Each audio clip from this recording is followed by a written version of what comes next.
At the Aga Khan University Hospital, Nairobi.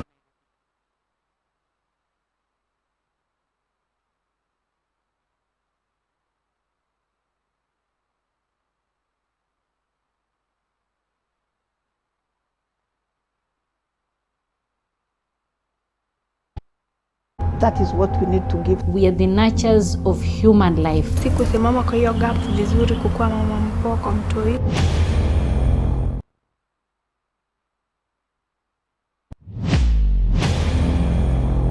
It was crazy. My mom could even hear the gunshots. Sikupata picha yake yoyote. The kind of generation we're dealing with. We are very highly opinionated. Mothers have a very big role. Kama angenidea vizuri ningekuwa kitu kizuri. Tough love. That is what we need to give. We are the nurturers of human life. Sikusimama kwa hiyo gap vizuri kukua mama mpoko mtoi.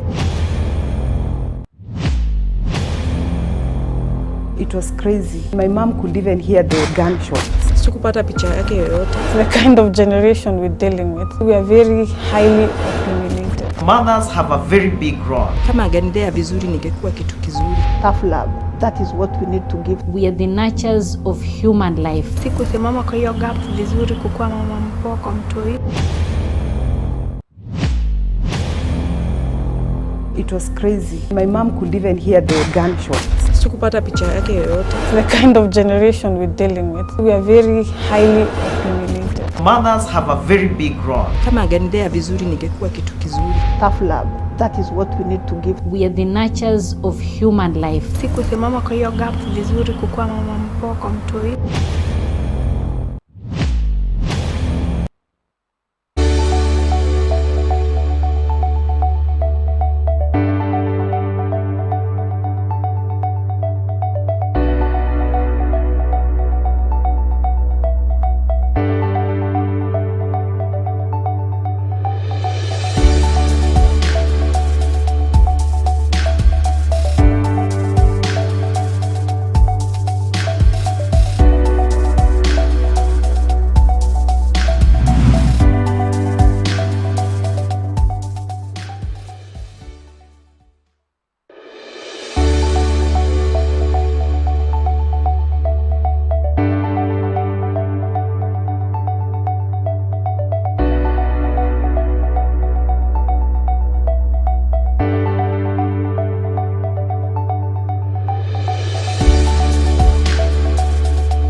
Angela Wemboy, and I will be your MC and moderator for the morning session.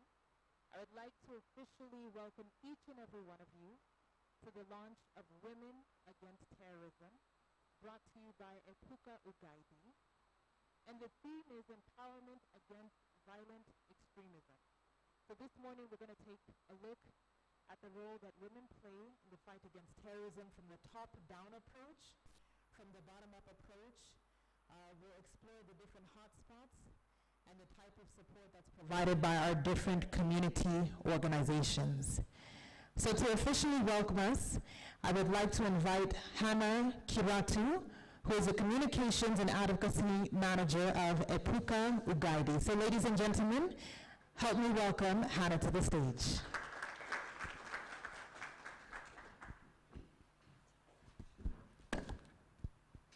Thank you so much, Angela. Ladies and gentlemen, good morning to you all. Kindly let's rise for our national anthem as we begin our ceremony.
Afrika Mashariki, tuwezeshe kuishi kwa amani, tutimize na malengo yetu. Jumuiya yetu sote tuilinde, tuajibike, tuimarike. Umoja wetu ni nguzo yetu, idumu jumuiya yetu. Uzalendo pia mshikamano viwe msingi wa umoja wetu, na tulinde uhuru na amani, mila zetu na desturi zetu. Jumuiya yetu sote tuilinde, tuajibike, tuimarike. Umoja wetu ni nguzo yetu, idumu jumuiya yetu. Viwandani na hata mashambani, tufanye kazi sote kwa makini, tujitoe kwa hali na mali, tuijenge jumuiya bora. Jumuiya yetu sote tuilinde, tuajibike, tuimarike. Umoja wetu ni nguzo yetu, idumu jumuiya yetu.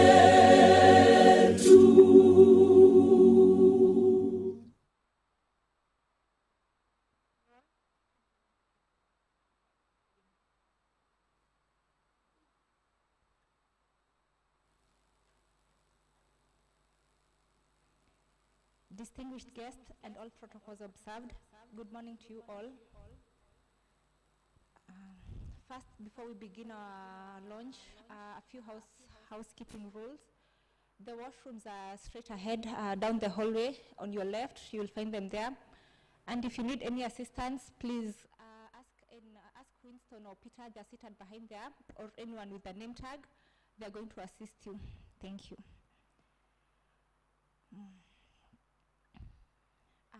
Thank you for joining us. My name is Hannah Kirato, the Advocacy and Communications Manager at Epuka Ugaidi. It is my honor to welcome you all to the official launch of the Women Against Terrorism program, an initiative of Epuka Ugaidi organization. I would also like to graciously thank our online audiences, those joining us virtually on different platforms and from different parts of the world. The threat of terrorism and violent extremism has marked the Horn of Africa region in the recent decades. According to research conducted by Epuka Ugaidi in 2021, dubbed the changing dynamics of radicalization and violent extremism in the Horn of Africa, a review of select countries, many interventions have been established to mitigate this threat, but very few focus on the role of women, both as victims and perpetrators of terrorism. Extremist groups rely on women to gain strategic advantage, recruiting them as facilitators and as martyrs, while also benefiting from their subjugation.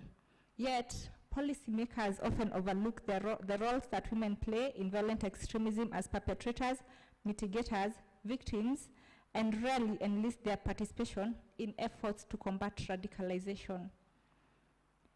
The failure of counterterrorist efforts to understand the ways in which women radicalize, support, and perpetrate violence seeds the benefits of their involvement to extremist groups.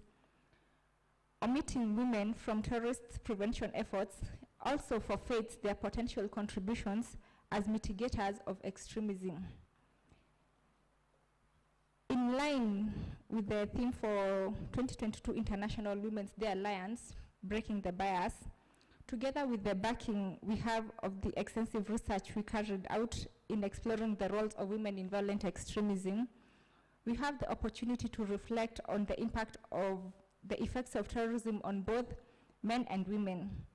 The Women Against Terrorism program will focus on prioritizing gender equality and women empowerment through promotion of women's participation in security decision-making processes in contexts surrounding terrorism and peace-building settings. Epuka Ugaidi will also engage women from various spheres of society to lead in this movement by implementing strategies to strengthen gender mainstreaming processes and interventions. Ladies and gentlemen, today we are privileged to be joined by our chief guest, Mr. Mashari Njero, Commissioner at the Judicial Service Commission, and Dr. Rosalind Nyawera, who is the Director of the National Counter-Terrorism Center. Our distinguished panelists for the launch will be Dr. Rosalind Nyawera, Director NCTC, Dr. Fatuma Ali,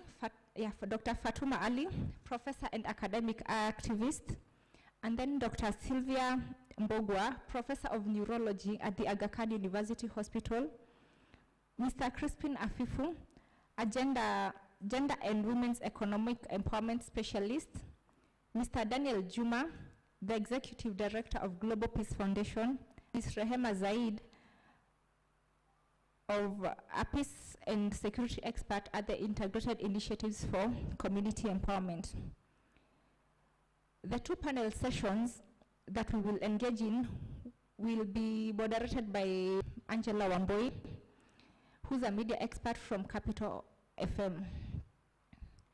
I would also like to thank our partners, the Embassy of Slovakia, the National Counterterrorism Center, the International Center for Research on Women, the Global Peace Foundation, and Rise and Security Institute for supporting our program and bringing it into fruition. And now, ladies and gentlemen, with your permission, I would like to welcome Ms. Akia Maling, a researcher who is passionate about PCVE, peace building and refugee issues. Ms. Akia Malim is the East Africa Project Associate at the Institute of Strategic Dialogue. Please help me welcome her with a round of applause as she comes to the stage. Thank you.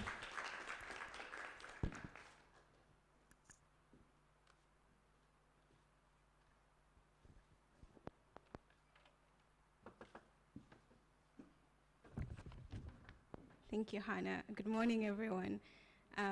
Good morning, ladies and gentlemen, distinguished guests. All protocol observe. I'm Akia Malim, an East African Project Associate at the Institute of Strategic Dialogue under the Strong Cities Network. A wise woman wishes to be no one's enemy. A wise woman refuses to be anyone's victim. Maya Angelou. Globally, terrorism continues to threaten the international peace, stability, and development. It poses a devastating human cost. Kenya, like many parts of the world, faces a very real terrorism threats, including from the terror group Al-Shabaab and among others. As the phase and the trends of VE threats continue to evolve, terrorism continues to take advantage of the new innovative technologies and vulnerabilities of our community, and thus becoming an ongoing challenge for the government to effectively respond, prevent, counter terrorism and violent extremism. The direct involvement of women and girls in terrorism has, in the recent past, attracted an increase as the nature of recruitment tactics has evolved due to technology. And in Kenya, the involvement in terrorism networks, mainly Al-Shabaab, is the trend that is gaining momentum.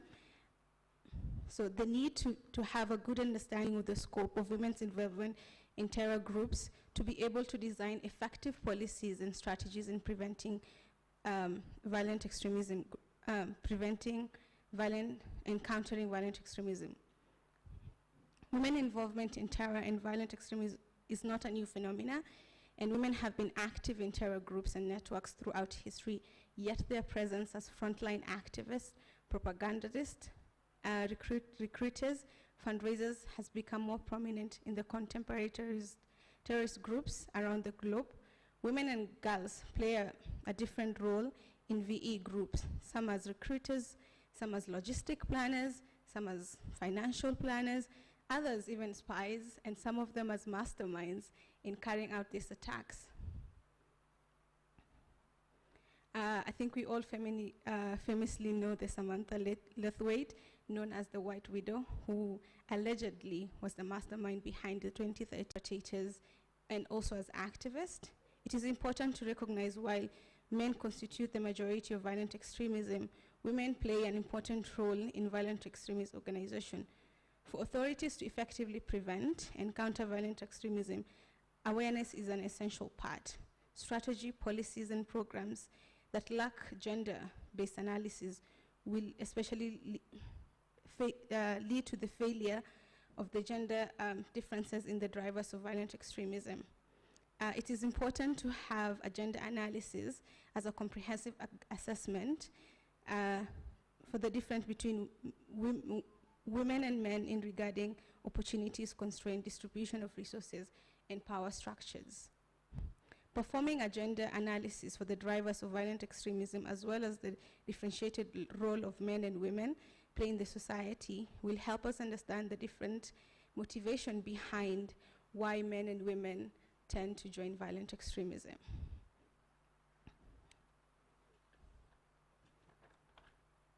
Extremist groups rely on women to gain strategic advantage, recruiting them as facilitators in matters while benefiting from their subjugation. And this is not, it's not a history, but it's the fact that women wear so many hats and play different roles in our lives. So it's easy to use them, and it's easy for a woman to carry out terrorist attacks because, well, I'm seen as the victim most of the time, and people pity me as a woman rather than seeing me as an activist and someone who has her own voice and can make policies and changes within her community.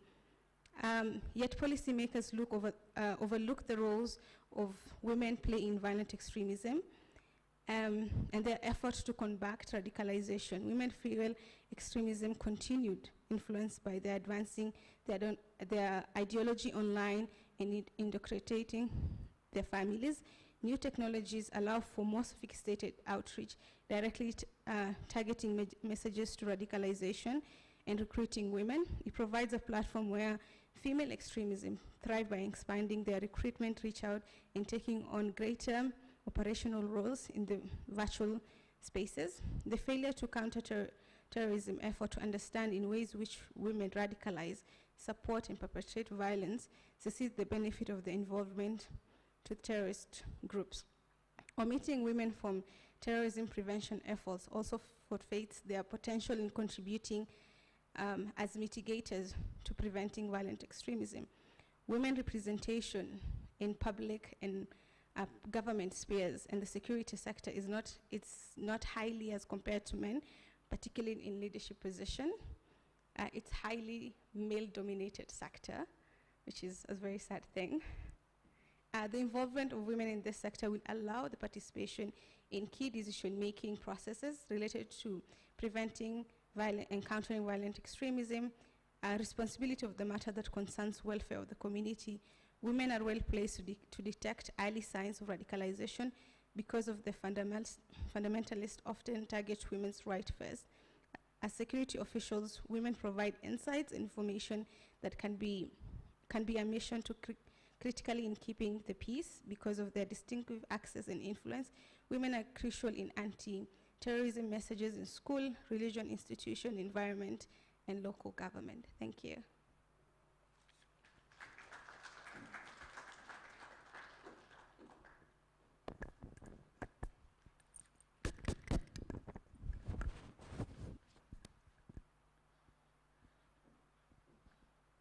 All right, once again, a big thank you to Ms. Malim.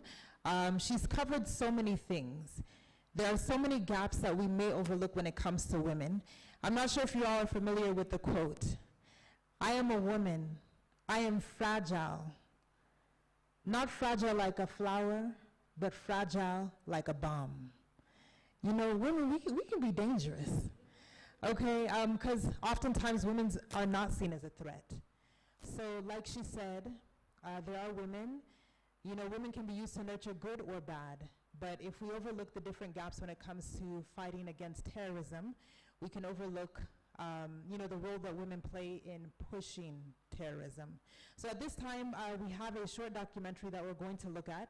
It's called Hidden Threats and Forgotten Partners. So kindly turn your attention to the screen as we take a look at the documentary.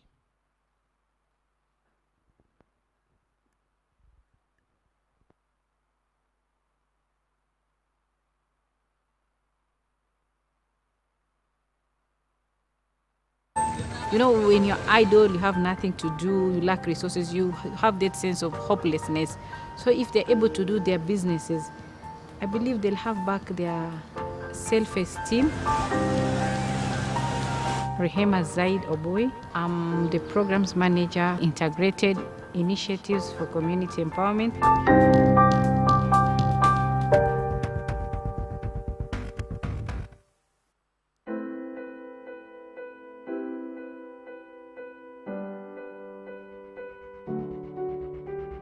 Women economic empowerment means agency, means voice, means the ability for a woman or a girl to be able to have the confidence to express themselves, the ability to contribute to their own livelihoods and that of the economy of the country, for example, the ability to make some decisions, health decisions, for example, the ability to even earn own income. Good afternoon to our education, our strength at 9.2. Over the years, we've seen more young girls getting into education, enrolling in schools.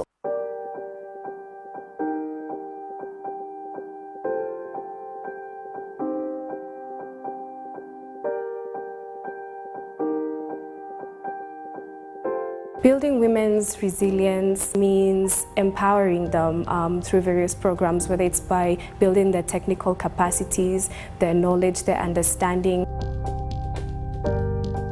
I'm Agnes McKenna. I'm currently the Gender Lens Enterprise Lead at Plan International. There is a lot of burden placed on the mother that also leads to a little bit of a challenge for that mother to parent her children correctly. My name is Dr. Fatma Ahmed Ali. I'm an Associate Professor of International Relations. I'm based at United States International University. We are looking at a situation whereby empowerment can mean the same thing to everyone, and that everyone will be able to be at par, not necessarily that we all become rich. My name is Crispin Afifu. I'm a consultant in public policy and governance issues. Now it's becoming more and more apparent that women can also venture into so-called men-dominated fields. It just depends on how we are socialized from the time we are brought up into this world. My name is Dr. Sylvia Mbugwa. I'm a consultant neurologist and a physician, and I work at the Aga Khan University Hospital in Nairobi. You know, when you're idle, you have nothing to do, you lack resources, you have that sense of hopelessness. So if they're able to do their businesses, I believe they'll have back their self-esteem.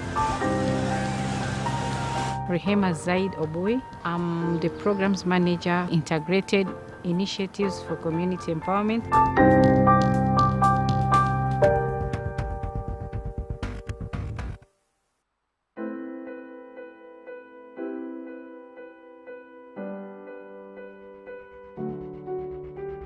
Women economic empowerment means agency, means voice, means the ability for a woman or a girl to be able to have the confidence to express themselves, the ability to contribute to their own livelihoods and that of the economy of the country, for example, the ability to make some decisions, health decisions, for example, the ability to even earn own income. Good afternoon to our education, our strength at 9.2. Over the years, we've seen more young girls getting into education, enrolling in schools, also graduating. Even the numbers are usually skewed. We see girls performing in a very exemplary way. But then there's a gap between the performance and being able to go into the workplace. There's sort of a drop there. You don't see the same amount of girls who are able to perform so well and graduate, also getting into places of employment or starting their business and being leaders in those spaces. It's becoming more and more apparent that women can also venture into so-called men-dominated fields. And it just depends on how we are socialized from the time we are brought up into this world. If your parents and if your education givers encourage the girl child and tell her you can do as well as your compatriot men, I think we all can get there. Empowering women economically also empowers their self-esteem, gives them certain identity also in the society, and I think this is also helpful for that environment, you know, that they are building, like with their children's and with the community. Providing the technical assistance that is required means closing this gap, providing or addressing rather the challenges that they face, whether it's that they're not able to get where these employment opportunities are, source those opportunities, be recruited for those opportunities, be competitive in the workplace. Even with organizations, it means creating the right workplace policies that allow women to contribute to the economy. Ukiinua mama, umeinua jamii nzima. Kwa sababu gani nasema hivyo?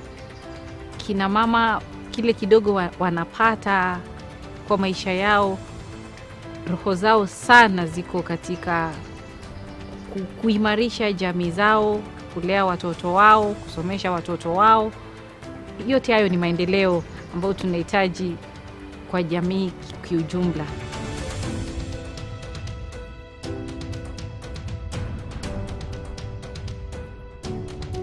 Building women's resilience, I attach to building women's independence as well, empowering them so that they can be decision makers, both socially and economically, contribute to their households, and also be able to thrive in the communities that they live in. In the era of sustainable development goals, in the era of medium-term plan 4 as our country as we head into medium-term plan 4 on Vision 2030, in the era of the 4 pillars of development in Kenya, for example, we're talking about manufacturing, we're talking about health, we're talking about food security, we're talking about housing. All those actually encapsulate women right there as a part of the population that has to benefit from all those efforts that the government is putting in place. If we involve women from different spheres, we're going to have lasting solution, sustainable solution, I would say. Why? Because women are part of the society. They have answers to these problems. They are affected by these problems. And I think also it's just that sometimes we think that, oh, women are victims, we don't need to disturb them, or they don't know much.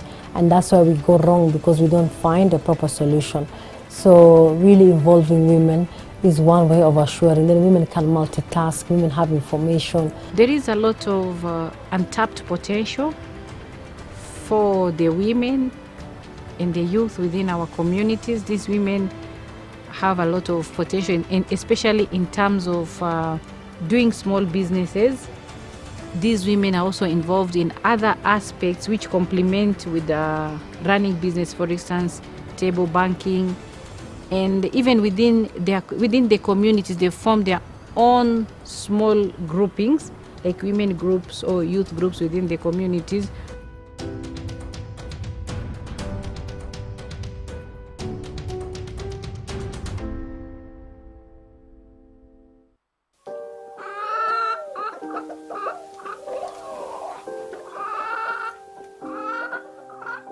To be able to participate in development, women need to be empowered individually at the community level. We need to empower our young women to demystify some of the myth in the society. We have women in the rural, women in the urban, women in the arid and semi-arid areas. But even within the urban, we have women who are maybe at C-suite levels, women somewhere in the middle class, and there are women down in the informal sector.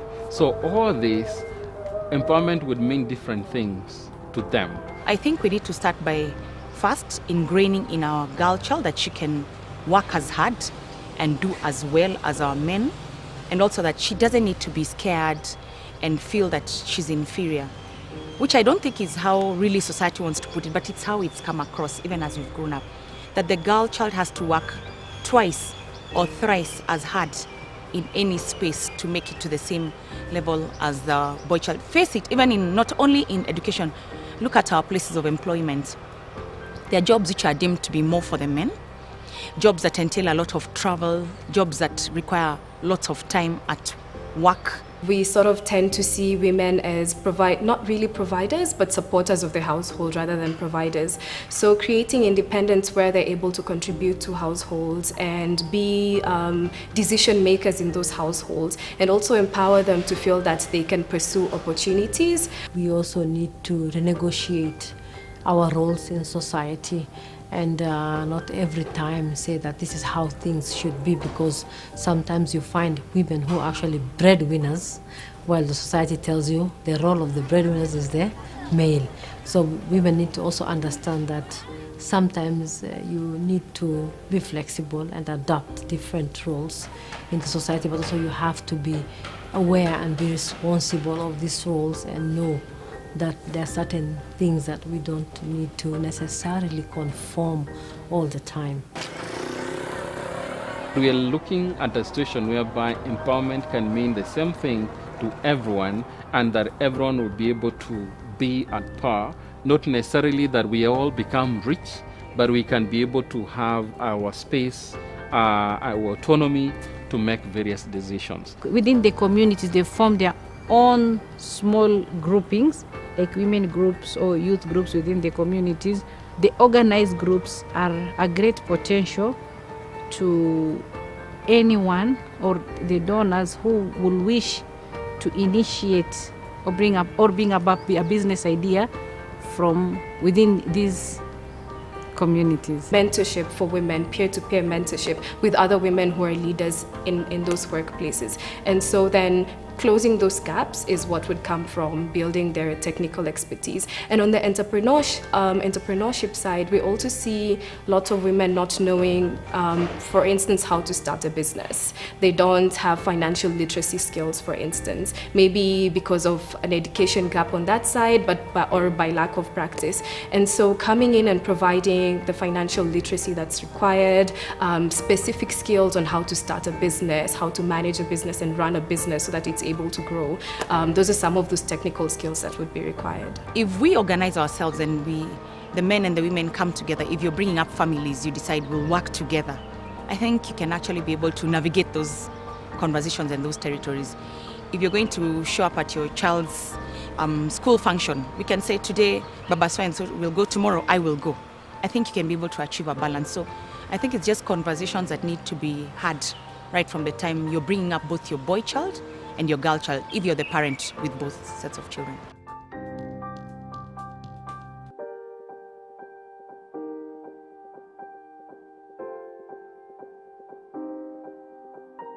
I think culture and beliefs have contributed a lot to gender bias before.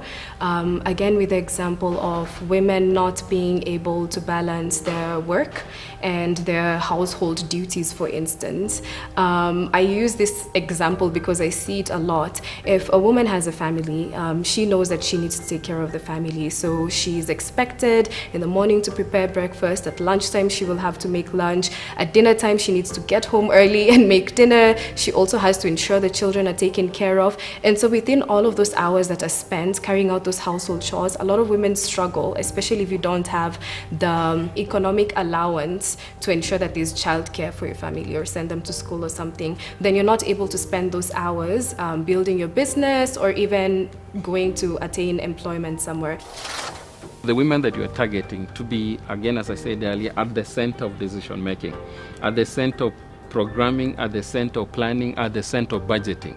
So this also means that the ideas have to make sense, to be relevant, and also to provide the quality of response that is required in a certain area. Consulting with them, you cannot just take a project and say, I'm going to Majengo to work with mothers or to work with women. No, but it has to involve the women themselves, where the women understand this organization, they understand the ideology of this, and then understand how to now respond to that. Otherwise, we can work with them, but if they are not able to understand what you want to do with them, it will not be fruitful.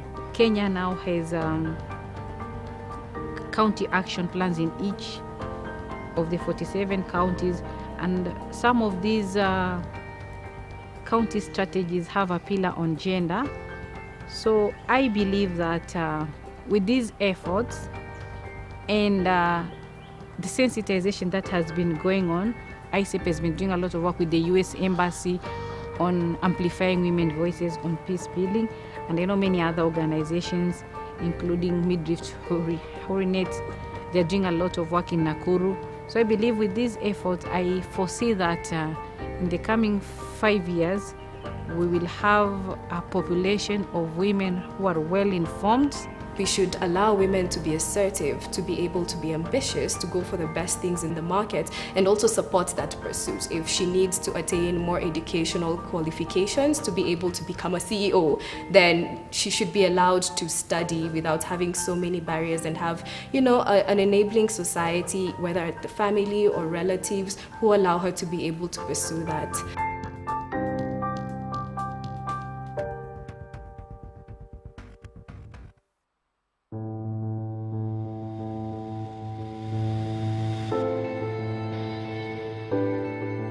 Women can either be victims of terrorism or they can actually be the perpetrators of terrorism. We have realized a little bit late that violent extremism is gendered, that both men and women do participate, and both men and women also have a stake, and both men and women can actually be very valuable. I mean, they can be a valuable tool to really counter violent extremism. Once those hotspots have been located, there can be a movement of women trained to engage with those communities, with those young people there, and they will be able to talk them out, they'll be able to nurture them, they'll be able to point them in a different direction, they will be able to actually encourage them in taking alternative means. Because some of the people I've personally interacted with, they say they go there because of to earn an income, which necessarily they haven't earned in their present circumstances. And so is there a way we can come up with alternative means to earn a decent income without shedding blood, without being violent, without killing, without being recruited? Because one thing you realize is they sign up to so many things, including being suicide bombers. So even if you've earned all this money, still is not going to help you. You've left it out there. Terrorism impacts negatively on society. It impacts on our economic activities. It impacts on personal human rights, right to freedom, right to worship, right to free movement. I mean, if you have a terrorist attack, it's all cordoned off. You can't move around. You can't be able to do anything useful for your economy. There's no food. Shelter is destroyed. People don't have access to health. It impacts on the basic fabric of humanity in itself. The main objective of terrorism is to create fear amongst citizens. So one of the threats that terrorism offers to SMEs is, for example, profiling certain people or stigmatizing certain people in the community, in the sense that they are not able to operate their businesses. I've seen that a lot in my community coming from Isiolo, in that, you know, you hear someone has joined this group and it's bad, and then the mother or the sister is ostracized from the community because people don't want to, you know, be around that person based on what has happened, which is a terrible thing. That's the time that they require the most support. And so also removing that stigma and creating more of a supportive, you know, environment for them. Scrutiny by the authority. So it creates a lot of fear, and sometimes most of the victims or the family members of the victims sometimes just decide to stay away from the larger community.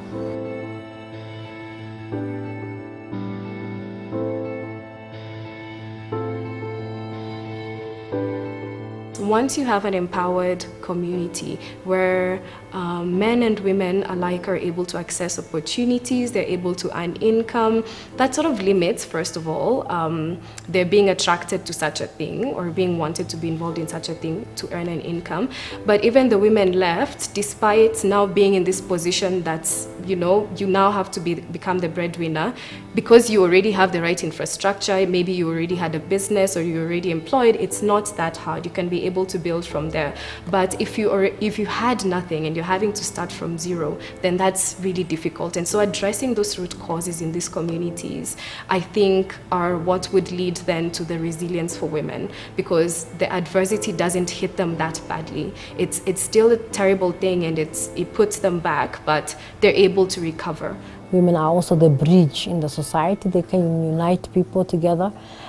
Sometimes also that mother-child relation is necessary to de-radicalize, to also stop this process of radicalization, because the mothers can use their role as mothers and talk to their children and educate their children. I think for sustainable solution, we need to bring mothers on board, we need to bring wives on board, so that they are aware of this madness in the society, they are able to educate, and they are able to even prevent and just see the early warning signs and understand that. Women have the element, can some more these things in terms of them using the soft approach to be able to counter violent extremism where it is, that is the hotspots, but also there are other potential hotspots, because these people move from one point to another. Once they know that you've located them, they would want to move.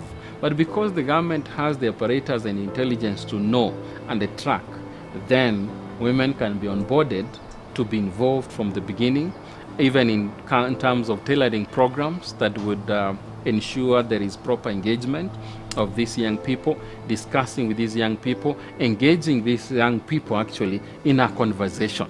Because when you engage them in a conversation, you realize maybe someone is discontented by a number of things. Maybe someone is mentally disturbed now that mental issue is becoming a real issue in this country.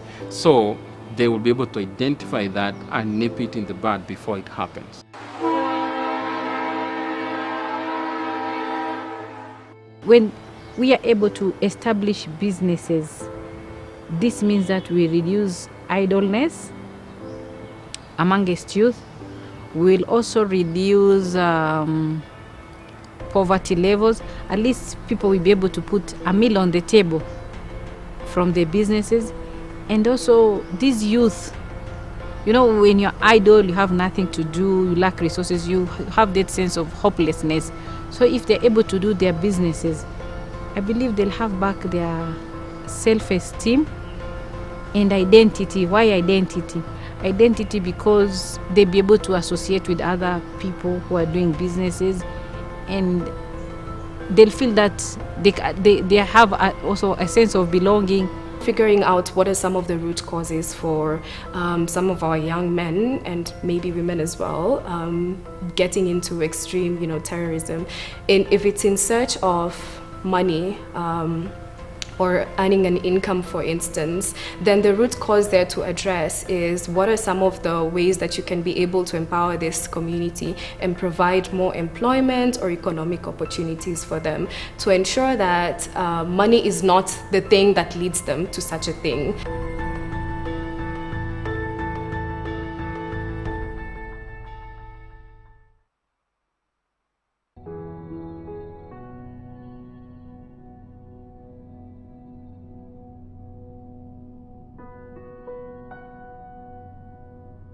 There's also need to socially support these women, because with economic independence also comes other challenges. I think because of some of the social setups we have, sometimes men feel threatened when women start earning an income and now also have a voice to speak in the household. And that can be worked through by educating men and also creating that environment where men do not feel threatened but supported. And I think it also stems from education of our boy child and our men folk to not view women as competition, but rather as colleagues and companions, that we all have something to bring to the table. It should be sort of an equal participation kind of structure where the man has their duties and the women have their duties, and they both merge. They're able to support each other with that. The biggest intelligence in the house is the woman. They can call them like the gatekeepers of their own household. All these keys, right from the global level, will trickle down to the homestead, which is very crucial in upbringing of the next generation. I would be very careful not to securitize women, because we have used, I think, at a national level, very hardcore approach to violent extremism. But I think of communities, and starting with women and looking at the way women approach things could help us really contain this issue and create a society that is free of violence, a society whereby we respect and dignify human life, and in a society whereby we are able actually to quantify the value and the impact of terrorism and see how big a loss it brings and really do the opposite of it. We need a lot of psychosocial support, mental support, counseling. We need psychologists and psychiatrists trained in how to guide and help victims of terrorism, because it's a whole new dimension and entity on its own. Providing that holistic support is useful, and you cannot be able to do that alone. As an organization, you need other partners to also help you in whatever you're trying to achieve and also be able to scale it. You just don't want to do it on a small level. To be able to grow the impact that you're trying to create, you need other partners who will hold your hand with the same mission to be able to scale that support.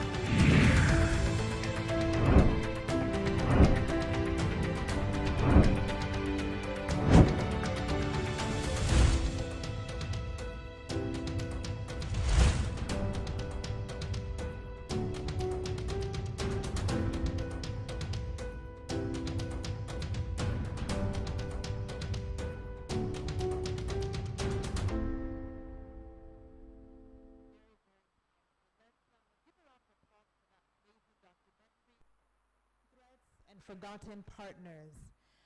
I don't know if you noticed the quote at the very end of the documentary. It said, "Women as the first line of defense." And that is our mission today. That is what we're going to focus our discussion on. How do we change the narrative? I think one of the first ways of changing the narrative is creating spaces like this where we can come together and have conversations about how do we make women become the first line of defense. You know, typically I think we think of men, or we might think of soldiers as, you know, we need them to fight terrorism, but you know what? It starts in our households. You know, they say when you empower a man, you empower an individual, but when you empower a woman, you empower a nation, you empower a household.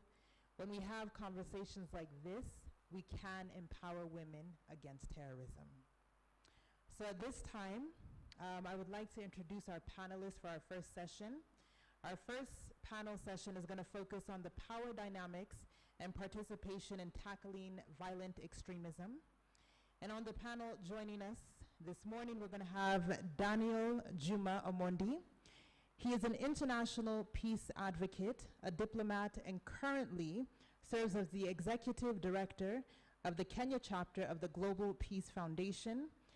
It's an international peace organization headquartered in Washington, D.C., and incorporated right here in Kenya. Mr. Juma says that his mission is to inspire the next generation of Kenyan leaders through exemplary servant leadership rooted in principles and values. He works to improve education in Kenya through programs like the Chapter and Creativity Leap Hubs in high school. So ladies and gentlemen, help me give a round of applause to our first panelist, Mr. Daniel Juma Omondi. As he makes his way to the stage, I'll introduce our next panelist. And you'll recognize some of these faces from the documentary.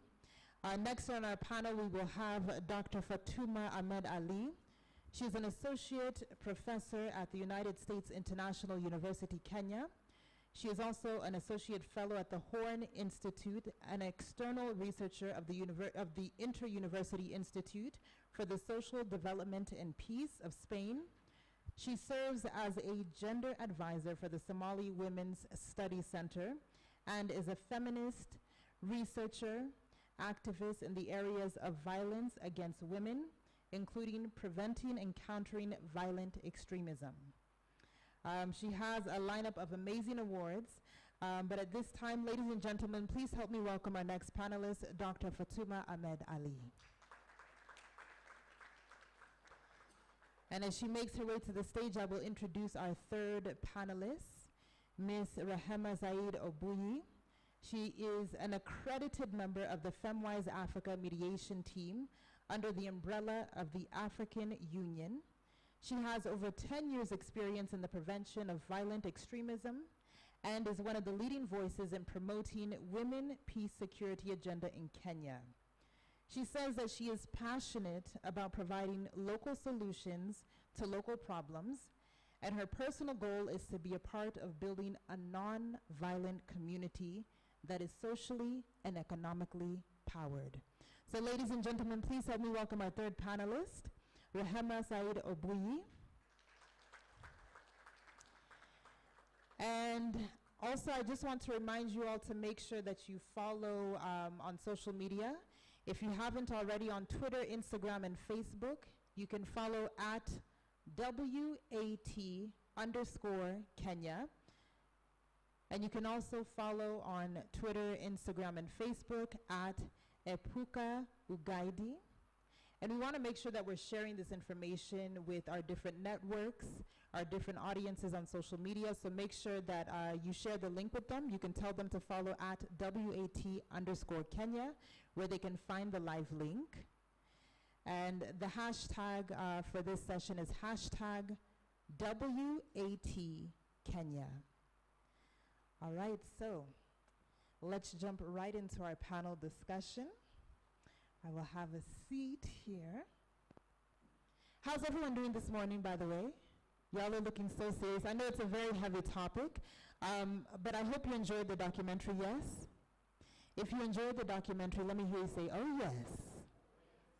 I learned so much in those 15 minutes, but right now I'm surrounded by great minds who come from very diverse backgrounds, but they are all experts in their field, and they all come to this stage with one mission, which is to empower women against violent extremism.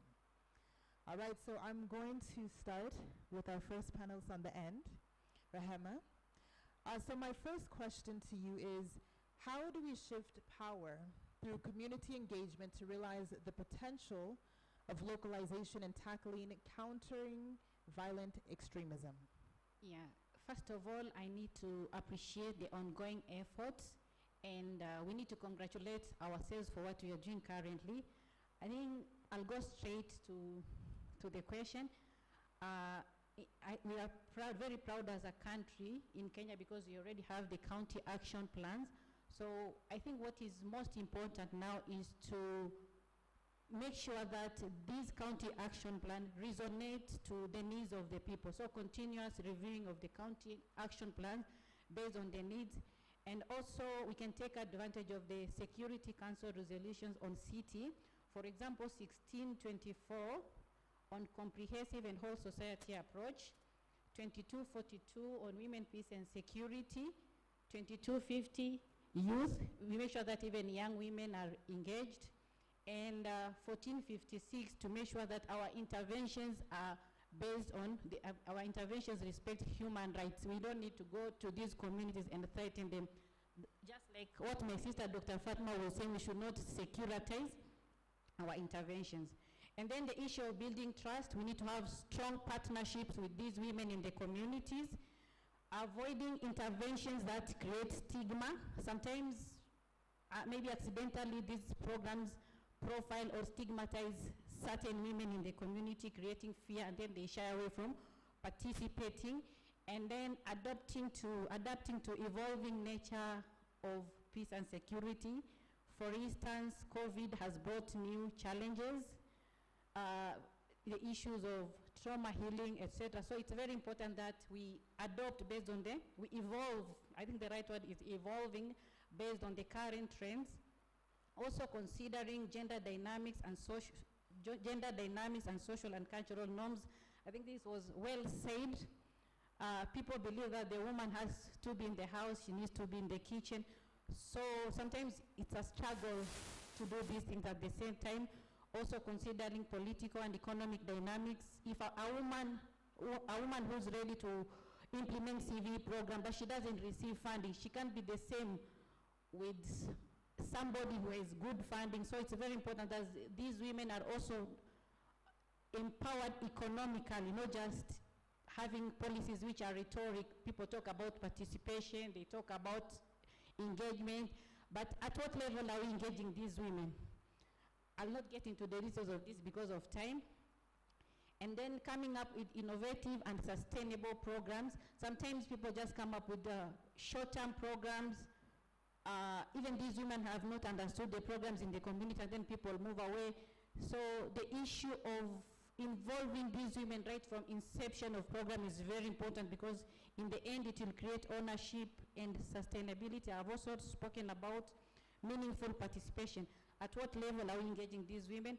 And then recently I was lucky to participate in the audit of the UN counterterrorism frameworks.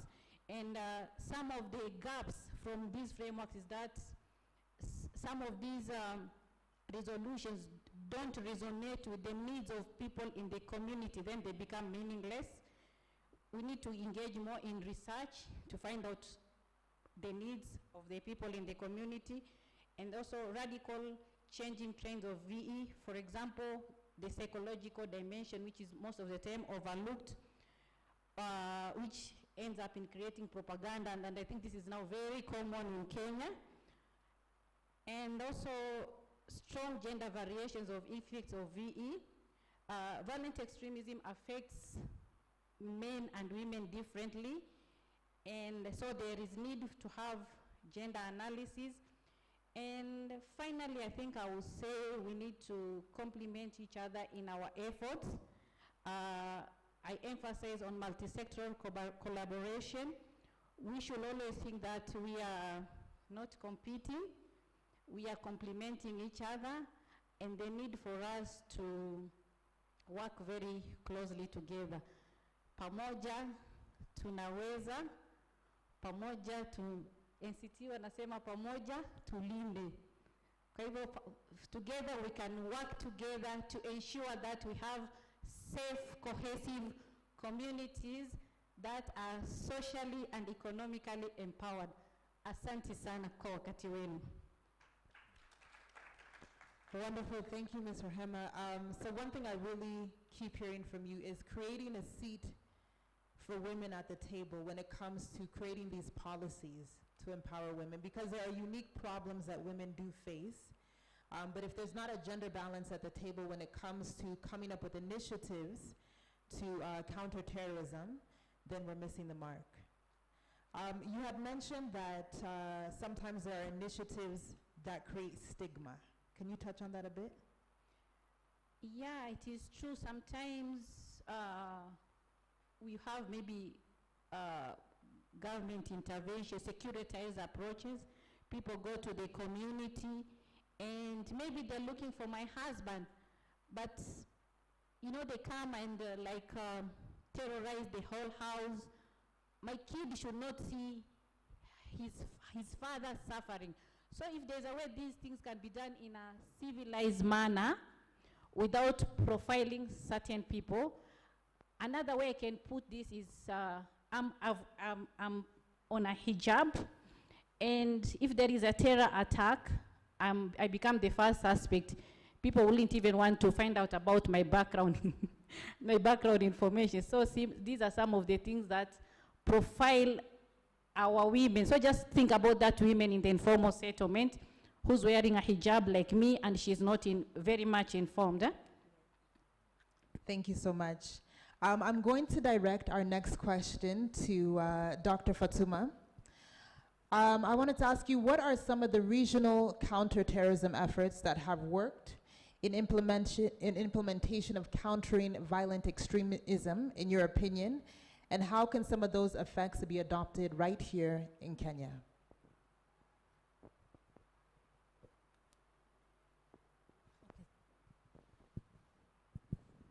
Okay, thank you very much.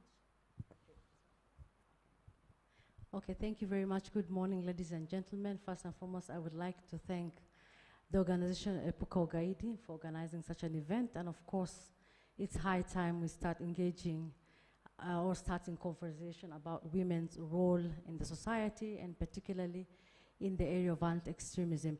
So first, I want to highlight that I know as Kenya, we feel like we've not done much, but we are the pioneers in this region. I would like to acknowledge Fozia Abdi, who's sitting there. She actually baptized me by fire into the work of anti-extremism long time ago when no one knew what VE was, when even the threat of anti-extremism was not a regional issue. It was just a security dimension, just from the impact of Somalia, and also I met Sister Rehema doing work on violent extremism without knowing, because they were doing things with education without realizing it's part of building those efforts. So first I want to recognize and say that as Kenya, we have done so much. It's that probably we've not been able to capitalize in all the effort that has been done to create a bigger impact of what is being done. Actually, many countries are now benchmarking with Kenya. Rehema talked about the county action plans. In this region, we are the first one, and we have 47 county action plans. There's so much we have done, but I think also it's just been that we've not been able to maybe do justice to all the effort that has been done. However, today I just want to give two examples and show examples of two countries and show maybe where the lacking is or maybe where we need to improve a bit. So I would like to use the example of Ethiopia and the example of Tanzania. When you look at violent extremism regionally, you have the epicenter, which is Somalia, because that's where Al-Shabaab is from. And then you have now the ones who are the first affected by violent extremism, because of course this will be the target of Al-Shabaab. This is Kenya, Ethiopia, Djibouti, you know, and countries that are around. And Uganda found itself involved because of its participation in AMISOM. So now, if you look at the difference between Kenya and Ethiopia and Djibouti, you will see that Kenya has received more attacks from Al-Shabaab than the others, which does not mean that we are the worst enemies that Al-Shabaab has. Actually, Ethiopia is the worst enemy, traditional enemy, as we just became the enemy the other day, because we send our troops, and of course also because of our support to probably the federal government of Somalia. So what has happened in Ethiopia is that they've been able to use collective action and community vigilance in a different manner than we have done. And as Rehema said, I think in Kenya we've tried to use that, but our hard power has taken over the softer approach. Because in the process we have profiled people, in the process we have stigmatized, we have securitized people, so no one is willing to play their part to actually do one critical issue, which is information. So information is integral for collective action and community vigilance to work. So if you actually make the person who is supposed to give information be your enemy, they will not give you that information.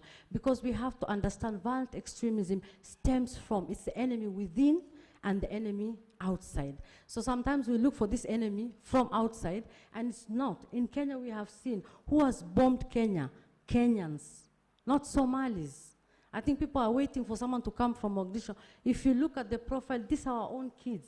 These are our own people who know about Dusit, who know about Westgate. There are people who have intimate information about our society, about our lifestyle, and it's easy because the main purpose of violent extremists is to cause harm where the harm is felt. And it's felt at people, you know, when people really feel it. So I think when we deal with collective action, we've really missed on the information part because we were not able to engage the community in giving information and playing that role of collective action. Secondly, community vigilance. Some people would know there's something going on, but they will not go forward and say. In Ethiopia, community vigilance is top-notch. You know, you can't have a conversation with someone because they want to know who you are first. The same thing with Tanzania is my next example. Tanzania also has a threat from violent extremism, but not from Al-Shabaab. The other Al-Shabaab, you know, the copy of Al-Shabaab on the other side in Mozambique, between the Tanzania, Mozambique border, but they've also been able to capitalize on community vigilance. That's where Nyumba Kumi works very well. In Tanzania, when someone comes, they will know, even the person hosting you will actually take you to be registered by the head of the community, so they know there's someone who's here, what you're doing and everything. I don't mean that when someone is coming here, we try to, you know, fall on that person, immediately profile that person as suspect. No, I think information is power, and information is key in anything that we do. So I think in collective action, what we've missed is information. Second that I want to talk about is that Ethiopia has a very interesting approach to this local action. That's why I'm using Ethiopia. So before the war happened, through the Ministry of Peace, they had strategies that were not only to get information, but also it was more or less on a national level to reduce poverty, like Sister Rehema said, as one of the main problem, and also looking at tensions. So we need to look at what kind of tensions exist, you know, in terms of ethnicity, in terms of religion, because in Kenya we cannot just talk about violent extremism as a religious discourse of ideology. We have a lot of extremism. We have political extremism, we have ethnic extremism, and all this extremism feeds to one another. You understand? So for me, because of the extremism, probably I am a Somali, I am a woman, I am a Muslim, and I know people will look at me as an expert of violent extremism. Already I have that tension. I will not go forward and give the information. So, and this is also a form of extremism, you know, so because I'm already taking the radical side of withholding the information. So I think also there is need to look at all these other dimensions of extremism, how do they feed into each other, and which one is the one that we need to tackle first to actually deal with the problem of violent extremism. So I think the other interesting thing that Ethiopia has done is local mediation. So mediating between people to kind of reduce this tension, especially for them, it is the ethnic tension and the religion tension, because you have the Oromas who are predominantly Muslim, the Afars and the Somalis, and at the same time, they're also having other political issues within that society. And I think that was a good approach to take, because that would have been a crack in the wall for Ethiopia, for Al-Shabaab to capitalize. But they were never able to capitalize because they were working on those gaps. Now, the other thing I think that is really, I mean, we need to also commend the Kenyan government effort is border security management. I think we are doing very well, and that's why in the last 2 years we've had very good response from our security agents who have learned how to manage our borders, because this is one thing that we can learn from Ethiopia and Tanzania. Not only they control the information with intelligence, but they have very good systems to control their borders, because one of the things that we have geopolitically, geographically, where we are, our borders are porous. So it's very difficult to control. Not only that, but also we have people who are similar, living in different, I mean, in the different parts of the borders, the kinship that is across the border. So I think this has really worked. Personally, it's strange that I'm talking about the hard approach this morning, but I think also sometimes there's need to mix both approaches to see how it works. Now, coming to women, because I think this is the subject of the subject this morning, I always believe that with a saying that says, you're either at the menu, you're either in the menu or at the table. Unfortunately for women, in violent extremism, they are in the menu. You know what happens in the menu? People feast on you. So whether it's the security that is busy securitizing you because your husband is a violent extremist and you should know where he is and you should know his activity because you're the accomplice, you know, for better, for worse, you're together. Sometimes you don't know. These husbands, they go to work. How would I know his work? At the end of the day, he just has to fulfill his role, which I was socialized and taught his role was to be the breadwinner. Where he's bringing the bread is not my business. But apparently with violent extremism, that is becoming the issue. Now, the other thing is that if we don't bring the women to the table, they will always stay at the menu. They will always be feasted by everybody, whether it is a violent extremist, whether it's a security agent, whether it's everyone. And I think also we have to learn from things that we already had, how we approached relations, because we're talking about power dynamics, you know. What were the kind of power relations that existed in society, and just go back to that and revive those kind of things. And of course, as she says, look for things that speak to the reality, to the context, because we are now borrowing many things, and that's why I said that it's time that we should look at what we are doing as a country and improve on that, because I think as Kenya, we are pioneers. We've done so much work, you know, so much, but I think also it's just learning from where the gap has been and now improving on those areas. You know, we need to improve on our identity. We need to improve on what gaps exist within us as a community so that no one comes and capitalize on that, and that actually becomes a crack in our wall. And in this case, that has happened. Now, to just finalize, I think also one thing that we need to really look at is also how we are de-radicalizing and reintegrating, especially women. So you have women who have come back with children.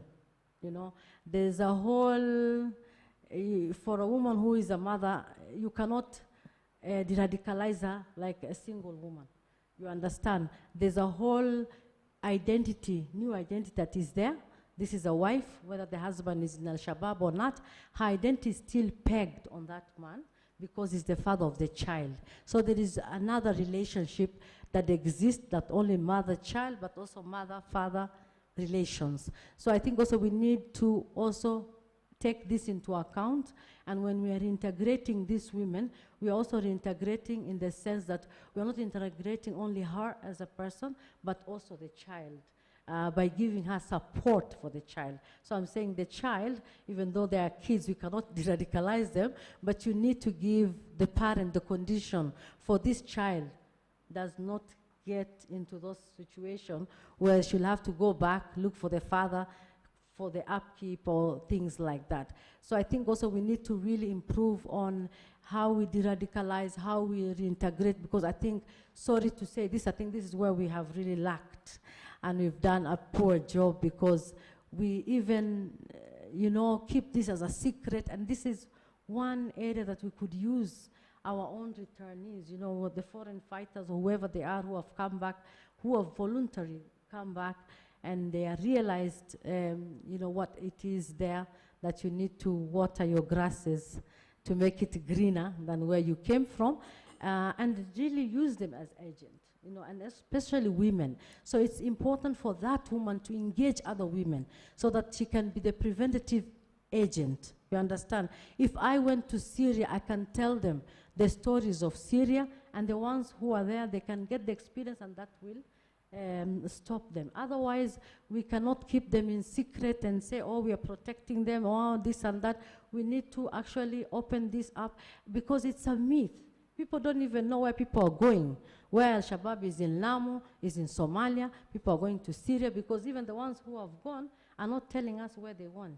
So we need to really expose and share this information, because I believe information is key. Thank you. Thank you, Dr. Fatuma. We could definitely tell you are definitely a professor. You have all the facts, figures, you know everything by heart. And one thing that you keep reminding me is knowledge is power. And one thing that you mentioned, we can't really underestimate the power of women's ability to gather intelligence. Like I said, oftentimes women are not seen as a threat. So our ability to just chill in the background, chill on the menu, but gather information quietly, silently. That's something that can be very, very helpful. And one thing you said, you applauded the government for their efforts in, border control, but you said one of the gaps is our approach. So even Mr. Afifu, in the documentary, he mentioned the approach should be softer sometimes. So what would your ideal soft approach look like?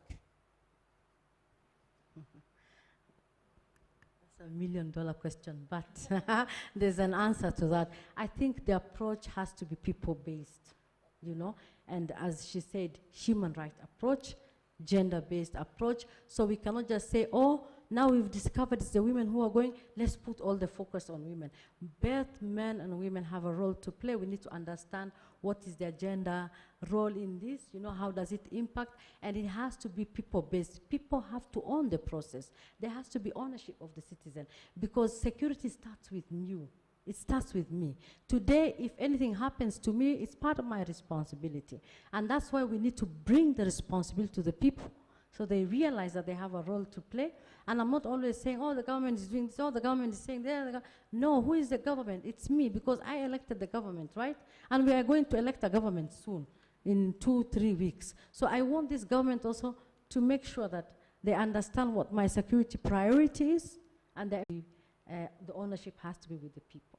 Awesome. Thank you so much. Well said, Dr. Fatuma. And I'm going to turn our next question over to Mr. Juma. I want to ask you, how can TVETs build a future of work in the counter-violent extremist space? Thank you, Mboy, and I want to encourage. So thank you, Mboy, and I want to congratulate Epuka Ugaidi and the partners for this launch of Women Against Terrorism, and we're here to support the women. We love women. Women are our mothers. Our daughter, I have a daughter, 12-year-old, and my wife, so I think it is very, very critical that we consider the women as a critical part of making sure that we are free, not just from terrorism, but from all forms of violence in the community. And that's one of the reasons why the Global Peace Foundation, we have been, focusing especially on education, we use education as a tool for peace building. But again, we believe that the family is the school of love. That family headed by a woman is the central place. The women have a lot of spheres of influence on the children, on the husband. They usually say where I come from is that a woman is a homemaker. So if you see the problems we have in the city, for example, you see a lot of street boys in our city. Some of these boys are, if you see them in groups walking, you can be afraid. When you're driving your car, you really think that they're going to come after you. So for me, I think family is foremost critical. Because where I come from in Siaya, I've never seen, for example, street children. Street families are not there because we have what we call extended family model. And I've also been to Zanzibar. I did not see a single street child in Zanzibar because they believe in familism, where if my brother passes on, I know that as the remaining brother, I have a responsibility to take care of his children. So that extended family model is very, very critical. And, if you see a lot of these street boys, in the streets, basically they are available for misuse, available for radicalization. So in the Global Peace Foundation, we believe that peace is not just absence of war, but peace is structural. And if you have a big critical mass of young people who are basically available, unemployed, they don't have livelihoods, then they become available for misuse by crooked politicians. They also become available for recruitment into extremism. And that's why I think TVET, plays a very, very important role. And we believe, for example, blue-collar jobs, because TVET, and I remember when I was at a debate, by one of the gubernatorial aspirants. He was explaining why he has been going around washing dishes, serving in the bars, because he says that the blue-collar jobs are the foundation of a city. In Africa, we do not respect blue-collar jobs. We look down upon people who are working as, masons or as welders or, collecting garbage or carpenters, because we think they did not go to school. And that's one of the reasons why I think that when the government policy decided to bring back TVET at the center of our education system, then, and I'm happy that the Minister for Education announced, that now many students are actually opting not to go for degrees, universities, but they're actually opting to go for, for TVET colleges. The system of education every year, downloads or uploads, I don't know what to say, releases almost 1 million. 1 million young people are offloaded into the job market that is already saturated. So 1 million leaving this education system every year. And yet jobs that are created mostly by the private sector do not even exceed annually more than 100,000. So you can see we have a few people competing for, many people competing for very few job opportunities. And that is why I believe, and I've had an opportunity, to live abroad. I lived in Korea, and I remember when I was in Korea, I was working as a shipbuilding company. I know how to weld. I was working at a shipbuilding company, welding ships and all that. I also lived in Germany. I was able to even work, even hawk, this hawking that you guys look down upon. I did it because in the daytime I was studying in Germany in the university, but in the evening I would just get pictures and sell. And I was making a lot of money at the end of the day. But I remember also here, when I was studying in the Kenya Polytechnic, I was living with my sister who was working at the prisons industries, and she had a sewing machine in the house. And when she was at work, I could learn. I used that machine to be able to learn how to make bed covers, and I used to make bed covers and sell them in the city. and raise money to be able to pay for my school fees and be able to also support my sister. So TVET is very, very critical because then they provide an opportunity, whereby you can immediately start, earning a living. You don't have to go tammacking, yet you know that you can be able to be a plumber, for example. You can be able to be a tailor, so jobs are readily available. So the blue-collar jobs, I think, are the key. If Kenya, for example, wants to achieve Vision 2030, I think we need to look at that. But when it comes to especially empowering our women, because as you know, the push and pull factors that drive women into terrorism, into extremism, it's basically for lack of livelihoods. When women, especially our young women in the village who are impregnated, they have to leave school because of unwanted pregnancies. They do not have jobs. They have to do something to feed their babies. A woman has to do something to feed the baby. There's no way a woman will leave their baby, unfed, and yet she needs the money. And that's why you find some of them, of course, unfortunately, have to go into even prostitution in the city and all that. So when you give them, when you empower them with TVET skills, with tailoring skills, right now I'm happy that even some of the schools, for example, I've I've given some lectures at Vera Beauty College.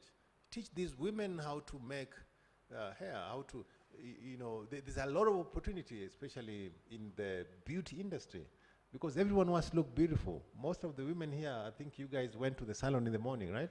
So there's a lot of opportunity there.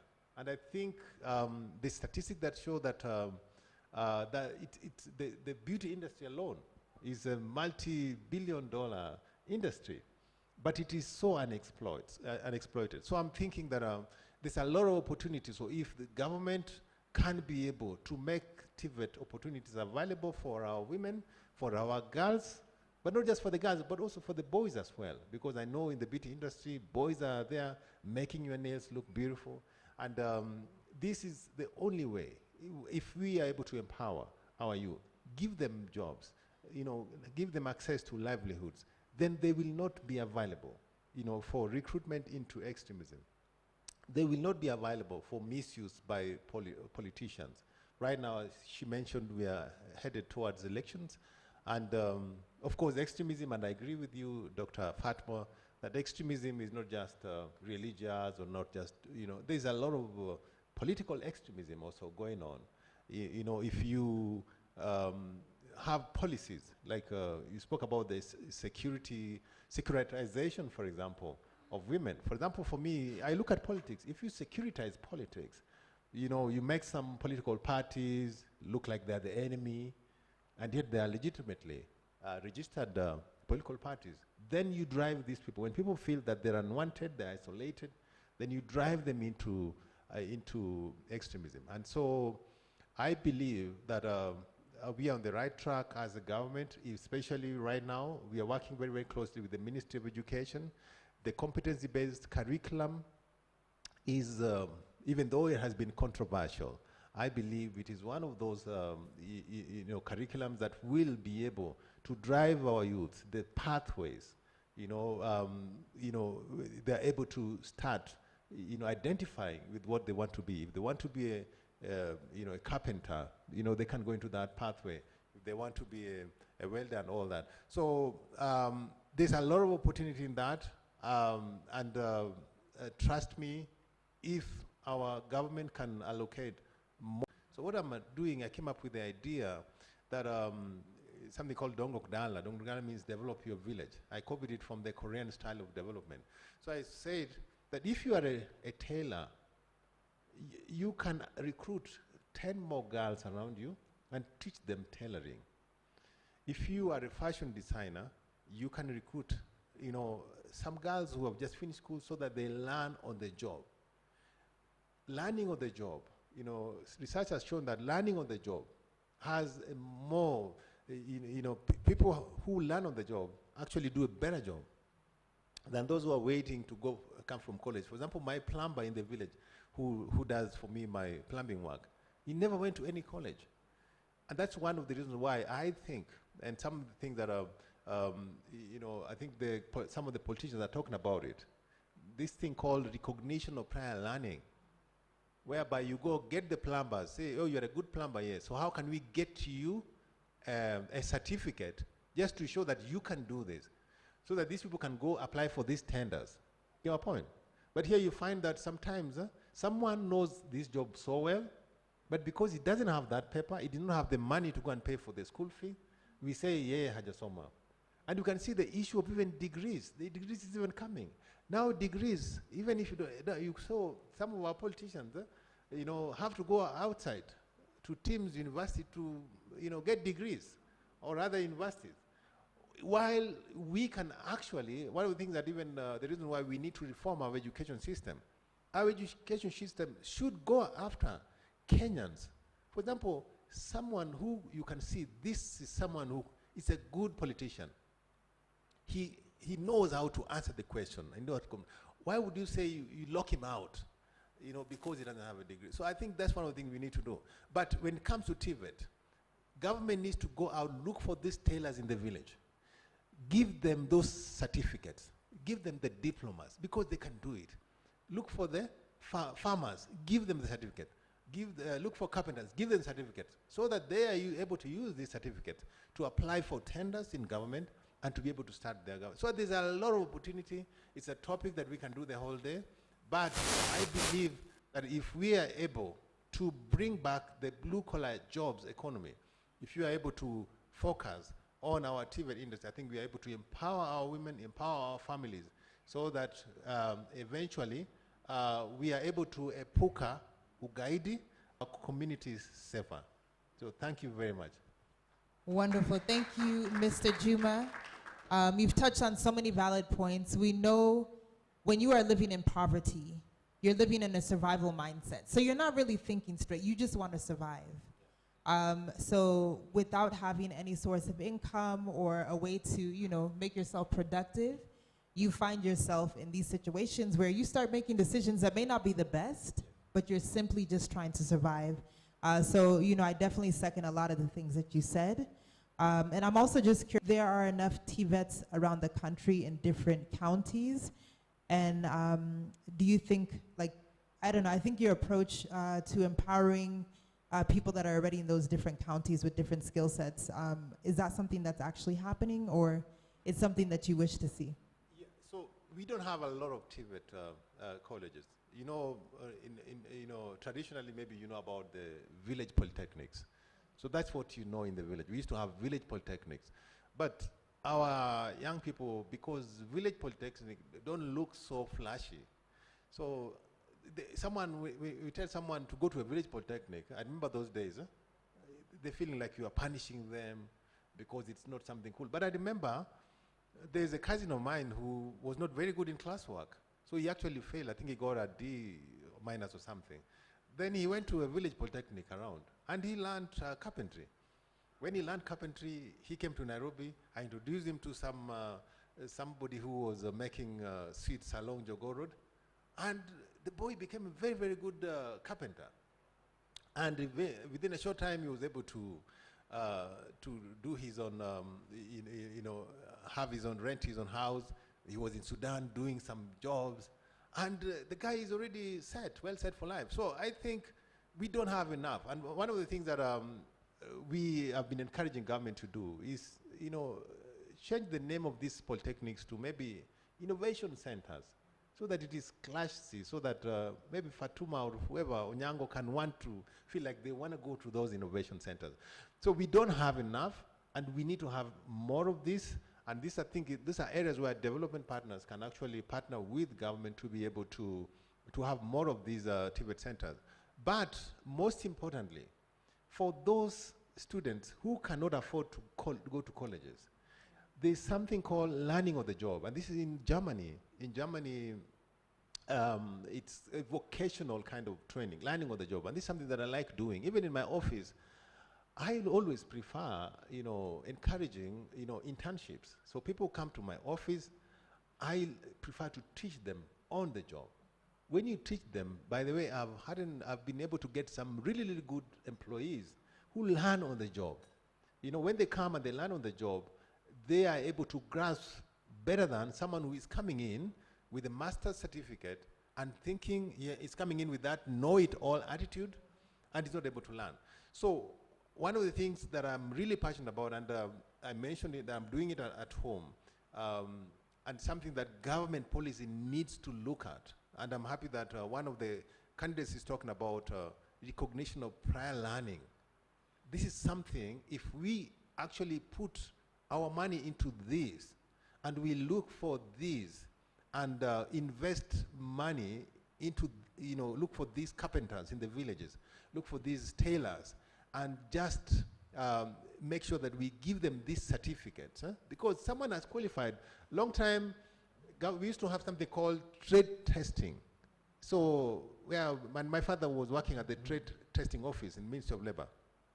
So they would come, and if you are a mechanic, you go through the interview, and then someone can see you can actually, and give you that, the blue, brown, whatever, for a trade certificate. And with this, you could get a job in the army, you could get a job in the prison, and you could get, you know, so we need to bring up this. So that instead of just focusing on taking these students to the colleges, we can actually get those students who are working with others, encourage our SMEs to get and teach these young people, you know, let them work for free as they learn the skills.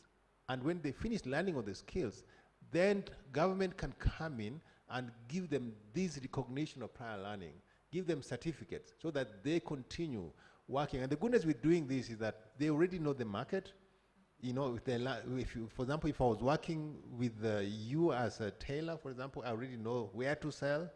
And when I finish, I will basically just continue doing that. So I think this is the only way of getting this mass population to learn these blue-collar jobs and be able to be employable.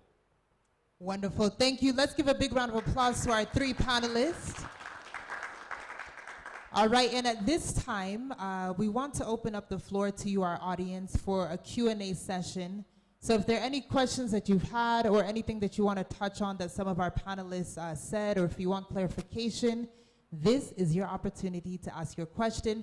Also, those that are online, feel free to tweet us at WAT_Kenya, #WATKenya with any of your questions, and we shall answer them.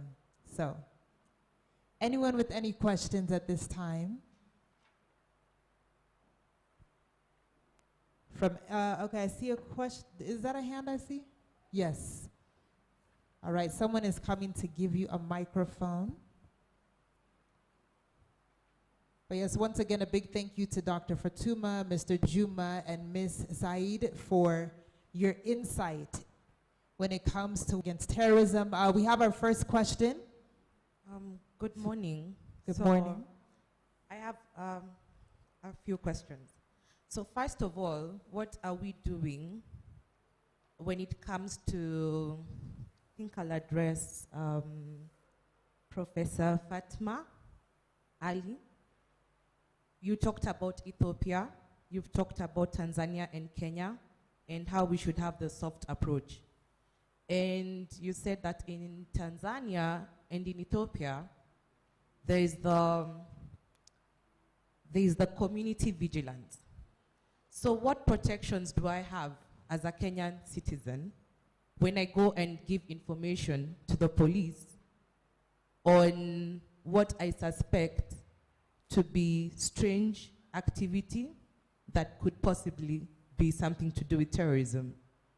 Number one, do we have a hotline that I can call? Is it anonymous? Or is it that as soon as I report, I'm the one being investigated? The other day on the news, there's a man who found a cartridge for a gun that the police had dropped somewhere, took it to the station, and was arrested. So what are my protections? And if whatever information I'm giving you as the officers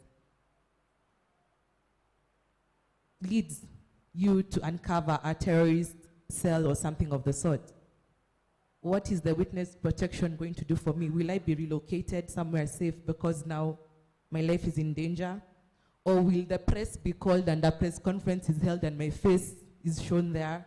So I want to know what is my security when I do report.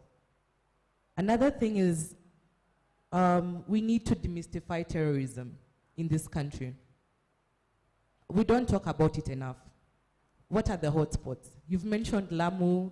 Well, where does it happen? You know, we need to tell our children that if someone approaches you like this, you're being groomed. How does the radicalization work? How does it look like? You know, what should I look out for when someone approaches me and sits next to me and start telling me about terrorism? Am I being groomed? I don't know. So we need to demystify terrorism in this country. And lastly, I think I'll address Mr. Daniel.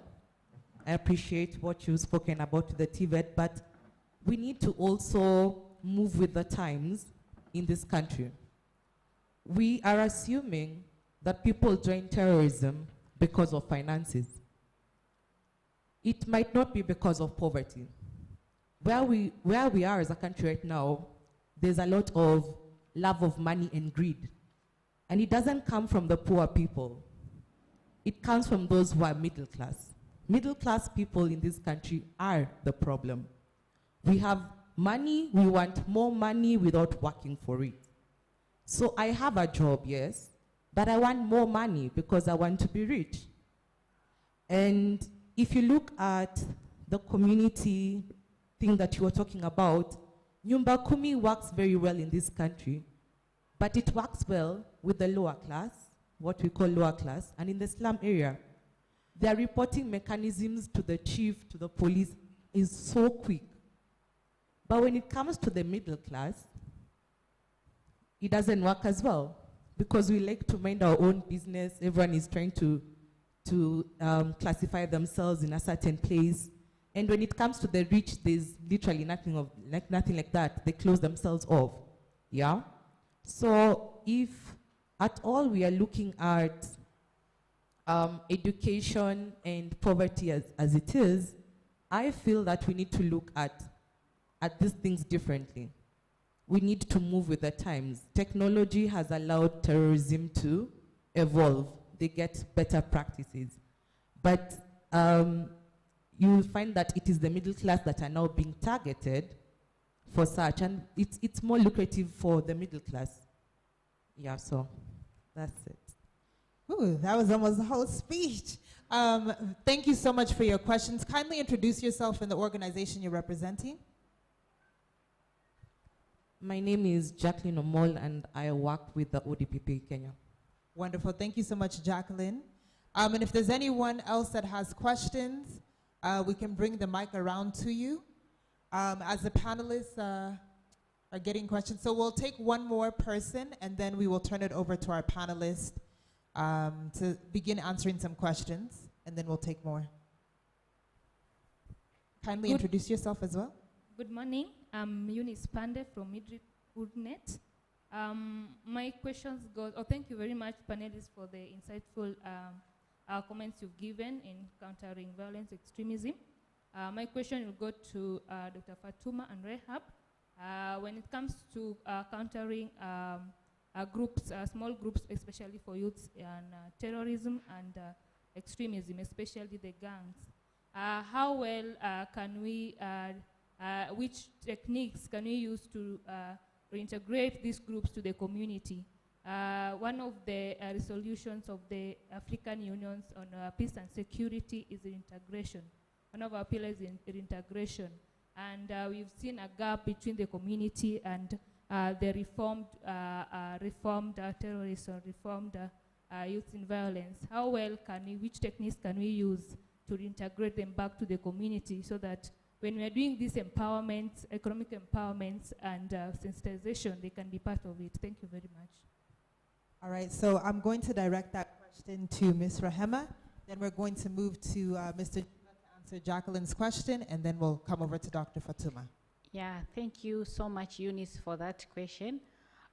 When it comes to reintegration, with the NCTC, I think there's a triangle of intervention. So there's a certain level where the CSO can intervene, but when it goes higher, I think there are different colors. When it reaches, I think the level of reintegration, the CSO hasn't been so much involved, and this has been the role of the government. And the CSO role could be maybe in terms of referrals. So I do not have the authority, just like what my sister Fatma was saying, there are certain things which are happening in secret. So I do not have the authority to speak so much about reintegration, because this has been mainly the role of the government. Thank you. Okay, thank you. So you spoke about, I think you basically said that poverty is not a big issue, right? But it is one of the main, okay, you basically said that the assumption is that lack of jobs and education are a driver, but this is the biggest driver. But I agree with you, these are not the only push or pull factors in driving our youth to terrorism. There's a lot of problems, of course, with regards to mental health. You have seen even our policemen shooting one another. They shoot their girlfriends, they kill their wives. So these are all extremism. These are all, and most of these require different forms of intervention. And I'm happy that our government is already establishing, this kind of mental health initiatives within our security system to be able to take care of that. So my position is that the main driver, and if you look at, for example, political radicalization, the reason we have a big mass attending political rallies, and most of the people who attend political rallies, most of people who are working don't attend rallies. Middle class in Kenya, they rarely attend rallies. They are waiting to vote, and most of them are the ones who are looking at the debates because they want to decide. Maybe they're undecided, but they don't. The people who attend rallies in Kenya, either UDA rallies or Zimio or Wajakoya rallies, are people without jobs, are people that are looking for that handouts that they're going to be given at the end of the rally, 100 bob, 200 bob. So this is the reality, unless you don't live in Kenya. The reality is that we have a big mass of what people are complaining about called the youth bulge. So as a nation, we need to turn that youth bulge into a resource. I believe that we should not be complaining about will be innovated by our youth today. And that's one of the reasons why at the foundation, the Global Peace Foundation, we try also to nurture innovation, creativity in high school students. So we created in high schools spaces called Leap Hubs, where these young people can be able to come up with business ideas. So at the end of the day, we are better off if we are churning out job creators as opposed to job seekers. Job seekers coming into a saturated market is not going to be helpful. So in short, we do not want to complain about the youth bulge, but we want to take this big number of youths and turn them into a resource that can develop this country, create this country's economy moving forward. So I think that takes care of it. But other than mental health, civic education is key into understanding. People need to understand. For example, right now, why are we worried as a nation about the coming elections? Every 5 years, our nation, and I remember the ODPP yesterday had a meeting where people, I think the Haji was talking about a country that always is under siege every 5 years because of elections. We need to move forward. Other countries, the other day we saw France had elections, in the morning, in the evening, they go back to work. In Scandinavian countries, people vote in the morning, afternoon, they're back to work. So they don't care who is president. Because when people don't have money, people say that it's only in poverty where people make noise. Hungry people fight one another. But people that have money do not have a reason to fight. So I think if we can access if we can address the economy, and in America they talk about economy. In elections, I think the Clinton says it's about the economy, stupid. So politics should be able to translate into economic benefit for the people. This is the minimum. If we address the economy, I think we would be able to address almost 60 to 70% of extremism and avoid the scenario whereby our young people will be available for recruitment into extremism. Okay? Thank you, Mr. Juma. Next, we're going to move over to Dr. Fatuma. Jacqueline, I know, touched on several points of how do we protect witnesses and people that do come forward when it comes to intelligence sharing. Thank you very much, Jacqueline. Okay, so I think you just echoed what I was saying. The problem we have in information sharing is that lack of protection. We've had a lot of culture of impunity, many young people disappearing. So I think people are scared. That's why I say that if we create those kind of spaces where people can share the information, no one is asking you, how did you get it? Come here, you know, until we verify.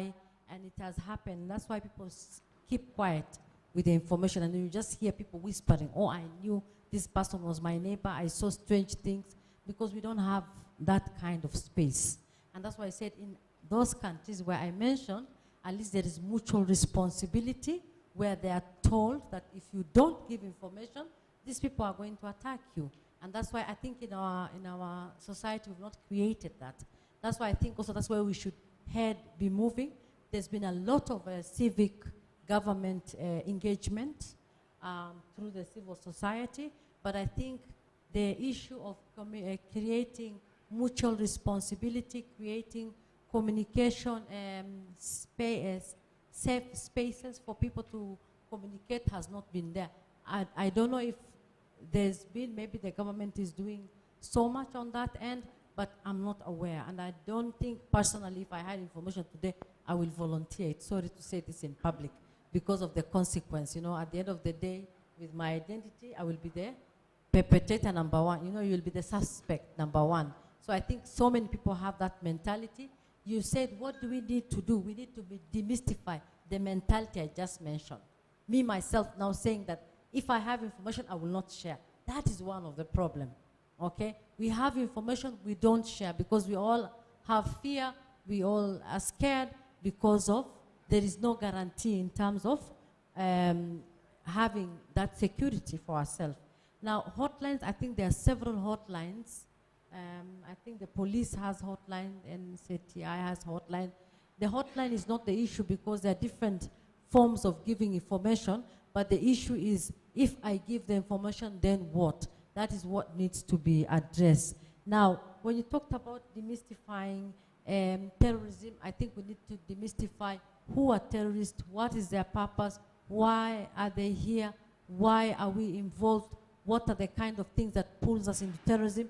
And also I want to differ that it's not always economics. I think we've really got it wrong. We think it's economics. It has to do with identity. It has to do with social construction. In 2018, I was privileged to do a research and I interviewed young girls who have the potential of joining ISIS. And most of them, they were going because they wanted to get married. You know, they just had this idea, you know, that there is this men who are looking for women. And it was just basically because it's a social construction. None of them was going to Syria for job. None of them was going to Syria because of Islam. But for them is that they just wanted a God-fearing man. And that God-fearing man is where? In Syria. Because he's really communicating with those kind of narrative of what you've been taught about God-fearing. And one of them said, for example, when she wakes up, the guy will say, oh, salam alaikum, my sister, I hope you remember to pray. I hope. And she said, I love this man because he made me recognize God, put me back into God's life. And it's just as simple as that. Me, when I was doing the research, I was looking for the complex things like they are going for money, adventure, and it was not. It was very personal. So I think also we need to also go back and demystify things from a very personal level. Why will young people join this organization? Because this organization also tap into that personal reason. Then lastly, because I think these are too many questions, but they kind of feed into each other, how does radicalization work? Where is it? Radicalization work at any, now politically, someone like Wajakoya tells me, I have a lot of cockroaches in my house. I can sell it to the Chinese. Wow, I'm in, you know? And you can imagine how so many people with very simple thing. I think radicalization is not, we've really made it like something very big, that is only Muslims who can be radicalized because they are Muslims. Of course, it's easier for the violent extremists because they're using an Islamic ideology.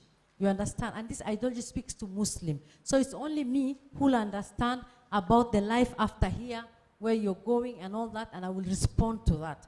But I think there is beyond that, you know, because they're able to also really get into other core issues that are maybe some of the gaps in the society. So I think anybody can be radicalized. This is what I believe. You can be radicalized, I can be radicalized, and that's where we should start from, because we are always looking at the wrong place. We always go to where boys are sitting and we think if they sit like this, they're being radicalized. Oh, please. Sometimes those boys in the maskani are not being radicalized. They're just there smoking their weed, and if Wajakoya comes, believe me, they'll be smoking in your house, because that will be the law, you know. So in this case, even you, Jacqueline, you can be radicalized without you knowing, you know, because someone can influence you. And you know what is power? The ability of making someone do what they will not do. And some people have those powers. They can really influence us. They can make us change our decision, do many things. And that's where I think we need to understand what radicalization is. What do we need to do? We need to empower people with knowledge. Like, for example, one of the issues I found in my research was religious literacy. Most of the girls did not know anything about religion, because in Islam, religion is very interpreted by the men. So you're memorizing and you're told, Islam says this, Islam says that. So you say, okay, I agree. But you need to engage with the text, with hermeneutics, understand it. And if someone tells you, you challenge, you say, no, this is a misinterpretation. It's not like that. And our young people are like sponge. Whatever information you give them, they take it without judging, without arguing.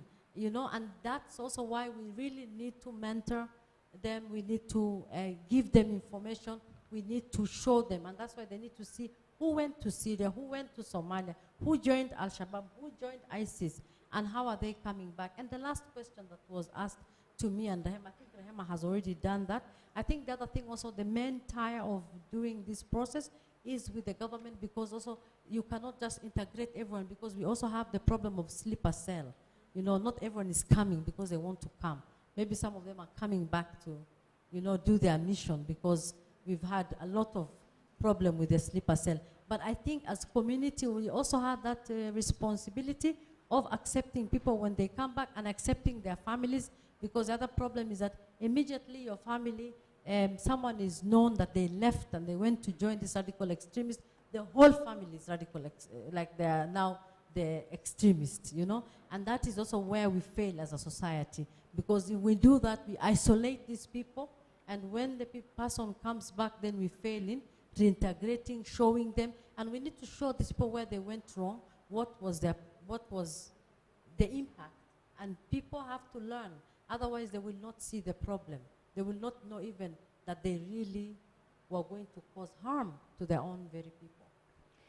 Thank you so much, Dr. Fatsuma. A lot of insight, a lot to think about, and I think you brought up some great points about looking at the entire picture of terrorism, not making assumptions. I think we have so many different assumptions, but looking at it from the ground up. I know there were several more questions. We're going to take a quick tea break, but those that have questions, go ahead and ask them. I'm going to have our panelists write them down, and we'll hopefully be able to answer them later. So just any final questions from any audience members, real quick? You had your hand up earlier. Can someone assist him with a mic? And then kindly introduce yourself and just ask your question. Thank you. Isaac Otieno from International Foundation for Electoral Systems. I have two questions. The one the professor, you sort of alluded to it, but the issues around incentives. How do we incentivize issues around counter-terrorism, and what safeguards do women have, even if you have those incentives? The second question is, terror, at least in our context, finds its expression in religion. How do we not weaponize religion so that terror finds its expression in radical Islam, if you like? Thank you. All right, and we have one more question from the gentleman in the red sweater.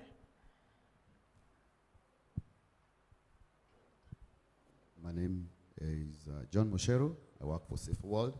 Just two questions. One is, how are we learning from history in terms of involving women in peace building? My grandfather reminds me that women were very instrumental in giving information, especially to the peace, to the liberation fighters, the Mau Mau, for instance. You know, they gave the food, the information, you know, they were the spy, etc. So how are we also learning from that, like the ISIS, you know, those women who are involved, or Boko Haram, or even in Burkina Faso, or Gadugu, and other countries that have faced terrorism, and how are we using women as flagship peace ambassadors? Second question is in terms of, there are so many efforts, there are so many organizations that are dealing with issues around violent extremism, and how are these efforts actually coordinated so we have one kind of an approach where we can tackle these particular issues. Thank you. All right, so just for the sake of time, I'll have each panelist just select one of those questions and answer it briefly so that we can move on to our tea break. So, Take the question from Mucheru. Previously, there's a publication that I did, but at the moment I might not be able to give you specifics on the literature review, but there's good history of women participating in contributing to peace, and also there's negative history of women participating as combatant in war or violent extremism. For example, the current examples we have is Evelyn, the one who participated, I think, is it in Dusit? Yeah. And when it comes, so we should know that women can also be perpetrators. Sometimes people just think that women they are very peaceful, and people underestimate the role women can play in war. So we should know that women can play both roles. Second is we can enhance their role in peace building by, for example, having good policies in place. Sometimes we talk a lot about women participation, but to be honest, I find it rhetoric. So we have to be real, and it has to be meaningful participation in all aspects. And I think previously, maybe even in the documentary and in our discussion, we've been talking about what meaningful participation is for women. And maybe if you need further information during tea break, we can continue the discussion. Thank you. Thank you, Ms. Rahama. I think so many people are into this space trying to do this thing, and it is better if we have many people involved in efforts against preventing violent extremism. I'm happy that now we are the Global Peace Foundation. This is our daily job. But now during elections, everyone is preaching peace. Politicians are preaching peace, policemen, government agencies. So it makes my work easier. So the more the merrier, the more the better. But to finalize and also to give my closing statement, everything begins with the family. If everybody can take care of their children properly, ensure you know what your children is doing, you know what he's reading, you know what he's browsing on the phone, you know his school, you know his friends. This is the beginning. So the problem we have is that parents are not involved in the daily lives of their kids. And that's where you lose these children to what you're calling the pull factors. Huh? You know, he browses something, or maybe he's depressed. And we are lucky in Kenya, we are not even, America has a big problem with gun violence. That is another form of extremism. Look at the television going on, January 6th, during election, Donald Trump and his people coming to Capitol Hill and saying, our man did not win. Now we will burn down this Capitol Hill. That is extremism at its worst form. So, and related to that, as I finalize, we are going into this election, and this is something that we are preaching. I belong to Kenya Private Sector Alliance, and we have a campaign called Kenya Daima. We are saying this election, everyone should go and vote, and we are saying, please go and make your voice heard. Go vote. After voting, your role is just to vote. Then let everyone attend wajibu wake. Nasema kila mtu atende wajibu wake. Wewe ni mpiga kura, piga kura. Alafu wachia IBC ihesabu hiyo kura. Let IBC count the votes, tell us who won. And then after that, again, our role is to accept whoever is announced. Whether it's Wajakoya, please accept it. Whether it is David Maure, please accept. Whether it is a hustler, please don't say that if my candidate did not win, then I'll start banning out this. This is another form of extremism. So political extremism is bad, and we are in that season. If you see what's going on in the US, the discussion, we are on that verge. Please vote and encourage people to vote peacefully and encourage people to accept whoever is on the ballot. Asiyekubali kushindwa, siye mshindani. Thank you. Thank you, Mr. Juma, and we'll end with Dr. Fatuma. All right, thank you very much, Mr. Otieno, for your questions. So I'll start with the incentive. I think we have an incentive, but we've not used. I want to share an example of Tunisia.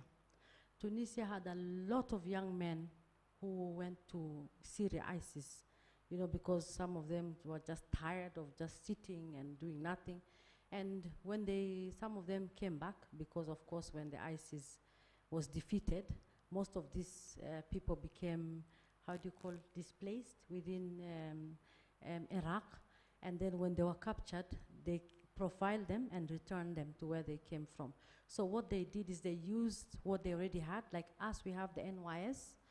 I think we can use that as incentive. If you went to join this violent extremist group, you come, you're trained, we reinculcate again patriotism, we show you that where you came from. And when someone is reinculcated back to the society through a means within your system. So I think we have a lot of incentive that we can use, but this incentive has to be within our society. So we have to, in some European countries, they've made these people to write a book, and they kind of like become a celebrity, and they are signing this book, and they change the narrative. Instead of you becoming the perpetrator, you become the victim. But in our society, we always make you, and we will remind you, and forever you will, and that's why also some of them even go back or become the sleeper cell. So we need to kind of like change the narrative for them and make the people who come back with this incentive, and they are able to see, why they need to be back to the society and participate. Now, safeguards. I think the safeguard are identity that we need to create our identity as Kenyans. At the end of the day, whether you're going to join ISIS, you're going to join Al-Shabaab, remember that you're a Kenyan. You're coming back, you will harm Kenyans. So it's you harming yourself, and I think that is one of the safeguards that we need to use, because we say, oh, you've gone because you've joined a Muslim organization, you're a Muslim. No, your number one identity should be Kenyan. And the other ones should be secondary now, because also your identity is pegged on many things. So I think that is safeguard. The second safeguard is also mutual responsibility. Like if you do something, that also will boomerang back on your family. And some people have seen that, like most of the people who have gone, their families are in jail and whatever. So I think also they need to be shown and realize that. Now the other safeguard also is just with what was said, what could be done, is creating that synergy. So if we work together, from all angles, combining the soft approach with the hard approach, with all that effort, and there is synergy, I think that is the best safeguard that we can have, because in that sense also we are able to complement all the approaches that we are doing. How do we not weaponize religion? I think we also need to start to demystify ideologies and understand that there is something that is called religious ideology. So it does not mean that anyone who's joining Al-Shabaab is joining Al-Shabaab because of Islam, because it's an ideology. okay, that they're attracted to. So we need to also understand it from that point and work with the people of the religion to now explain and how to say, like, separate that, because I don't think capitalize on religious ideology. You understand, because of the divinity. You know, there are things that are superior beyond us you can't explain, and that's why you render yourself to the narrative of those group. I think we need to also demystify, separate the dogmas of religion, separate the ideologies behind religion, and the same people from the religion always need to do that, so no one else is the real meaning of what it was saying. So there is manipulation. That's why I think Dr. Fatma was emphasizing on religious literacy. Someone who's learned his or her religion well, they really value dignity and respect for human rights. So they will not go around, like, I've gone to madrasa, I've learned a lot about respecting people, loving other people irrespective of their background. So it is not very easy for me. It is not easy. We believe that we are one family under God. Whether you're a Muslim, Christian, it doesn't matter. Let us democratize God, right? You know, you want to worship God in, you know, maybe you're Christian, you know, allow you to do that. You want to, let's allow them to worship. God in his wisdom created us different. He created us, he created Muslims, he created Christians, he created Hindus. So if we start saying, and this is another form of extremism, fundamentalism, this is a problem. Even Christian fundamentalism is wrong, where you are saying that if you are not saved, tapping into the strengths of this religion, not the weaknesses, because what has happened with Islam in this region is that the weaknesses have always been used because the violent extremists have capitalized on that. All right, okay. We actually do have to wrap up. I'll allow you to ask your question, then you can discuss it during tea time. Thank you very much. It's not a question. Okay. But, some of us, when we talk about terrorism, it runs through our veins. My name is John Ndungutse. I'm the director of Counterterrorism Center of Excellence for YAPCO. I may not come back here, but I felt that I should intervene. I think you hinted on it. The problem we have is ignorance. When you talk about, you are talking about Muslim. I see there is something that you don't know. You know, I come from Uganda. We have exported terrorism. The 10 Commandments, you heard about the 10 Commandments by Joseph Kony? He was a Christian fanatic. And we exported it, either it's in the North, it's in America, I don't know. Secondly, we exported ADF based on Islamic teachings. I think, Professor, and the rest of the people, maybe what we need to help let's not look about violent extremism as the end of going into doing this. There are stages. Even if he was the son or a daughter of Bin Laden, he's not born a terrorist. Everybody is born normal. But these are stages they go through. And thereafter, you are talking about these people who are returnees. And you're talking about reintegration, you're talking about the radicalization, you talk about disengagement, you talk about rehabilitation. All these are exit strategies. So my question is, there are so many organizations. I know my sister is here, the head of National Counterterrorism Center. How are you collaborating with terrorism fighting groups to stop this problem? I know Kenya, the problem that is happening here, it is imported. This is important. And before you become the exporters of terrorism by these ladies and young children, because we are looking at this as something, an afterthought. But what are we doing?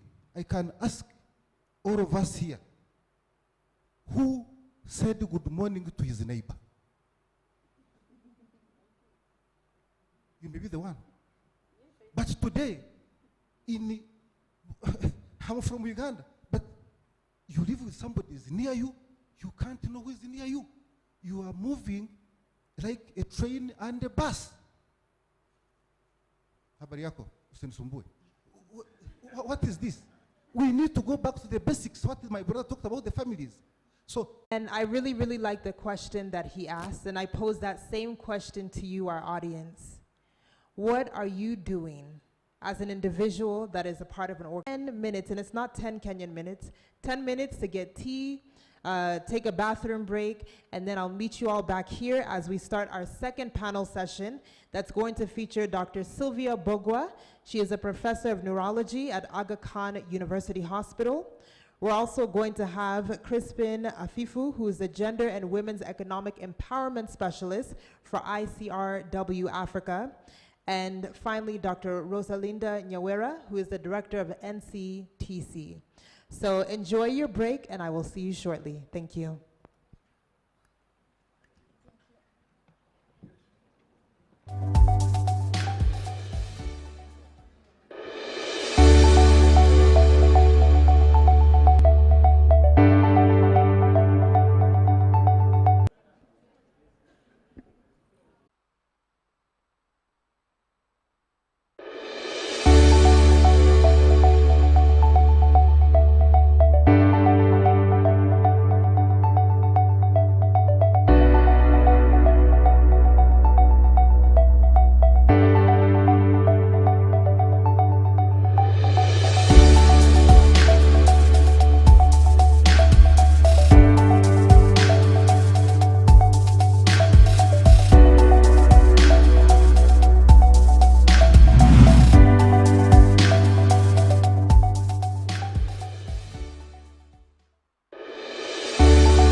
Although parenting is a shared responsibility, mothers often hold the first key in shaping a child's destiny. So critical is this bond that mothers often carry a lingering guilt whenever their children turn rogue. In such cases, African societies often lay blame on mothers while abandoning their own.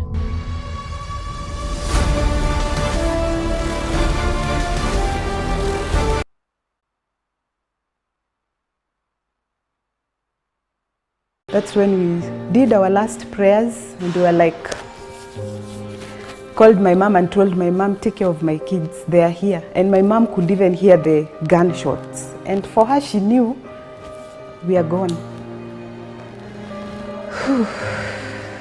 She has accepted what befell her and fellow victims, but more importantly, she has adjusted to the grim realities of violent extremism and the accompanying trauma. Wow. It has made me, I feel it changed me in a way. Like if I go to any building or any closed setup, the first thing I have to do is to check where the exits are. Those are things I never used to do.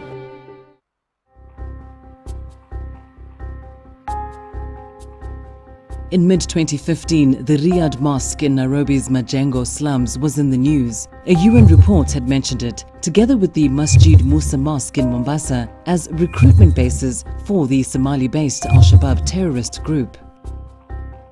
The dust has since settled, but some mothers still wear brave faces while carrying heavy hearts.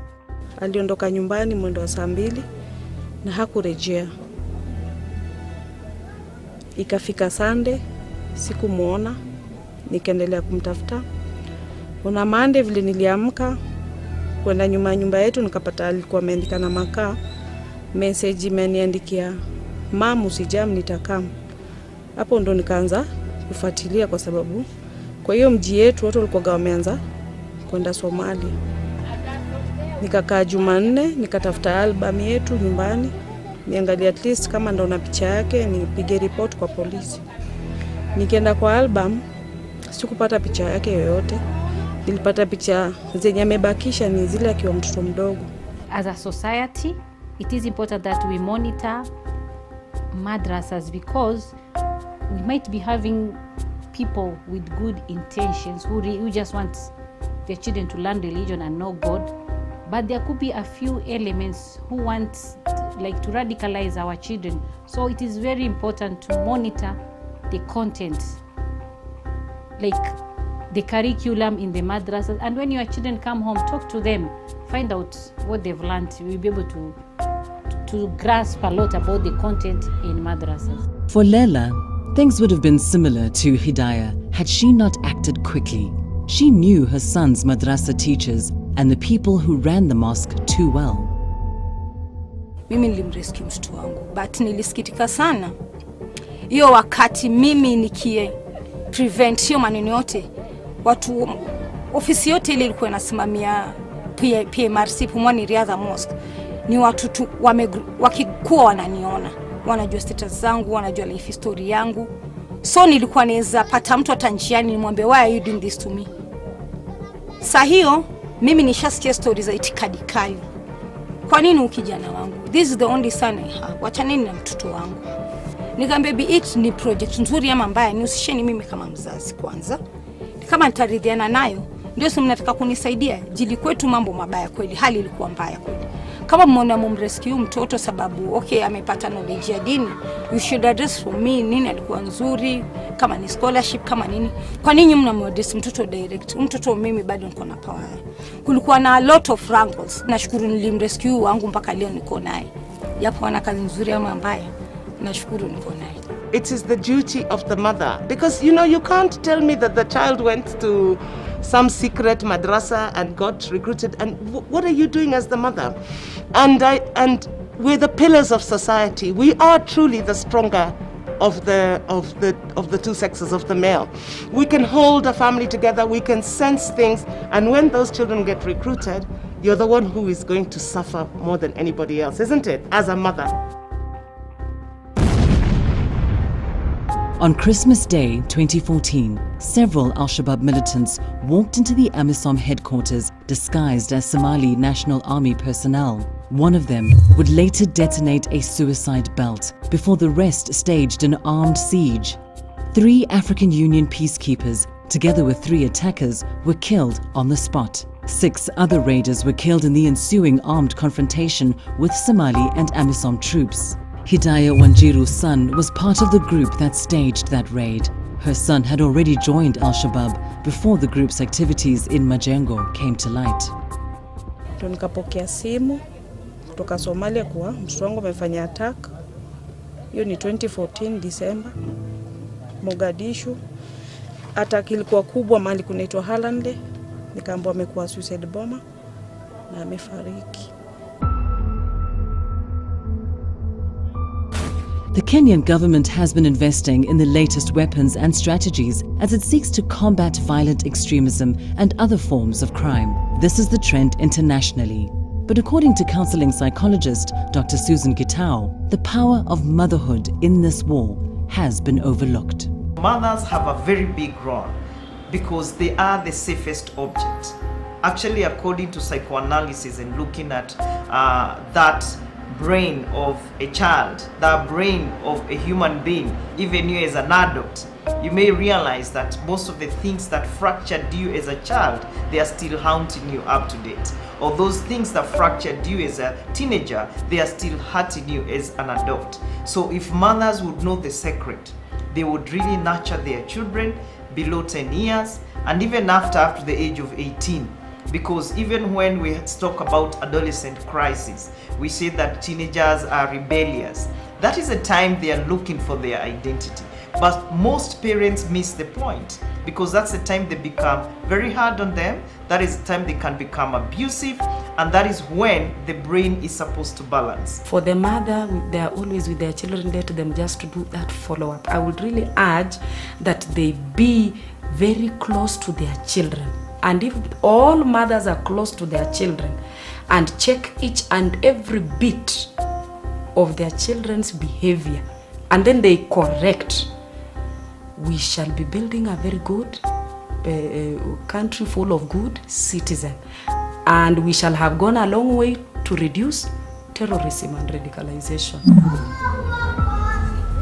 Religion is at the center of Al-Shabaab's violent mission. Many young people are introduced to their respective spiritual grounding by their mothers. Here in Kenya, Muslims and other religions continue coexisting peacefully despite global terrorism threatening this bond. At the center of this is the interpretation of teachings of the Holy Quran, especially on jihad, which is often misinterpreted as holy war. But the lack of religion in a child's life creates a vacuum that can be easily exploited.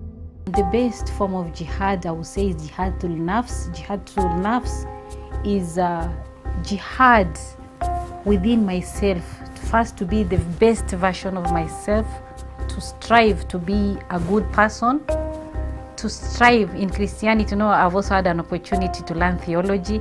In Christianity, it says to be an image of God. So to me, jihad is to be the best person you can be. Most of the time you have heard this myth, and it's a myth, that Islamic faith is the one that advocates for terrorism.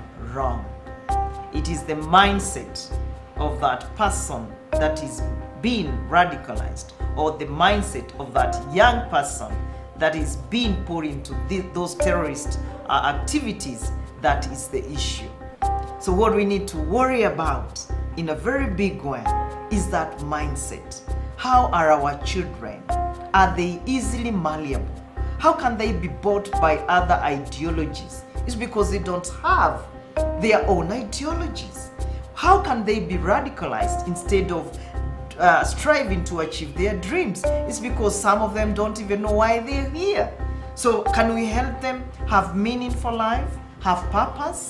And from there, we always say, if we also nurture that which they really love doing, that they can die doing it, we're talking about passion, then our kids who fear to be failures, we know when we have purpose and passion meeting, then there is success as an outcome. Lack of religion, whether a Muslim or a Christian, is very crucial. We know for a fact that in Islam is a way of life. So definitely if there is a vacuum or if there is any gap, it will definitely impact. May it be on the parent, may it be on the child. Otherwise blaming religion. When we have very many of the Christian youths now joining Al-Shabaab, it's a lot of cognitive development work that needs to be done on the young people, that nothing really sidetracks me. I know who I am, I know what I want, and I know how to get there. Don't tell me you have promised me 90 virgins. Don't promise me you're going to take care of my family, you'll bid for them, and all you want to do is to take my destiny from me. Kijana wangu aliwahi kwenda, lakini tuliambiwa wazazi watabadilisha maisha. Sijawahi kutana na lolote lizuri. Ni huzuni tu ninaona machozi mengi sana. Where parenting fails, nature has its own way of mitigating. The success is often death or jail for the concerned persons. Lucky ones live on borrowed time. I am a mother, and obviously I'm a woman in that matter. So apart from being a teacher by profession, I really look at this upbringing of the children. It's majorly, in fact, it is the major cause of somehow what we have right now as terrorism, because it is what you as a mother, and especially a mother, because in most cases it is a mother that is so much in contact with a child, and the way the mother is going to bring up or to train her child, it is really going to impact heavily, maybe negatively or positively. Our young people, and especially youths, whether they are learned or not learned, they have serious emotional instability. And so we need to do serious life skills training. We need to do a lot of mindfulness training where you make somebody become human, because what they have lost is humanity. But where did they lose it? They could have lost it because they were abused at home, physically, emotionally, sexually, name it. When we also talk about structural poverty, structural trauma, where you find the have and the have-nots, you know, that's social kind of discrimination in terms of what I need to have because I ought to have it, or it's right for me to have it, and I don't have it, makes me a very angry person, makes me a bitter person, and makes me want to revenge. Many instances we see actually mothers coming to the defense of their sons, and they know very well that these kids are involved in gangs or crime, but they still come out to defend and protect. I know my son. That's what they say. I know my son. My son has not done ABCD. Until now, finally, you are called to collect a dead body of your son having been shot by police. And you have been protecting this son all the time. The minute you know your child is a terrorist or is being trained as a terrorist and you're the one hiding, you have become an accessory in that act, that criminal act. You will also be taken and charged. Just like I am a lawyer. If I go and start taking money that has been laundered somewhere for a client and the laundering is linked to terrorism, I'm culpable.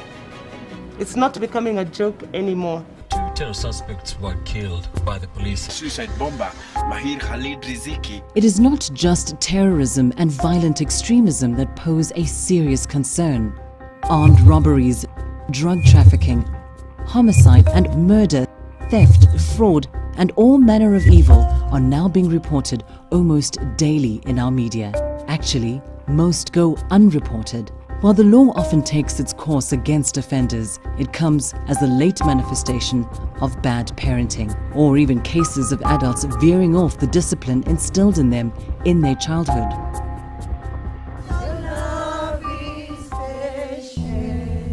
Langata Women's Prison is the largest of its kind in Kenya. As the name indicates, prisoners here are female. They are living in the ruins of their dreams. Some of these inmates committed horrible crimes for which they are serving long sentences. In fact, there are some who will never leave this facility alive. In their personal moments of remorse and reflection, some blame bad parenting, the lack of parental love and presence in their lives for their current situations. I've met prisoners who are blaming the parenting care because they're saying they've landed to prisons because of their parents didn't take good care of them. The parents didn't teach them how to behave in the society. The platform of all rights is dignity. Dignity for the poor, for the rich, it's dignity. And when you feel indignified, you are destroyed. It really pains me when I speak about my mom. It really pains me because my upbringing was terrible for a child. It was terrible. I went through so much bad things just because I had nobody by my side. You feel that I don't have any importance because if the person that gave birth to me is not there for me, when I go for her, she pushes me away, telling me that I'm not the first child and I'm not the last child, so she doesn't need me to be there. Mama yangu hakuwa anajishughulisha venye maisha yangu iko, kwa sababu mara nyingi tuseme hata kama ni school fees nilikuwa nashidaka kwa barabara, kama nimefukuzwa nikienda nyumbani ashughuliki. Kama angenilea vizuri ningekuwa kitu kizuri. Mimi nilihusika na mauaji, unaona, na mwenye niliua alikuwa boyfriend yangu, na sasa mamangu alikuwa amenikanya na huyo boy na sikusikia. Unaona, sasa kama nilisikia mamangu singekuja hapa jela. Mimi kama mama niko na mtoto mmoja, baadaye sikusimama kwa hiyo gap vizuri kukuwa mama mpoa kwa mtoi juu unacheki time yenye nilifaa kuwa na huyo mtoto.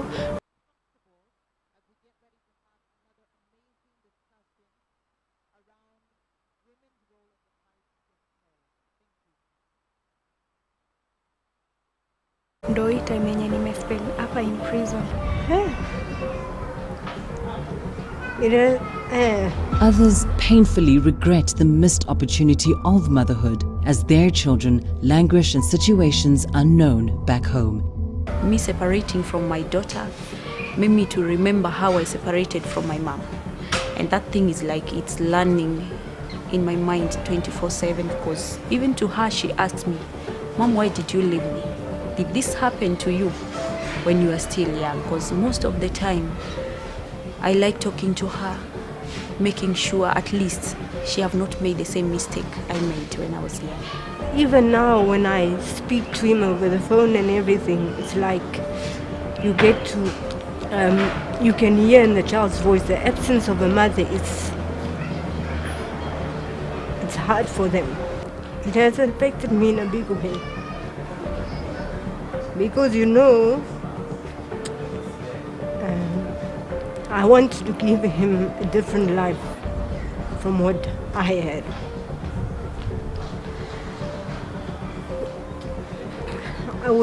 I wanted to give him a better life. I mean, brought him up in a different way. But yes, circumstances didn't allow it. The emergence of the internet and smartphones has presented young people with a world of opportunities. But like a beautiful rose that comes with painful spikes, these digital platforms are a potential avenue of recruitment into bad company, violent crime, and other vices. It is a whole new set of challenges and headaches for many parents. At times, parents are very ignorant. They are not aware. They don't know what Instagram is. They don't know what Snapchat is. They don't know what Facebook is. They have absolutely no idea, about this. They need to be aware so that they get to know what is happening there's a lot of recruitment that goes on there. So if they're using the internet positively, then there's absolutely no problem, no harm, because anyway, that is the world that is now. We can't expect our children to live the way we lived. We can't expect our children to live, like the way people lived without internet. The internet is there, and maybe it is there to stay. So the thing is, it's for the parents to get to know what happens and make sure they move with their kids. And in child upbringing, parents need to be friends with their kids so that they move together as friends, again, not dictators. Because again, when it comes to the element of dictatorship, then that's another door for problems to creep in. If you look at the kind of generation we're dealing with, honestly, we are very highly opinionated. We are highly rebellious, like I have reached a point where I've worked with young people who would tell you, hata ukiita mzazi yangu kwani watafanya, watadu. That's true, because then it's like a woke generation. They know their rights, they know the loopholes that are there in the event that you decide to infringe on their rights, even as a parent. So I wouldn't really say bad parenting is there, but honestly the parents are frustrated. They really don't know how exactly to handle these kids because they are too informed, they are too much aware. Mostly because of the technology that we have. Everybody's on social media. If you see parenting or the way parents used to take care of their children in 30 years ago, 40 years ago, it's quite different from now. If you compare those parents of that time and the parents of nowadays, they have really neglected the upbringing of these children. And it is like they feel children are more safe in school, they are more safe with the teachers, forgetting that what they have planted in these children, what they plant in these children back at home, it will make maybe me as a teacher or any other teacher will receive this child from home. It will make it easier for this teacher to continue, nurturing a child's behavior or morals. It should be a continuous process. In that when a mother or when a parent brings this child to school, a child whose morals have already been washed away, how do you expect a teacher to rebuild or to bring morals in this child? When this teacher tries, the child will know that after all, this is not the way I was taught. So this child has already learned the wrong way. I think mothers can be strong influencers if they have a strong grasp of things happening in society, because not all mothers are aware of these things. If you go and tell my mom mambo ya ugaidi, you know, about are in that level. The parents are lacking an entry point with their own children. So maybe that's something that we need to enhance, and I would think schools are the best platforms to use. And the pressures on these children are there. If we're able to have parent, teacher, student discussions from primary to secondary, we have the boardings. So by the time they're in university, as much as they know they're not, you know, like of the same age gap with these people, they're able to understand what's right, what's wrong, without really influencing or being bad influences to each other.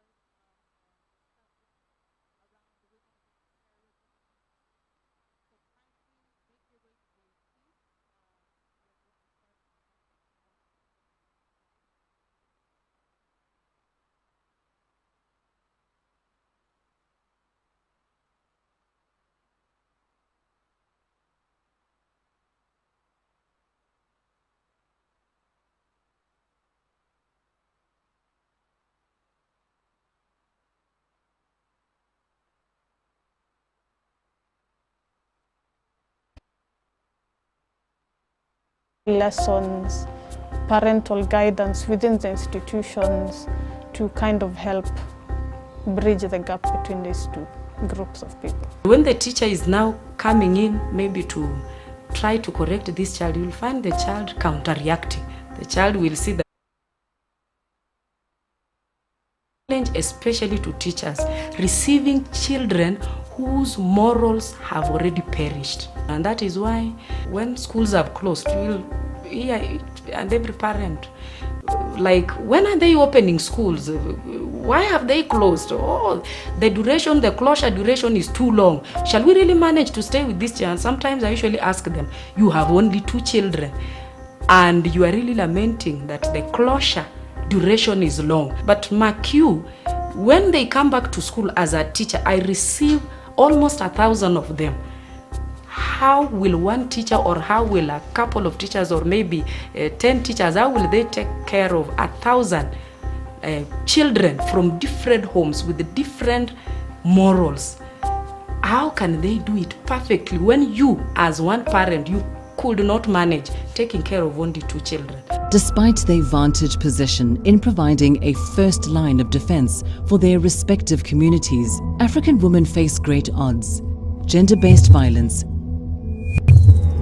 female genital mutilation, lack of economic empowerment, and other forms of discrimination, just to mention a few. These often make it hard for them to play this defensive role, if at all. After all, parenting is a shared and symbiotic responsibility for men and women. Therefore, building strong social pillars from the family level is paramount. It is also a right for every child. We should not put too much expectation on women, because the other problem is that we say, okay, all mothers are responsible and anything goes wrong,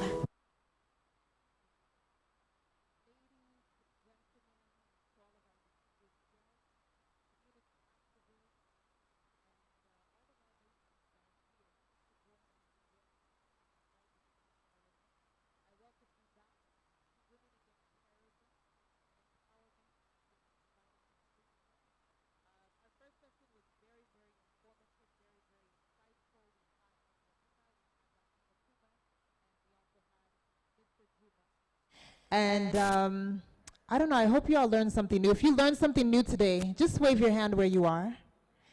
If you were inspired today, let me just see you wave your hand where you are.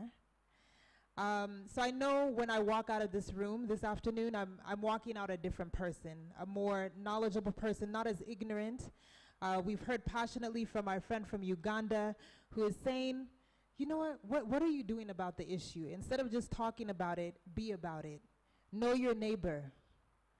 All right, so we're getting ready to kick off the second session. So I would like to introduce and invite our next set of panelists to the stage. And for the next panel discussion, we're going to be focusing on challenging power relations in various sectors to prevent counter-violent extremism. All right, so first up on our panel, I'd like to invite Dr. Sylvia Gaki Kimathi Bogwa. She is the first female neurologist in Kenya and an assistant professor of an internal medicine and clinical neurologist at the Aga Khan University Hospital right here in Nairobi. She holds a master's degree in internal medicine from the University of Nairobi and an MSc in clinical neurology from the National Hospital for Neurology and Neurosurgery at Queen Square, London. She is very, very passionate about having broken the bias herself in a very male-dominated sector, and she is passionate about gender equality, and she is a strong, strong advocate for mental health. Ladies and gentlemen, introducing Dr. Sylvia Bogwa.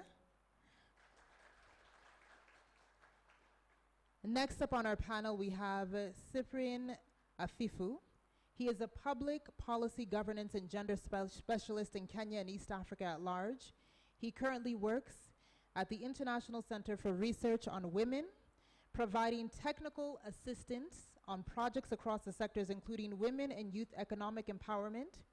He holds a master's in public policy and a BA in gender and anthropology, and is currently undertaking MSc in sustainable development and a diploma in business management. He's also worked at large with the African Youth Trust, creating restorative and soft approaches to youth engaging in violent extremism, specifically in Mombasa and in Nairobi. So ladies and gentlemen, please help me welcome Mr. Afifu. And finally, a lady who wears a very big title. Please help me welcome the acting director for the National Counter-Terrorism Center, none other than Dr. Rosalind Nyawera. Dr. Nyawera, we're so excited to have you in the house. And this afternoon, before we kick off our panel discussion, we have a short video courtesy of the National Counter-Terrorism Center that we'd like to play. So ladies and gentlemen, kindly turn your attention to the screens.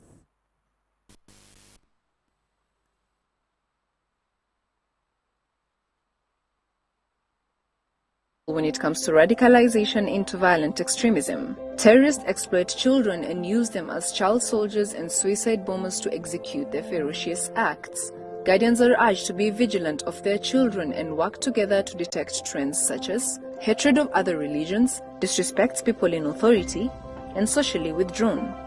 To protect our children, Kenya's National Counterterrorism Center has developed a activity guide that enables parents, teachers, and community leaders to detect any suspicious behaviors on children. One can seek help from law enforcers, psychologists, teachers, or if you know anyone who might need our help, please call our toll-free line 0800-721-600. Say no to terrorism. This message is brought to you by the National Counterterrorism Center, Kenya. Be vigilant. Amani na uhuru. Kenyan youth have been radicalized into violent extremism by terrorist groups. There are many early warning signs and stages. Stage 1, indoctrination. Exposed to extremist ideas, becomes susceptible to radical ideas and behaviors. Stage 2, extremism, hatred and intolerance for other communities and religious beliefs. Frequently visiting websites and social platforms of armed groups. This person needs your help. Act accordingly. Seek help from religious leaders. Seek help from NCTC via emergency hotline 0800 721 600. Say no to terrorism. This message is brought to you by the National Counterterrorism Center, Kenya. Be vigilant. Amani na undugu.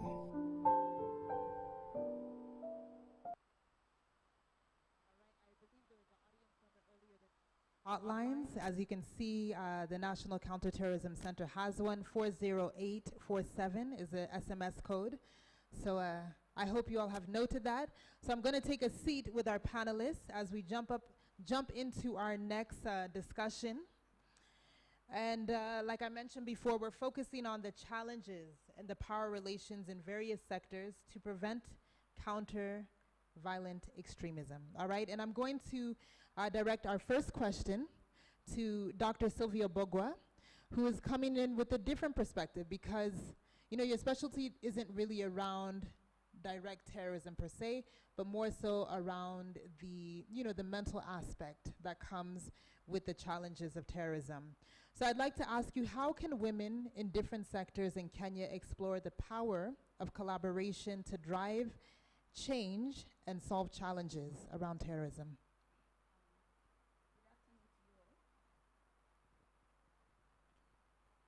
Good afternoon to you all. All protocols observed. Thank you for having us here. It's been a very insightful morning, and thank you, Angela. So how women can drive this. I've heard a lot this morning about terrorism and violent extremism that I had no idea existed, because to the lay person who is not involved in direct contact with terrorism, we look at it as a whole different field. But having heard what I've had this morning, I think it's time we start looking at terrorism in a slightly different perspective and to realize that it begins with each and every one of us. So what do we do about this? I'll start with a saying from Maya Angelou, who said that when a woman stands up for herself, she actually stands up for other women, and she stands up for the society as a whole. So women are actually the first line of defense. When a child is brought up into this world, the mother nurtures the child, carries the child in her womb, and the first food that the baby eats actually comes from the mom. And there's a reason why our native languages are called mother tongues. No disrespect to their fathers, but they're called mother tongues because our men historically have always gone out to fend for their families, to go out there and hunt and gather like in the olden communities. And right now it still goes on. The women remain at home. They bring the children up. They make sure the children are well fed. They are dressed. They go to school. So women spend a lot of time with children. So right from the time a child is in the infancy stage, it's the mothers who spend most of the time with the children. So women are very powerfully placed in this society in curtailing what violent extremism has done to us. And lending a leaf from our colleague who comes from Uganda, who actually stood up and strongly said that Nyumba Kumi is important. We all need to know who is your neighbor. Who do your children go to school with? Right now, in this era, we're in the era of IT. Our children work on laptops. Our children work on computers. They're always on phone. Who's your child discussing with? Who's your child playing PlayStation with? Nowadays, I see our children actually have friends out there overseas, named maybe Limbik or Tony or someone. Who's that? Is it an adult? Is it a child of the same age? Or is it somebody who's trying to radicalize them and indoctrinate them? And as parents, we are comfortable sitting around them and we have no idea. So how do we get women involved, knowing that women hold such a powerful position in our families and societies? So right from the word go, we need to have educational opportunities for women. Women need to go out there. Historically, when we look at most of our communities in Kenya, and right now it's still going on, northern Kenya, northeastern Kenya, the rift, you find that the girl child is groomed to grow up, be the mother, bring up the children, take care of the home, as the boy child goes to school. We need to start changing that narrative. We need to start creating equal educational opportunities for girls so that they also are able to go to school and be able to competitively work with the male counterpart in the job market, in areas of policy making, decision making, in areas of governance and leadership, both regionally, nationally, as well as internationally. So that's one way in which we can collaborate to make sure that the female sector comes up and starts to take its place in fighting against violent extremism. And what has been said this morning is true. When you look at a woman, she looks very innocent. So who best to carry information in terrorist activities? Who best to carry in weapons? If you go to Westgate and all these other malls, you'll find that the surveillance is great. And you find that they are softer on women, as many times happen. You'll find a man will be searched and a woman will be let to go through. So who do you think is going to carry that weapon into the mall. It's a female, it's a lady, because she's a lady, she's soft, she gives a smile, she says hello, and she gets through. And she's the one who's going to be the perpetrator. Women are now no longer just victims in terrorism, they are also perpetrators. So other than equal job opportunities, we also need to get them to have positions of leadership, policy making, decision making, and just bring them up. Thank you. Thank you so much, Dr. Bogwa. You touched on so many amazing points, one being the role of a woman in her household and the power that she holds. You know, at the end of the day, empowering your child, understanding your child, and also being nosy. I know, like, kids of this day and age, Gen Z, we have a Gen Zer over here, they like their privacy, but as a mother, it is your job to be nosy. Know what your child is looking at. Yes, we are living in a digital village, but kids are even more wired. They know how to work phones and technology even better than the adults that surround them. You know, in the recent past, there's been a rise in sex trafficking, and most of it starts online, communicating with strangers. So really being at one with your child, understanding what they're doing. And as women, we have something called the sixth sense. We know when things are not right. So understanding, you know, your role as a mother or a sister, and following your intuition and taking that next step and inquiring more information. Yeah. So thank you so much. We're going to swiftly move on to Mr. Afifu.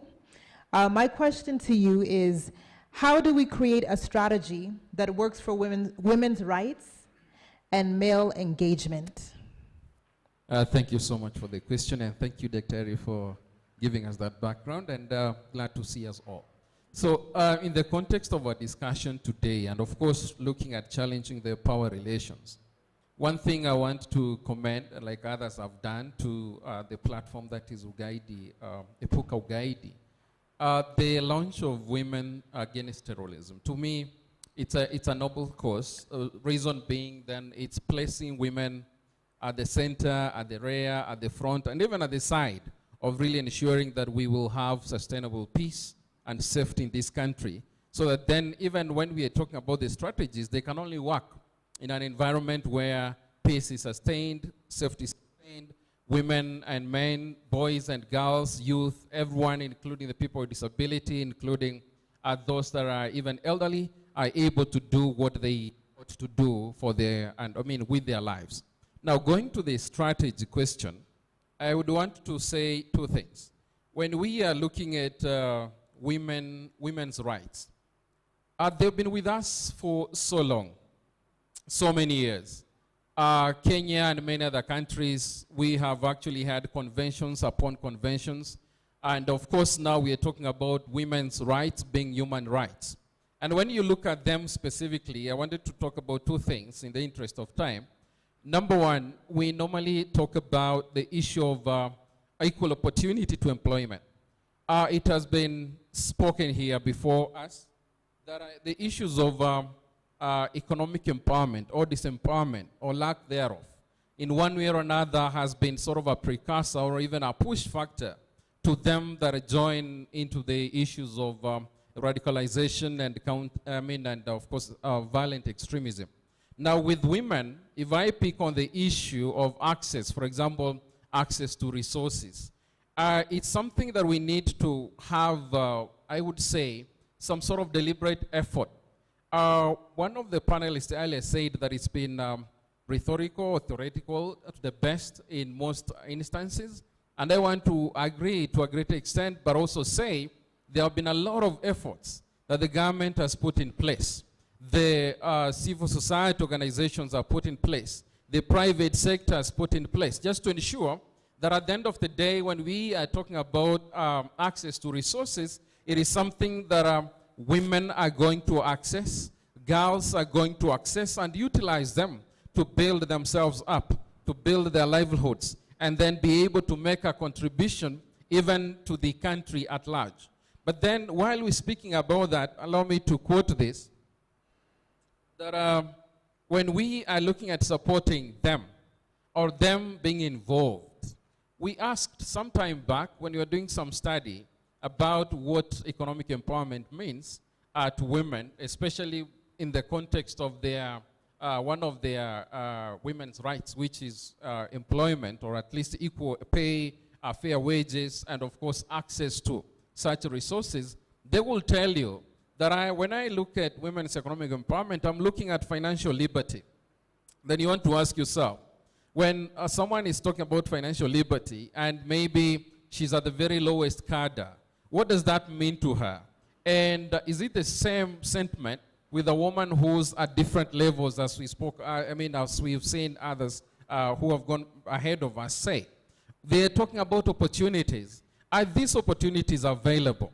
And of course, how can they access them? What do they need to access these opportunities? And where are these opportunities anyway? One of the panelists also talked about the large number, for example, of young people coming out of colleges and the employment space is shrinking. Are there alternatives? And of course, when we look at that at the same time, we, and Dr. you talk about the issue of psychiatric health, or at least issue of psychology, which to me, I realize that the country right now, when you are disempowered, for example, economically, you lose your self-esteem, you lose your confidence, and you become someone who can easily be manipulated. You have lost your voice completely. And of course, even bodily autonomy, you cannot negotiate for what is best for you.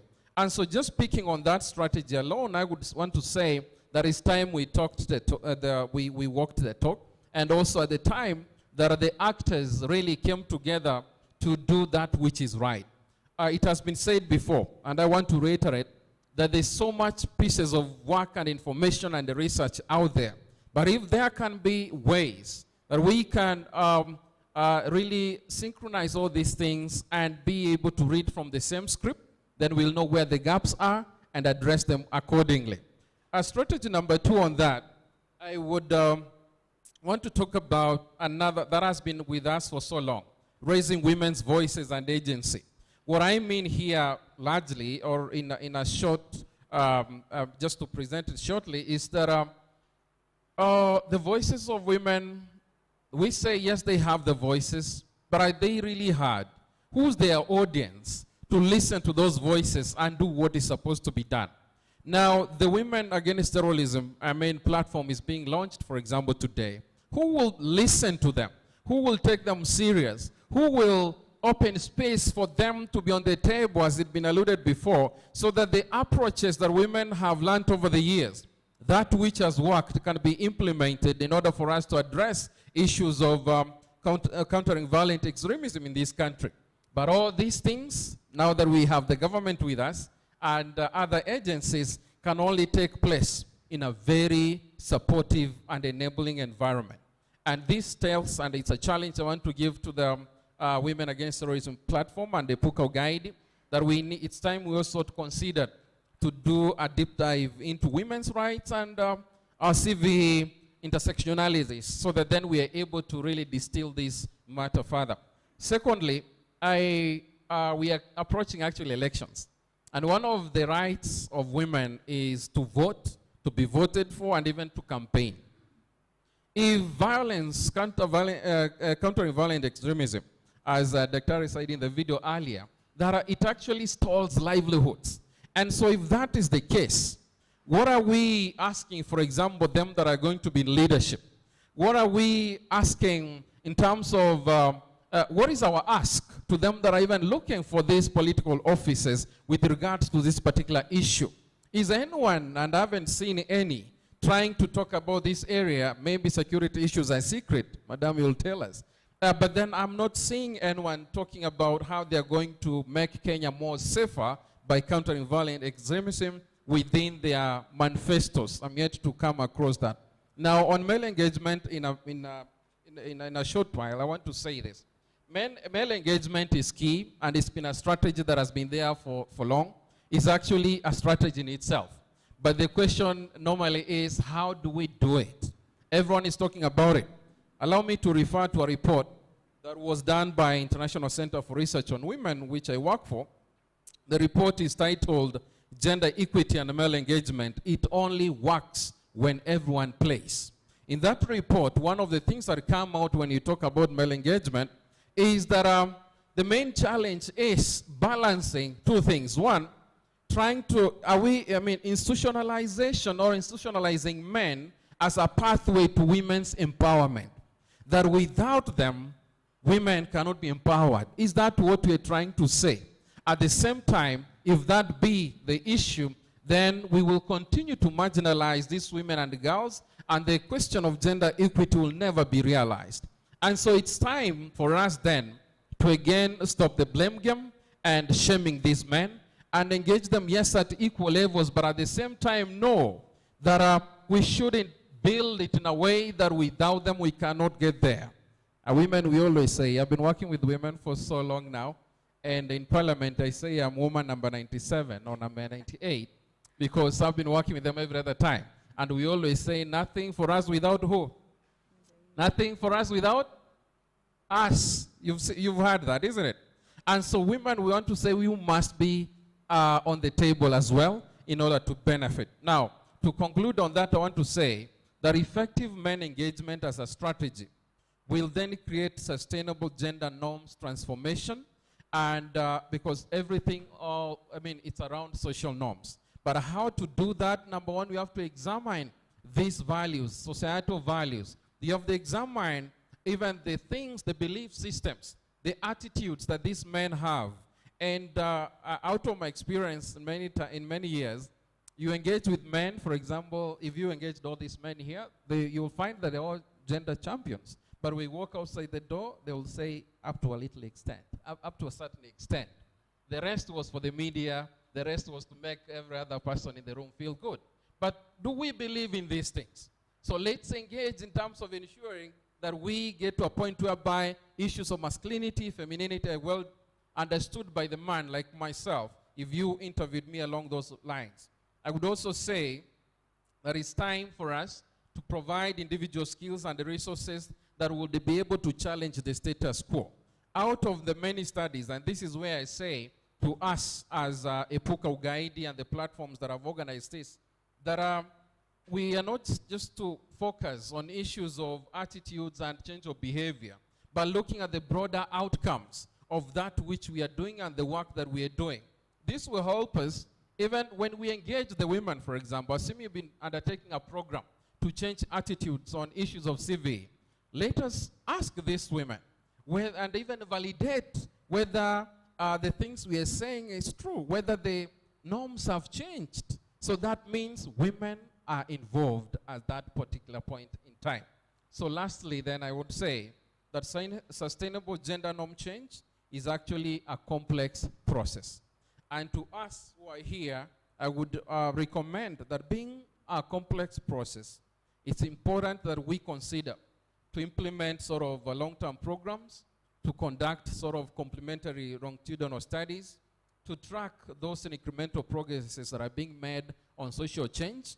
And as the Puka Ugaidi, we can have, platforms, or even a handbook of best practices that we can, because terrorism issues are constantly changing. They're so dynamic. We can also be sort of updating our handbook, especially with the actors, in order to know what to do, at what time, and of course, how to report back. So I think with that, and by promoting positive male masculinities and not being able to see them as the problem all the time, we will be able to respond to the issues of power imbalances when it comes to addressing CV issues. Thank you, Mr. Afufa, for the points that you brought up, especially the role of gender when it comes to fighting terrorism. You said a lot of people in this room call themselves gender champions, but do they really practice what they preach? And you also said that in order for things to work, we all must have a playing role. And I think that's very true. It's not just about, having men or women, but it's us joining hands, because there's enough room at the table. So let's have equal space for both genders, because each gender experiences terror and violent extremism different. With women, they might face a lot of gender-based violence or sexual violence, or just like has been mentioned several times, women sometimes are silent players. You can never tell, what they're up to. But a woman would know what another woman is up to, because we speak different, yeah? So we're going to move over to Dr. Nyowera. Dr. Nyorera, my question to you is, what is the role of the National Counter-Terrorism Center in promoting a holistic national response to terrorism? Thank you, Ajara, and thank you, the organizers of this conference, for having me here. And let me talk about the National Counterterrorism Center. This is a center, actually it's a government body. Within that strategy, there are certain pillars, and key amongst them is, for example, the political pillar. It is important that if you're fighting terrorism, that you include the politicians, especially even within, we have a lot of work that we do, the Council of Governors, because security, though it's a matter of national government, there can be no development within the counties without security. We also do the education pillar, like you've seen on the advert. We have a child security and safety against violent extremism manual, working together with the Ministry of Education to ensure that this can be incorporated right from young childhood for the Kenyans children to understand what is security within their age sensitivity, and also breed patriotism even as they grow up. We also do the economic pillar, because some of the reasons some of the people have gone to the combat theaters cite economic reasons, and also when they return, it's important that you give a normal life and that they have a means of livelihood, otherwise they fall back to despair. We do a lot of psychosocial, we do a lot of counseling. During the terrorist attacks, for example, during the last Riverside attack, we sit behind there and counsel victims, and whether they are the directly affected, or the ones that have lost loved ones, or the ones that were at the scene and were traumatized. We deal with the gender and youth pillar, and we also have the legal pillar, because we are supposed to advise, we are the advisors on legal and policy changes. If we feel that the way the response or the way the threat of terrorism is morphing requires legal changes or requires policy adjustments, then we are the body that advises government on the same. We also deal with the religious pillar. I was listening to the last panel talking about ideology, and I was thinking ideology is a very strong issue as far as terrorism is concerned. Some of the people that have come back to this country to attack us did not come back because they were poor. They came back because they went for training because they believed in what they are doing. They come back and kill and believe in what they are doing, and that they are going to get a higher reward. They call it the Jannat Firdaus, the seventh heaven. So it's important that we work very closely with the religious leaders, and we have an interfaith. Currently we have a very strong interfaith in the coast. We are now dealing with the interfaith in Western region. We're going to move up interfaith in the north, the northern frontier, so that people come together. And remember, we have had attacks in this country where people were segregated on grounds of religion, and that has become very important to have different faiths talk to each other, and I would say that is working very well. When it comes to we also have the security pillar, because we have to address the issues within the security sector.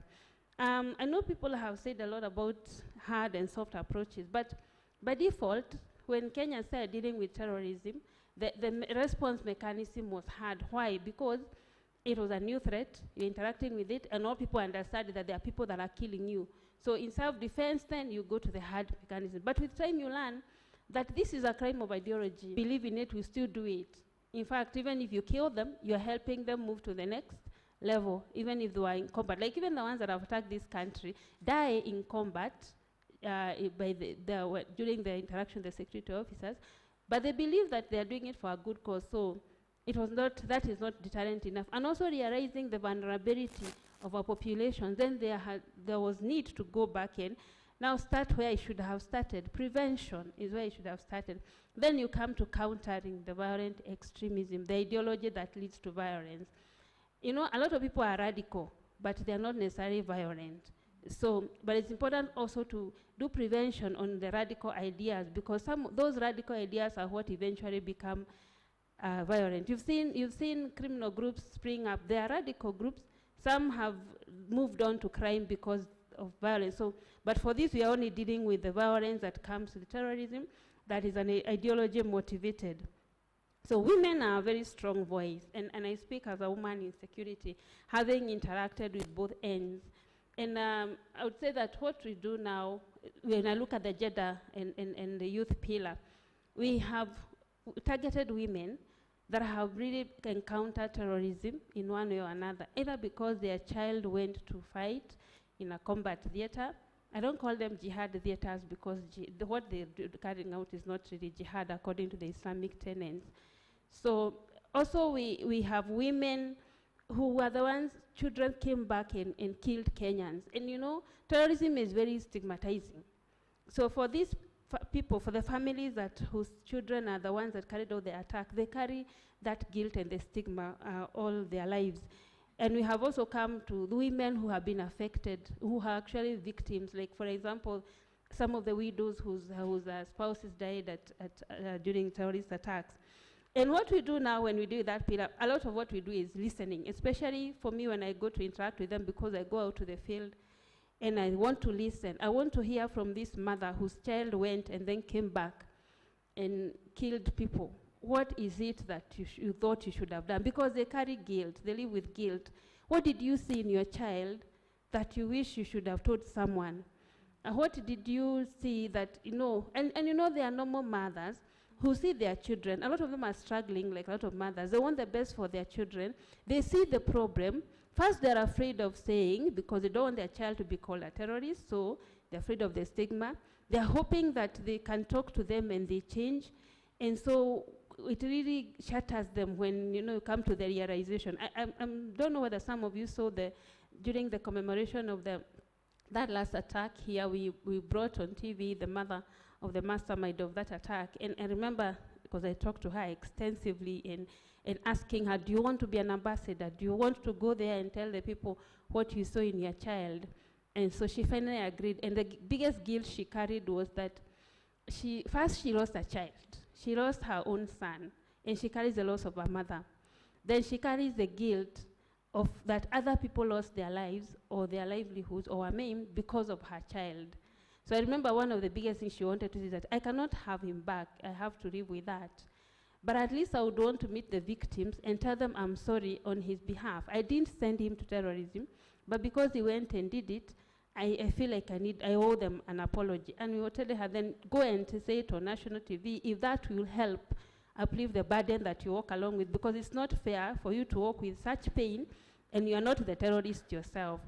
So we listen a lot to these women. Of course, a lot of teary stories telling you how they are in combat theaters, they would want to come back, they don't know what to do. And we tell them it is okay. They went, they were misled. Some of these youth were misled. They want to come back. But we also insist it is important that justice is not only done, but also seen to be done within the society. And I say this because if, for example, your neighbor murdered someone you know or your family, you don't want them to come and say, I'm sorry, and then they sit next door. You know, you'll always be afraid of them. You'll always feel like something more should have been done. And so even for those that would want to come back, we say, come back, but be ready at least to have some justice on you through the criminal justice system. Because you don't want, this person who is coming back is not the person who left. You see, like the man Salim, who carried out the attack on Dusit, when he went, well, he had some ideas, but when he came back, he was going to kill. He was completely different and was ready to do it. So even those that come back, what have they gone through? They have gone through trauma, they have gone through training, they have to face psychosocial support, they have to face ideologies, experts, that is the people who tell them that this is what you say, that the religion says. He went because he believed that within the religion narratives, within the hadith, there's someone who was told it is okay to kill your father if he is not a believer. But you come back and bring him to the sheikh that tell him what were the circumstances of that particular story, why this man said what he said. Of course, that is not what religion says. So you have to bring him back and bring him to those people. But this needs to be done within the criminal justice system. And I keep saying there needs to be some form of justice, even if it's some form of restitution, even if it means some form of lesser punishment. I don't like calling it punishment as such, but even if it means that you are put on probation or you are given community service, because it's also important for the community to see that there have been some justice. Otherwise, If you bring people back who have killed, or you want to bring them back to the society, and there is no semblance of justice, then you actually a whole of society matter. You have to, and the public must understand security is whole of society. By the time the police are being brought in, this criminal has lived within that community. If no one had said, and people know, you hear and say, so-and-so's child, they dropped out of school. I hear these days they are pickpockets. I hear they have gone into gun crime. They are telling you, if you see something, say something. We have that toll-free number, and we will take the message, and we will not, if we have as much as you can give, without necessarily forcing to give information. But we also encourage responsibility, so that you also report responsibly. Because if you report untruths, then you have an obligation under the law because of false reporting. Because that would mean that resources are expended where they shouldn't have been, because some people are jokers. They will report to see what is going to happen. So we encourage that to come out and say. And I say this, I think, about a story of a lady I talked to after the suicide attack, and she was in the psychosocial counseling.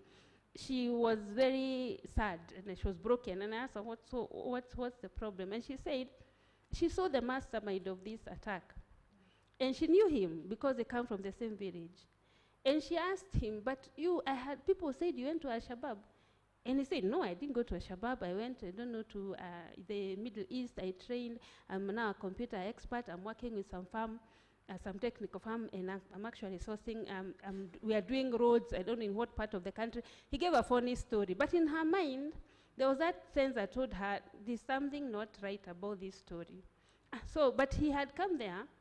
He came there again. She was actually working near the cafe. I forget the name of the cafe. That was where the suicide bomber detonated the vest. He came again because he wanted to court her and marry her. And he came several times. And then he realized she was engaged to someone else. He gave up and moved on to get the wife that he did. And so her greatest pain was, I should have told someone. I should have told someone that I have seen this guy. And according to the stories in the village, he had gone to join terrorism. So she even had said that, maybe all these people would not have been killed. And I told her, okay, now it is too late. So we gave her to the counselors.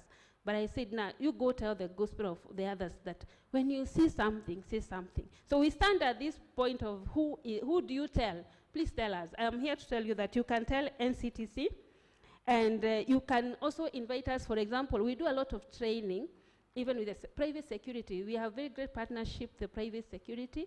We do training for the guards to tell them what to watch out. When you go to the malls, sometimes you ask yourself, are they going to check COVID, or are they going to check improvised explosive devices in this point in time? So we tell them what is it to watch out for. What is suspicious behavior? People report, I have seen a suspicious person. What is suspicious behavior?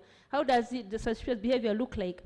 We train a lot of also, even with the media, we work a lot with the media. And also, like you remember, the coverage of that last attack was different from the coverage of other attacks, because we told the media, you cannot post dead photos of dead Kenyans. It's indignity to the world to see, and or people bleeding, and no. And we engage, and we have been engaging and telling them, let us report objectively. When you post those photos, you are carrying out propaganda for the terrorists, because they take those photos and put them in the websites and say, look at them, cowards, and all those other nasty things that they will call us. And so we have a very great partnership with the media. We have a great partnership, like I said, with the counties, because we implement in county action plans. I think one of the panelists mentioned that. County action plans are plans that every county has. And every county has its own custom-made plan, because the counties face the threat of terrorism in different ways. There are counties that their only engagement with terrorism is recruitment, that a few youth have been known to go. There are others who tell you so many attacks have happened in this county. And so why? Because of maybe they are the frontier, and so it's easier to cross. Their children are the ones fighting across. So the interventions will be different. So every county has its own mechanism. But we take it to the county. We don't implement it. We only coordinate. It's implemented by the county government and the county commissioner. They chair a forum called the County Executive Forum, made up of all players, including civil society, media, religious organizations, and the youth. They form a committee, and they agree on what we advise, what's the threat facing your county, then they do the intervention mechanism. We have great partnership with civil society, especially because when we bring people back and we even want livelihoods. I love the previous panelists about the TVETs, because that's our way we are thinking of. We need to give a livelihood. We don't want to give money because it's not sustainable. We can't even sustain that. But a skill that gives a livelihood to this particular person. So just to encourage, if you have something, we have our hotline. You can say, if you see something, just say something, because that may mean the difference. And the fact that there's a lull doesn't mean that terrorists are not planning anything. There are opportunities. They're looking out for attacks. Part of the reason we are carrying out these campaigns now is to remind people. We are holding very big rallies right now, and you can imagine how a terrorist would want to come and blow up people in such a big rally. So you cannot drop your vigilance. If you see something suspicious, then tell us, so that then we would know what next action to be taken depending on what is reported. Wow. Whew. Dr. Nyawera, you have unpacked so much. When we think about the face of women fighting against terrorism, that is you. You know, so number one, I applaud NCTC's role in having a 360 approach to fighting terrorism. You brought up so many amazing points, that someone can be radical but not be violent. I'd like to, dive more into that. You brought in the human factor of mothers that are left behind, wives that are left behind after, maybe their extremist son or relative has, done their thing. Killing a terrorist, they're not afraid of death. You've actually helped them accomplish their mission. So there is so many, points and questions that I'm sure that will pop up after what you've said. But again, what role does media play when it comes to reporting on terrorism? I do agree with you. I think that the face of reporting terrorist attacks has changed heavily from Westgate up until more present date. I have seen a change, and so a big thank you to NCTC for also training media houses on how to responsibly and respectively report terrorist incidents. I know Dr. Bogo had another point she wanted to touch on in relation to mentorship and how to intervene. So I'm going to let her touch on that, and then we're going to open up the floor for questions. So audience members, if you have questions, we're going to allow one question per member. So just have one brief question, and we're going to turn it over to our panelists. So Dr. Bogo. Thank you, Angela.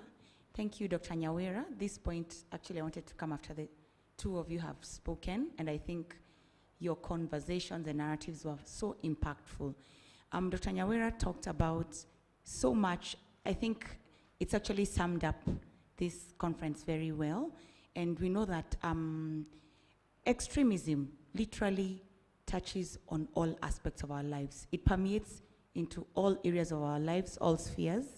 Some of the impacts are felt immediately, like you can remember the Westgate, the Dusit, the kind of bleeding, as Dr. Nyawera has said, the injuries, the dead bodies piled up. It's really traumatic. And then you have some people who are maimed and disabled for life, cannot continue with their livelihoods, cannot provide for their families.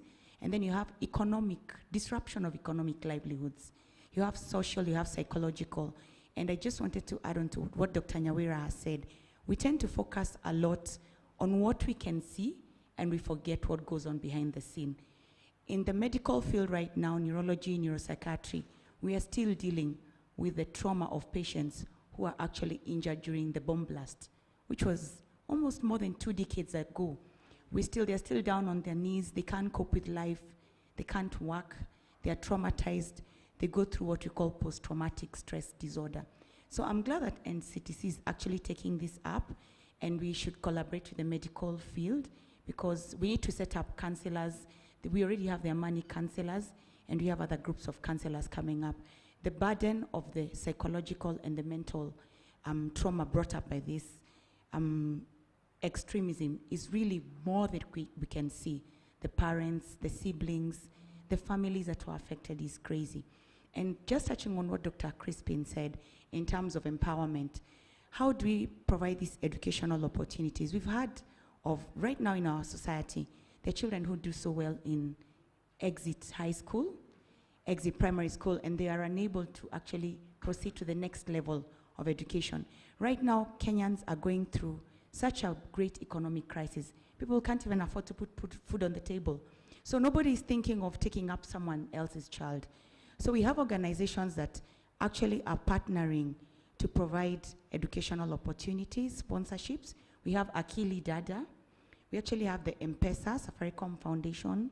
We have the Rotary Club, and we also have the MasterCard Foundation.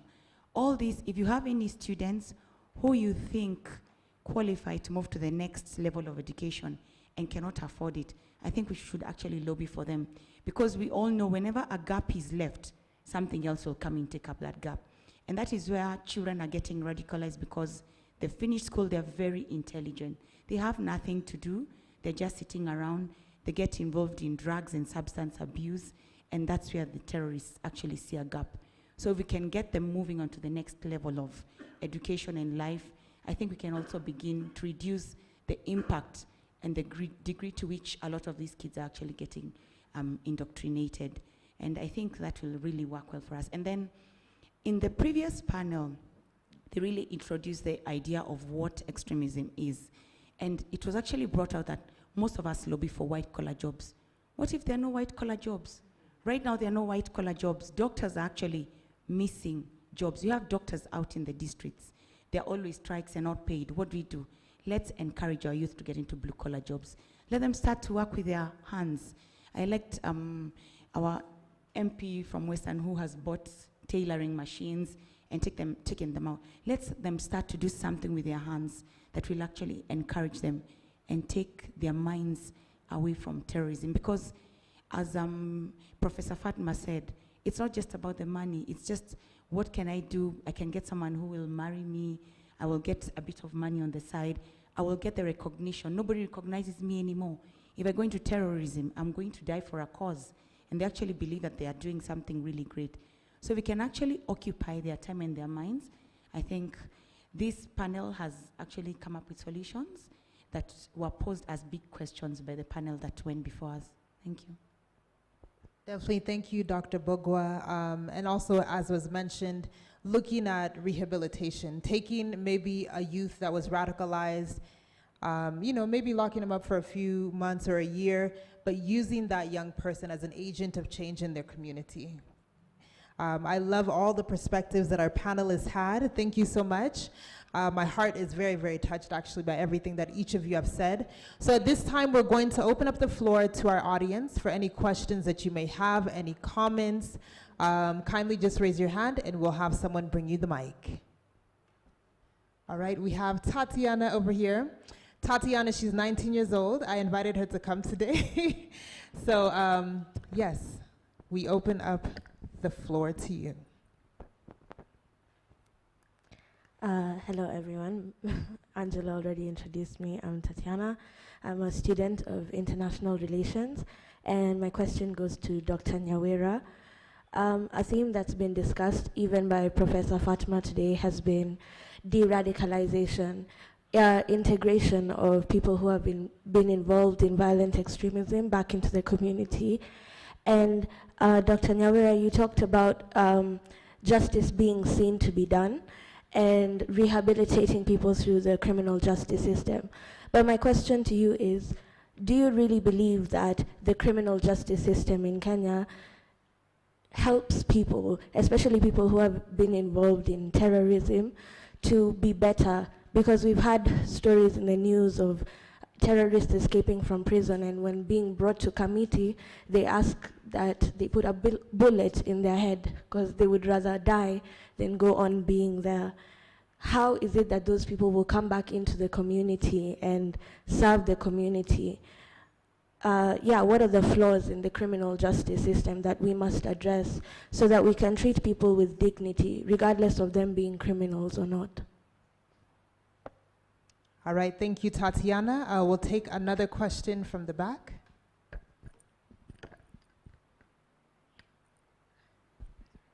Good afternoon, everyone. My name is Daisy Rono. I work at Global Peace Foundation. I'm also an international relations and security studies student at Daystar University. And I have a question to Daktari from NCTC. How effective is reintegration in Kenya? Because yes, they're back, they have learned their fair share of lessons, but I don't think the society still accepts people back into the community, and they end up going back to doing what they were doing, because after all, society will not accept me. Yeah. All right, thank you so much. We'll take one more question and then we'll turn it to the panel to start answering. So we have this young lady in the blue. Good afternoon. My name is Atieno from Counterterrorism Policing Kenya. And my question was on, we've spoken about religion and terrorism and how terrorists use religion to further their cause. Now, there's the narrative they push that Muslims in Kenya are being mistreated. And we've seen recently in high schools, there's been a lot of religious tolerance. For example, in Jamhuri High School, it led to a standoff where police had to be called and the school had to be shut down. We thought that was a one-off incident. It again happened in June this year in Dagoretti High School, where once again police had to be called to the school because of differences in religious beliefs. So my question would be, what is being done about that? Because we are seeing a situation where religious intolerance is already in schools among kids who are in high school nonetheless. So how is this being addressed? All right, so we're going to turn it over to our panel. Dr. Nawera or Crispin or Dr. Bogwa, any of you can start off. Thank you so much. I think the rest of the technical issues, we leave them to Daktari. But then from my social perspective, I want to say that number one, it's been mentioned before, that even as the government does its part through the criminal justice system, we must also develop mechanisms to be able to have what I could call the family-centered approaches that most of us have been talking about. Why family-centered approaches? Is because, at the family level, if it's your son, if it's your daughter, and now that we're talking about students in high school, meaning they're actually commuting from home. And so it will be easier for the parent, and in this case, as we've been talking about the subject around being about the mothers, it will be easier for you to be able to notice the change of behavior and some of the beliefs that your son, for example, your daughter, is sort of exuding at home. Then you will have a responsibility to come in hand, at least to be able to want to interrogate that father, so that then you will point them to a different direction. And it will also help you to know how deep it's gone. And who else is your son or daughter engaged with in terms of that conversation? That way, the criminal justice system and the family-centered approaches would work together to restore this child. Number two, using the word restoration or restorative and socio-emotional approaches, it's been mentioned here because of, they need psychosocial support of all, psychosocial support in all ways. And so what we want to do here is that for them, because there is a question about those that are returnees, there is the harm, of course, around it, and even other stereotypes. But then when we embrace these restorative mechanisms at the family level and even at the community level and different levels, then we will end up assisting them really to recover better, easily, and be more accommodated within our spaces. That way, it's easier than not to sort of make them sort of retract, because it's easier if, it's possible that if the environment is not so conducive enough, then they might go back to to where they were used to.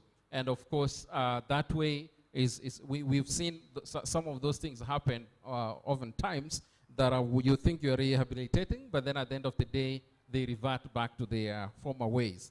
Lastly, I want to say that it's been mentioned, and thank you, Daktari, the issue of integration of mental health programs, I think it's very key from the very beginning. my wife works at Kenyatta National Hospital within the mental health department as a clinical psychologist, and she will tell you that in the youth center, the children she sees there, high school, primary, all of them, and again it was mentioned somewhere, I think in the video, about the issue of parenting. We are too busy for our children. And the sources of information and the things they're learning are from places you cannot just imagine. And so if we do our part, we can be able to restore them earlier enough before they get fully radicalized. And lastly, because we are talking about all these synergies and every organization doing something, I think it's time that we be able to really to look at how best can we then work with NCTC, for instance, and all the players that are in the room, so that then we're able to support where finances are needed, where material support is needed, where technical support is needed, so that we are able to monitor the issues of CV together. That way we will be able to achieve as one. All right, thank you very much. And then we're going to move over to Dr. Nyawera, answering the questions around rehabilitation and what is the justice system doing, what flaws or gaps may exist. All right, I'll answer the question of Tatiana and Daisy maybe as one. De-radicalization and integration is really not an exact science. And it can only be done by people who have learned how to do it. You know, and it can only be done on a case-by-case basis. You will be presented with an individual who is very conflicted, angry at the religion that he thinks made him go there, angry at the support he didn't get at home, for what that made him go to the theater, so that even in the process of the de-radicalization, he will be traumatized. Yeah, so it has to be actually, you cannot de-radicalize one individual, it has to be a family. And even the society around him. Because we wake up at night, he has trauma because he killed so many people he's having a nightmare. And the wife is the one who has to handle this. There'll even be the case of domestic issues because he's coming up with baggage. The wife does not understand why this man is behaving like that, but it's because he's a traumatized man. There are things he will not tell. He can't tell because they dehumanize him. You know, especially those that have gone and suffered at the hands of those terrorists that they thought they were going to fight with, then they find that they are discriminated, they'll come back very wounded. And so it really has to be that it's a case by case, but you also have to bring in the family, or those around him, because he will need a lot of support from them. And for them to understand, you can only deal with a certain, because you can't now tell the whole society he's back, you know, like the whole village, because there are those that will deliberately stigmatize him. And that stigma is not going to fade soon, but it's part of the support that he's given and told. You have to learn to be resilient, because there will be a time that you will walk into a supermarket and someone knows you and says, that is a terrorist, the son of so-and-so. You cannot now start fighting them because they are calling you a terrorist. You have to be resilient. So it's really an art, and it's something that people are trained in to do this, and with a lot of support from psychologists. It works. The criminal justice system has really reformed. Maybe it is not out there, but in terms of taking through these terrorist offenders, they will seek even a report from us, from our psychologists. First, sit down with this person. You see, you're looking at a person, you don't know at what point in ideology they are. So you need someone who understands ideology and someone who has psychology to tell you, this person is angry because of this. This person was lied to, and we have to bring him back here. So you have to, and it is allowed within that. So sometimes even they're within the court system, the court will say, let this person be assessed. And we bring in experts, doctors, mental health, to assess this person, and so that they can know now who are we dealing with also. And even the ones that are really hard, I always say, in every human being, there's a soul. Everyone has a weakness. Look at them in the eye. There's something that will make them break. You know, some people will present themselves with what we used to call the XYY chromosome, super male for the males. Or maybe for them, it can only be XX anyway. But, you know, a man that, and by the way, if you think about the theories of crime, why people, some of them are attributed to the genetics because they have just that extra chromosome that makes them serial killers. You know, they just want to kill. You may be presented with that, and even that person has a turning point. You have to believe in humanity to be able to do this. It may take 5 years, which is okay. They may be in prison for 5 years. But at some point, they will sit and say, I want to tell my story to someone. As long as you treat people humanely, they will be like, okay, I really want to tell, I want to get this off me. Especially if you know you have a long sentence, you're not going anywhere, and you know when you come out, you want to lead a normal life, then you will have a turning point. And that's the turning point we look for. You cannot tell that I'll talk to this person in 3 months, they're going to get a turning point. No, you can't. So you have to be also very patient. But that's why we say let it be within the criminal justice system, so that again, you don't take up a person to the society who ends up becoming the one hurting the society again. They can take up a knife one day and decide to go stabbing people.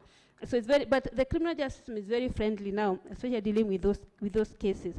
Whether the society will accept them or not, yeah, I said we do with the family, the immediate family members, but also create a lot of resilience on this person. The day you leave this prison, just like all other convicts when they are released, they face stigma. So even this one is going to face some stigma, and maybe on a higher level because he'll be called a terrorist. Religion and terrorism. Yes, there's a narrative. That's the narrative that Muslims are being mistreated. It's a very good narrative for the terrorists because they build on that, you know, and they will not, I don't know whether there was a video that was circulating of some terrorist group in Nigeria, and they were beheading people, and they're saying they're beheading them because the Israelis are mistreating the Palestinians. And I'm thinking, so how do we behead people in Nigeria because of a conflict, you know? But it's a narrative. I looked at it and I said, of course, even the terrorists are very sick. They're looking for a reason to do this and gain publicity and create fear, because fear is the biggest weapon of terrorists. You know, when they see us run, you know, and that's why, so those images of people running helter-skelter, scattering, is very powerful images for them. We are afraid, and they want to do that. So even these ones, they want to bring that narrative to have more recruits and also to create that intolerance within us. The ones in high school, you know, also high school is a tender age anyway. You've seen them ban schools for no reason. So if they find a very small motivation, then there'll be a crisis. So what we do, we go to those schools, and we go as an interfaith and bring those students together and tell them, what are you fighting about? You know, no one can claim that my religion is better than yours. It's very emotive, I know, but let's all wait and we die and we'll discover this fact. But when we are here, can we live together harmoniously? So we actually do a lot of school support, and we encourage, you know, we go to the meetings of teachers at the TSC, and in every event the TSC calls teachers together, they invite us, and we sensitize them and tell them, if you realize there's a likelihood of a conflict, call us. We diffuse the bomb before it ticks, because there will always be a reason. You know, one of them will be punished by a teacher, and then it becomes a religious issue, while it was nothing religious at all. So, and anyway, at that age, they are waiting for anything that provokes them. So we do work a lot with the schools to you know, bring it down. And yeah, we have networks, and they will tell you, come to this school, talk to our teachers. Even the drama festivals, they want to do themes about. We were very impressed in Western Kenya because of when we were checking the interfaith and the kind of art they're exhibiting. It's a very, very encouraging to see that now people have understood what violent extremism is, and you can see the theme in their acts and their plays is actually about terrorism, and they understand what they are doing. So because we have also invested, even the drama teachers, we train and tell them, because this has to be a whole of society. It is not actually just a government responsibility. Once we embrace it as an issue we have to live with, but there are things that can be done. You can tell someone, you don't wait for someone to go to cross the border for you to say, I thought I saw. There was one mother who said that the first thing they saw in their child is they used to buy them jeans and Timberland shoes, and they discarded them. And they started wearing three-quarter kanzus. And he's asking, okay, so why have you changed your dressing? Of course, that was an alarm bell right there. The next thing, he comes to the house and finds them watching TV and says, what programs are these they're watching? And they all used to watch them. He switches off the TV, goes with the remote. You know, because you're watching religious TV programs, you cannot be watching this in this house. So we tell them, those signs, don't ignore them. They become recluse. They're not talking to their old friends anymore. Now they're, you know, do not assume that because they are praying more, they are pious. You know, just you need to investigate more. And so there are all those intervention mechanisms. Thank you, Dr. Nawera. When I hear you speak, I can see the transition from hard response to soft response. So all these different mechanisms, and understanding that each situation is seen on a case-by-case basis. And also looking for the human aspect. At the end of the day, before this person became an extremist or a terrorist, they were human. And so like Dr. Nyora said, at the end of the day, we still have to believe in the goodness of humanity. So thank you so much for that. And I know Dr. Bogwa wanted to touch on that same question from the mental aspects. Thank you. I think this is in response to Tatiana's question. And I think Dr. Nyawera has really brought it out, and also Crispin himself, in that we actually managed to treat some of these children from those schools who actually brought in for review. And we found that it's not really the angle of violent extremism. It stems all the way from childhood. What Crispin has said, we are too busy for our children. We're not there to mentor them anymore. You don't know what your children are watching. You don't know who they're interacting with. You don't know the content that they are consuming. And remember, children in high school are actually teenagers. And they have all this conflict. Their bodies are growing. Their hormones are all over the place. They're very conflicted within themselves and within the world at large. So what Dr. Nyawera said is right, in that when they were brought in, we found that the aspect of substance and drug abuse was very high. There's so much drug trafficking doing the rounds in our schools right now, it's unbelievable. Even the biggest high schools, primary schools, there's so much level of drug and substance abuse. Marijuana is the order of the day. They have access, they have dealers who are coming to the school and selling it to them. So you find that these children are under the influence of drugs. Any small thing will spark them, a teacher will discipline them, there'll be a bit of exchange of words with their colleague, and it all explodes. They want to burn down the school. I mean, this is not new. It's been going on for the last 1 decade or so. So it's actually a really big problem. And I'm glad to hear what Dr. Nyawera is saying. I didn't know their impact was so large that we started getting NACADA to actually go into the schools and also try and rehabilitate these children. And it's at this stage that now the terrorists actually find a gap. They find a niche. They have children who are disturbed, children who are not coping at home. Parents are not there. The parents are shouting at them. They don't understand what's going on with themselves. And they find a safe space in the world of terrorism because these extremists know how to talk to them. They actually approach them. They reward them with all these. They give them the recognition they need. They give them the kind of safe space they want. And that's how they're taking up our children. So when our schools start to go down, we need to think beyond, out of the box, what's going on. Get the counselors in there, get NACADA in there, get Dr. Nyawera and her team in there. It's a whole battlefield out there. Thanks. Thank you so much, Dr. Bogwa. You know, like you said, we have to meet young people where they are. Even in America, when it comes to gang and gun violence, it's the same thing when they're recruiting gangs and other people to be new members. You know, they talk to them. They talk to them like they're human. They make them feel like they're a part of something. So how do we interject and prevent? We'll take a few more questions from the audience before we wrap up this panel. So 1, 2, 3. The mic will be brought over to you. So there's so much that has been unpacked and brought out. And you know, this day would not be possible without you, our audience members. So thank you so much for your thought-provoking questions. All right, so kindly introduce yourself and give us your question.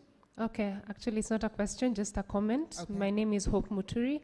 I'm a TVET specialist. I implement TVET programs for the Kenyan government, German government, and also the private sector.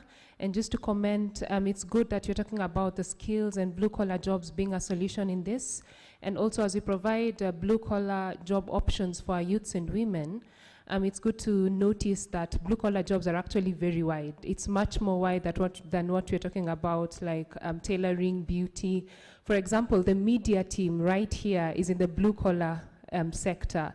So blue-collar jobs are very wide, including industrialization, manufacturing companies, processing service industries. There are multiple career pathways in the blue-collar sector and in TVET. And actually, TVET stands for Technical and Vocational Education and Training. So there are multiple career pathways that include agriculture, education, health, more than 25 of them. And that is why around 80% of the workforce in Kenya is actually in the blue-collar sector. So there, as I close, there are many options for youths and women to choose from in the blue-collar jobs that go beyond what we usually talk about, tailoring, masonry. It's much more wider than that. Thank you. Thank you so much. All right, we have another question on this side.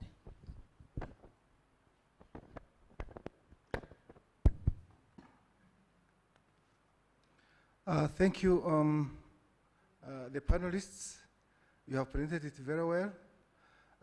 Mine is just to supplement on what Doctor has said, Dr. Nyawera, and the request.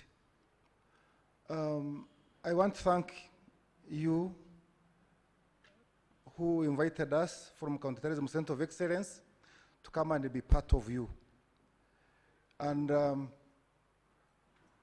what Dr. Nyawera has said, that when you want to de-radicalize, the process is not for 2-3 months.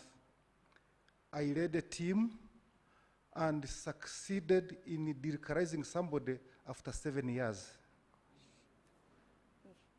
So it is a very hard and long journey.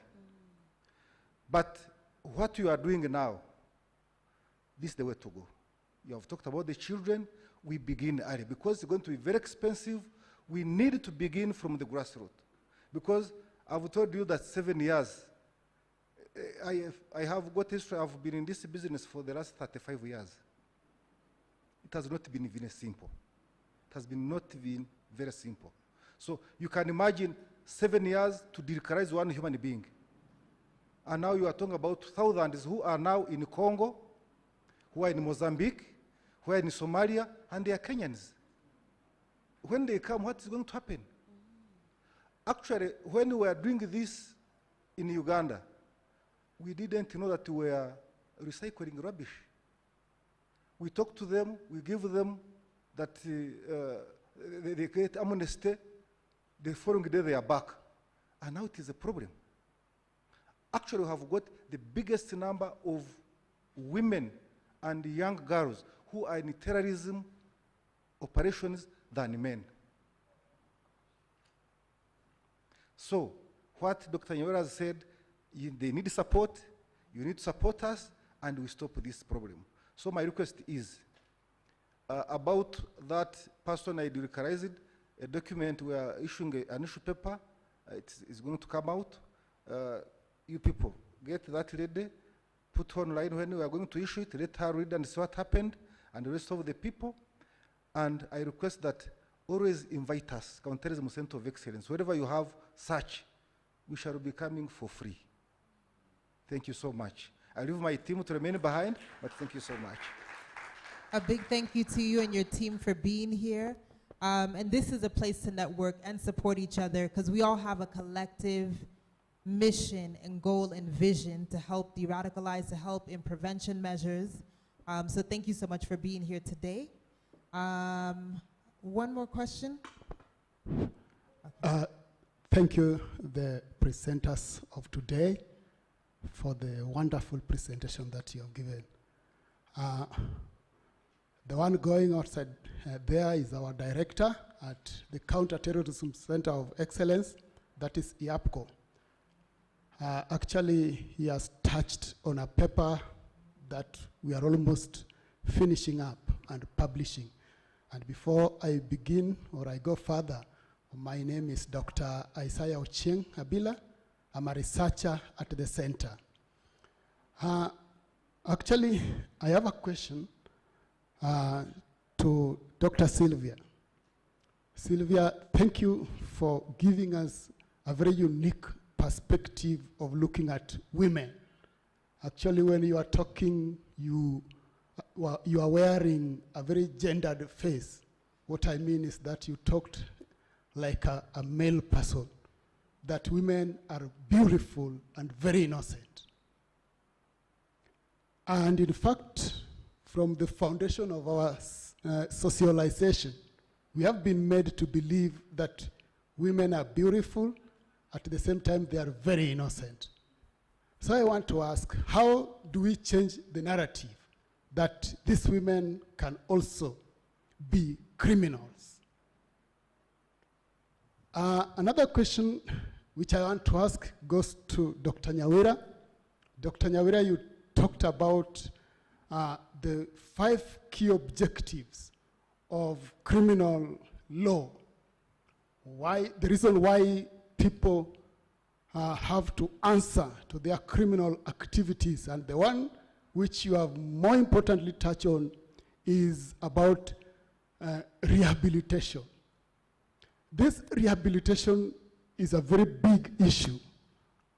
I conducted a research in prison departments, actually the 7 maximum prisons in Kenya.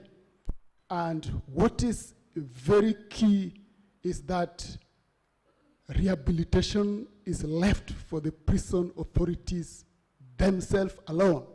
The police arrest, they actually assist in the process of prosecution, and thereafter, when the criminals have been actually committed into prison facilities, the police don't bother to go back and look or take note on how those criminals are being rehabilitated.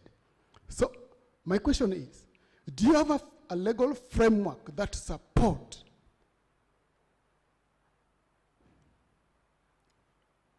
partnership in rehabilitation with the prison department? And if it is there, does it really support sharing of information between police investigators with prison officers, taking into consideration that the law only gives us 24 hours to stay with these criminals unless you ask for more time from the court? And these prison officers stay with these criminals even for lifetime after conviction. So do police carry out after conviction investigation on the background of these criminals? Otherwise, thank you. Thank you so much for your question. John, is your question like a really good one? Oh, it's a comment, okay. So we'll get to you. So real quickly, panelists, I'll just make a special request. Keep your responses very brief, just so we keep time. So we'll kick off with Dr. Bogwa, and then we'll move on to Dr. Nyawera. Okay. Thank you for your question.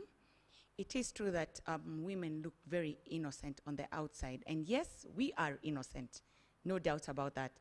And I think that's what has formed our bulk of our discussions this morning, that not everyone, I mean, actually, nobody is born a terrorist. Terrorists are actually made in the course of our lifetime. And Dr. Nyawera actually said, people may be radical, but they are not terrorists. So terrorists are actually born and they are made amongst us. And I think our colleague from Uganda, who's actually just left, said the same thing. So what happens is that you're brought up into a family. Nobody is there to direct you. Nobody is there to tell you how to live your life in the right way. And the clip that was played right before we began this session was very impactful, in that you can actually see the little children. Children take cues from their homes. They listen to us talk as parents. They listen to their relatives talk, and you'll hear a child being told, don't play with Salim or don't play with Ahmed. They don't belong to the religion that we subscribe to.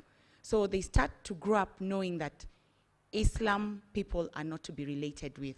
So they are not born like that. They are indoctrinated right from our homes as they grow up. So how do we change this narrative? The narrative is to be very careful in our homes. Let's not try to just judge anybody. Let's not try to segregate anybody. Let's not discriminate against people depending on their religious backgrounds, their ethnicity, or where they come from. All people are equal, and everybody has a right to what they believe in. Everybody has a right to freedom of speech, freedom of movement, and freedom of religion. And the other thing, as we said here, is let's not create a gap. Let's make sure our children are engaged and that we as caregivers are engaged in what our children are engaged in. Let's be in their faces. What are you listening to? What are you watching? What are you consuming when you go to the neighbor's house? Dr. Nyawera clearly stated, if your child has been a good child, doing well in school, and we do see this in the medical field, they are brought to our clinics. A child has been an A-star student all along and suddenly starts dropping grades along the way, starts being rude at home, does not want to communicate, locks themselves up in their bedrooms when they come in. The last example she gave, the boy changed his mode of dressing, takes the TV remote, doesn't want anybody to watch. Basically, a change of personality, change of behavior. Something is going on. Catch it early and nip it in the bud. So these are solutions that lie with us as caregivers in our schools, in our churches, in our homes. These are solutions that have to begin with us. There is no other way to cut this. So that's how we can change this narrative, by being observant, being vigilant, and nyumba kumi. What is your neighbor's child like? Nowadays, if you dare touch your neighbor's child, you'll have it rough. Before, we used to belong to the community. You do something wrong in your neighbor's house, the neighbor beats you and brings you home, and your mother beats you. We don't want to say beat your children, but be vigilant and walk the journey with them. I think that's the way out. Thank you, Dr. Bogwa. Like you said, it does take a village. It does take a village to raise a child. And sometimes it's just as simple as that, community being involved. So Dr. Nyawera, giving us your brief response to the question that was given. Well, let me start with the last one. Prisons. Yes, we have an MOU with prisons. We work very closely with prisons. In fact, including sensitizing the prison officers of the kind of offender that has been brought to them, because it is in his mind. He may not change. He may not necessarily be rehabilitated when he's within prison. It depends on what he really believes in. On family also, I would also want to bring out an issue. Majority of the youth that left for the combat theaters, and even those you talk to, have an issue with mentorship at the teenage years, and largely to do with fathers, actually, unfortunately, absent fathers, and mothers who have taken on the role of fathers. So you find that they're trying to step into the role of the father to help the mother. And some of them have gone because they believe by going, I'll be able to support my mother better. A lot of issues from broken families. At that age, and I think the doctor will tell us, at that age is very tricky because they also blame themselves for the breaking of the family, and they want to do something better to prove that they're better. So we encourage that it is very important that we go back to the families and raise our children as we are supposed to. And even if we don't have a biological father, there are many father figures, especially. I say this because for the men, they were looking for an identity. And you see what happened, they are, especially the youth that were from the peri-urban areas in Nairobi, they are looking for an identity. Then they are raised up in this informal settlement. So they're interacting with the others. They have reached this age, who do they want to identify with? And then some terrorist radicalizer comes in and steps in and tells them, look, you are special. If you join this, you'll actually be better than everyone else. You're of a higher pedigree than the rest of the citizens. And you are going to work for a worthy cause. It earns you heaven. You'll be armed. You'll be earning an income. And off they went. And that was because they identified with him as a father figure. So it's very important that back in the families that we support parenting. It becomes a role of the male and the female in this circumstance, especially for the boys. They really lack that a lot. And then you see later, you interact with them and they're very angry at the father figure in their lives for either not being there or maybe for abandoning the family. And they're trying to do their best as boys to be men, but no one is teaching them to be men. Thank you so much, Dr. Nyawera. I think we'll allow the comment from John as we are wrapping up. Do you have a question or comment? Comment. Okay, so we'll take the final two comments as we get ready to wrap up. Thank you so much to our panelists. Okay. Yes. All right, thank you. Quick comment, and this is directed to Dr. Mbugwa. And she brings a lot of good knowledge on mental health and mental psychic. In fact, for me, it's a challenge to you that we need to actually look at correlation between mental health, but also as a driver to violent extremism, but also as a consequence. One of the projects that I'm working on is actually breaking the barriers for access to mental health. And the other one is what a gentleman there, Crispin, was talking about in terms of women economic empowerment. And that reminded me of one of the biggest convention or some of the challenges that we were facing then. And one of the biggest challenge to the power relation was Nairobi looking for strategies of the 80s. And it raised about 10 points that are critical to address so that we can actually have at least a balance or equal relation between the gender. But some of those things were not resolved, and therefore these are some of the drivers for conflict and also drivers of the challenges that we are facing today. So taking it home, I think the most important thing is actually to take stock of where we have been, the successes as well as the challenges. We also need to understand more on the gendered causes of conflict and gendered drivers toward recruitment into violent extremism, but also we need to speak truth to power. Thank you. I love it. Speak truth to power. Very powerful. We're going to take our final comment, and then next on stage, we're going to have Akiyar Malim, who is going to lead us in the panel session recap.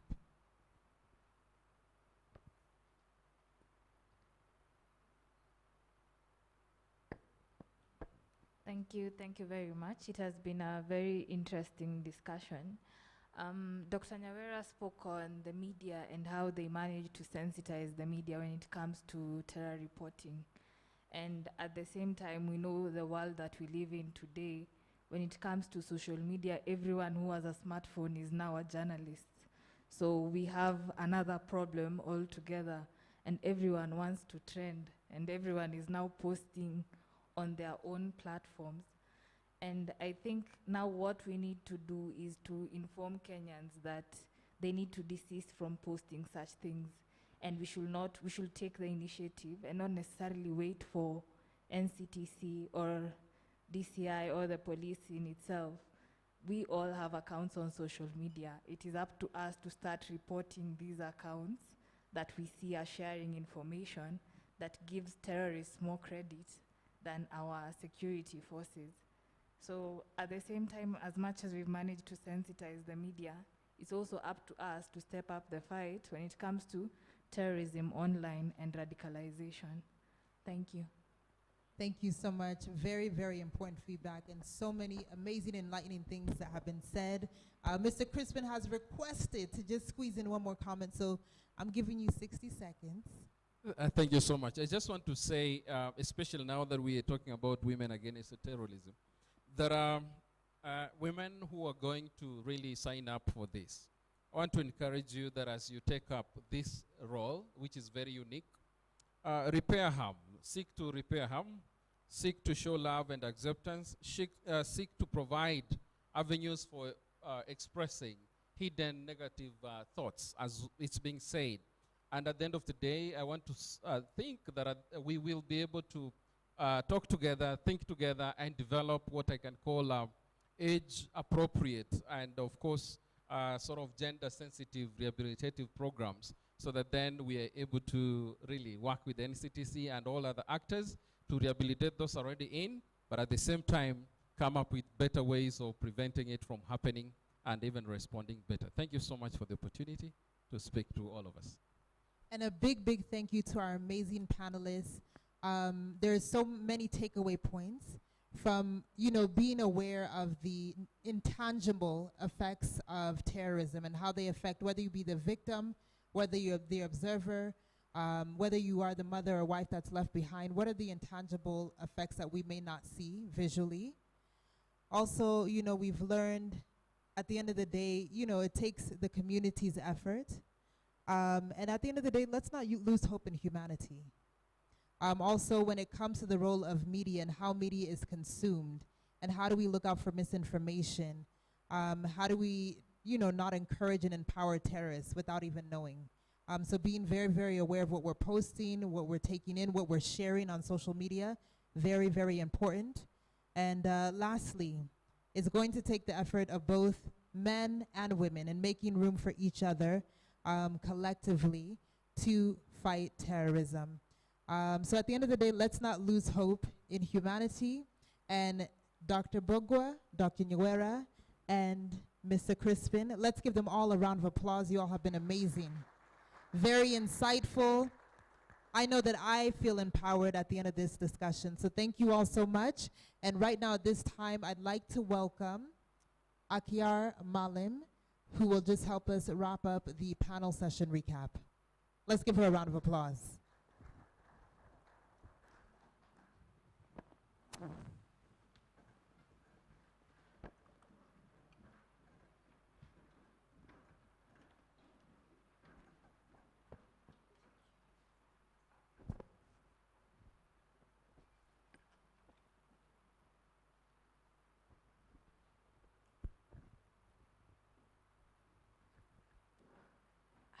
Good afternoon, everyone. What a session, lots of learning, lots of understanding. I hope we have key takeaways to go home with and something to think about and share with our networks. So I'm not going to take much of your time because I know we are over lunch. So key recap action points I have is policy frameworks like the County Action Plan need to be revised and to resonate with the ever-changing VE trends and community needs. And I think Dr. Nyawera captured that well in the fact that she said the CAPs are designed to fit into each county's needs, and each pillar focuses on what each county needs. We should incorporate security council resolution into our policy frameworks. Women should be empowered both economically and politically. To have innovative and sustainable programs, there should be local ownership of the programs from the inception point, and that includes having a gender lens on them. Conduct intensive research, especially on online spaces, considering there's a lot of disinformation and fake news happening during this era. Gender lens should be included in the program to be able to prevent counter violent extremism. Strong partnership between community members to avoid stigmatization of the family members, of the wives, of the mothers who've been left behind after their children have joined or been recruited to violent extremism.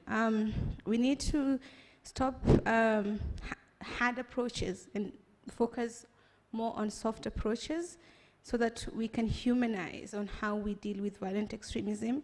We need to capitalize on our successes and initiatives like Nyumba Kumi to prevent and counter violent extremism. Mentorship programs have been spoken extensively today, and one of them is how do women in leadership support young women in coming up and creating avenues to make economic empowerment for themselves and for their families. Information sharing is key in preventing violent extremism. I think Dr. Fatma went intensively on how to do that. Local mediation between community members to identify the vulnerable gaps so that to avoid terror groups in taking advantage of our young people. We need to mix hard and soft approaches.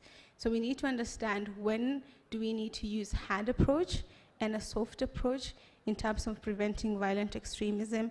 And most importantly, women need to have a seat at the table, because you cannot create a program and want to prevent violent extremism and you do not include one gender. So both men and women need to have a seat at the table, and every program needs a genderless.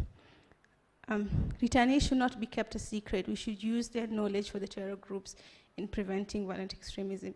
You and I haven't gone there, but they have, and they understand what it means to be incumbent. They understand how the system works. So their information can be used in creating and preventing violent extremism, using knowledge education as a tool in peace-building processes. Family relation plays a key role, especially extended family model, where we leave no one behind and we take care of our own. Government to invest in blue-collar jobs. I think as a young person, I understand the scarcity of job and employment in the country. So making sure that youth are being taught technical skills on how to earn a living so that they don't fall into the traps of terror groups. Religion literacy. I think as a Muslim woman, I can speak for all of us when I say that in a community that we come from, we've left religion to a few elites, and not a lot of us understand, especially what the Hadith and the Quran speak. So getting to truly immerse yourself and understand, so when someone comes up with a verse from the Quran and they quote it for you, you're able to counter what they're saying. Women affected by VE to be actors of change in preventing violent extremism. And this is using them as an ambassador to change the narrative, sharing their stories and empowering them to know that it's not their fault that their child joined an extremist group or their husband left, and us not stigmatizing them and also isolating them. Women, okay, great.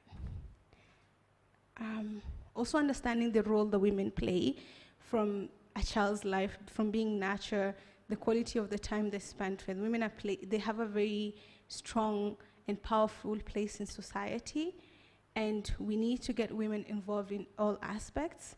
We need to use women as actors of change in changing the narrative, making sure that our girls, especially from Northeastern, my region, have access to education, because education is what takes you places, it's what empowers you, it's what makes you think differently than other person. Giving women position of leadership, giving them access to employment, and placing women at the front line of violent extremism program, economically empowering them.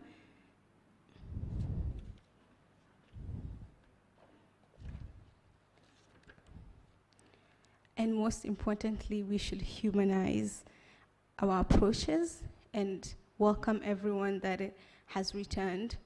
And the way Dr. Nyawera said, we're all radicalized somehow, but it doesn't mean we're violent in any way. So yeah, that's what I have for you. Thank you for listening. Thank you so much, Ms. Malam, for giving us a wrap-up and a recap of all the key points that we've walked away with this afternoon. It's been very, very insightful. And the conversation will continue online. So again, if you have not yet followed Women Against Terrorism Kenya, you can find them on Instagram and Twitter at WAT_Kenya. The hashtag we're using for this conversation is #WAT_Kenya. And also you can follow Epuka Ugaidi online on Facebook, Twitter, and Instagram. And this evening, we have the Counter-Terrorism Policing Kenya, who you can find on social media under @CTP_Kenya. They will be using the hashtag #ActionCountersTerrorism today. And their topic that they're going to be discussing online is the role of women in fighting terrorism. And that will be happening starting from 7:30 p.m. on Twitter. Once again, follow them at CTP_Kenya, where they're going to be having a live conversation between 7:30 to 9:30 p.m.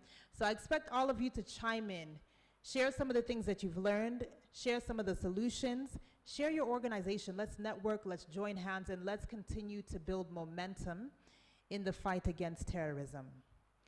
So at this time, I would like to introduce our guest of honor for the afternoon, who is none other than Mr. Macharia Njeru.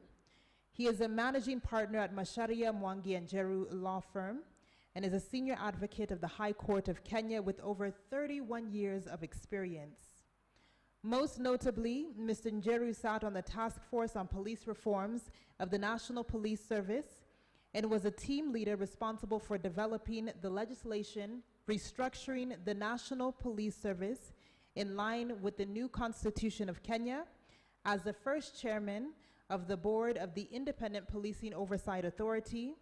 And currently, Mr. Njeru serves as a commissioner in the Judicial Service Commission. So ladies and gentlemen, please help me give a warm, warm welcome to our guest of honor, the one, the only, Mr. Macharia Njeru. Welcome.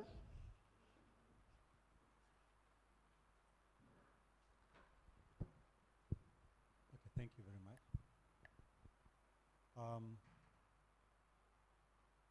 Let me start by thanking the organizers for allowing me to grace this occasion. I didn't know much about Epuka Ugaidi until when I spoke with Mary Yvonne, and I checked on the information about the organization, and I was pleasantly surprised about the approach to the issues relating to women against terrorism and countering extreme violence and terrorism, because the approach is that one of winning the hearts and minds of women, the youth, the young, the soft approach as opposed to the hard approach. And when I was looking at the materials relating to how women have been treated when it comes to these issues of terrorism and security-based issues generally, it actually dawned on me that women have always been treated differently. And you note that a lot of times, even during times of war, women are used as tools of violence. You find that when soldiers will invade a territory, sexual kind of based violence, the biggest victims will always be women. And even when it comes to police themselves, and I've had an occasion of oversighting police as Angela introduced me. There's this tendency sometimes, like if a criminal suspect is being arrested, and or before, if the criminal suspect cannot be traced, there's a tendency sometimes of police arresting the wife or the partner of the so-called suspect, so that that person now can come, and they can use that as a form of reaching out at the person that they want to trace and take to custody. Or even sometimes when there's, say like there's violence in a neighborhood, it is not uncommon to find that when security agencies will visit that neighborhood, women are raped. It's not I would not say that it's not an unusual situation to find that women more often than not, become victims of that kind of violence. But again, when you look at this discrimination, you may think that it's an African thing. It is not. Discrimination generally, even in Western jurisdictions, when you look at history, a country like Germany and Britain, it is not until 1918 that they recognized the rights of women to vote. And 1918 is not a long time ago. It may look like it's far back. It's not. When you look at a country like US, it's not until 1920 when they recognized that a woman also had the right to vote just like a man. Now, our country, fortunately, we've been able to recognize that the issue of discrimination against women is against our Constitution. Article 27, Sub-Article 3 is quite clear that both men and women have to be given equal treatment. And which is an advantage because this means that whatever we do is it's a constitutional imperative that women have to be treated equal to men. When you look at, again, Article 27, Sub-Article 4, it states in very express terms, passes laws, and then whatever it does, it has to ensure there is no discrimination against women. There's no discrimination against any gender based on sex or on sex. And even when you look at the appointments now, there's the gender parity that has to be recognized. Fortunately for the judiciary, where I sit as a judicial service commissioner, that is one arm of government that has done extremely well in ensuring this 50-50 balance, so to speak, between male and female. And you are aware that approximately a year ago, we ensured, and I participated in that recruitment, that for the first time in the history of this country, we had a woman chief justice, in recognition of the fact that it's time we ensure that women break the glass ceiling. You don't give, that tokenism, where you just give women token positions to show that you believe in gender parity, but when it comes to the actual positions at the top, you ignore them. Now, I was looking at the United Nations Security Council, the approach they've taken. And I noted that in the year 2000, on the 31st of October, they passed the United Nations Security Council Resolution number 1325. And this speaks to what we are doing today, because for the first time, we would say that in very clear and express terms, the impact of war and the security issues on women was recognized by the United Nations Security Council, by that resolution, where women were no longer considered to be the other gender or the other party. They were recognized and acknowledged that they should be part and parcel of providing the solutions.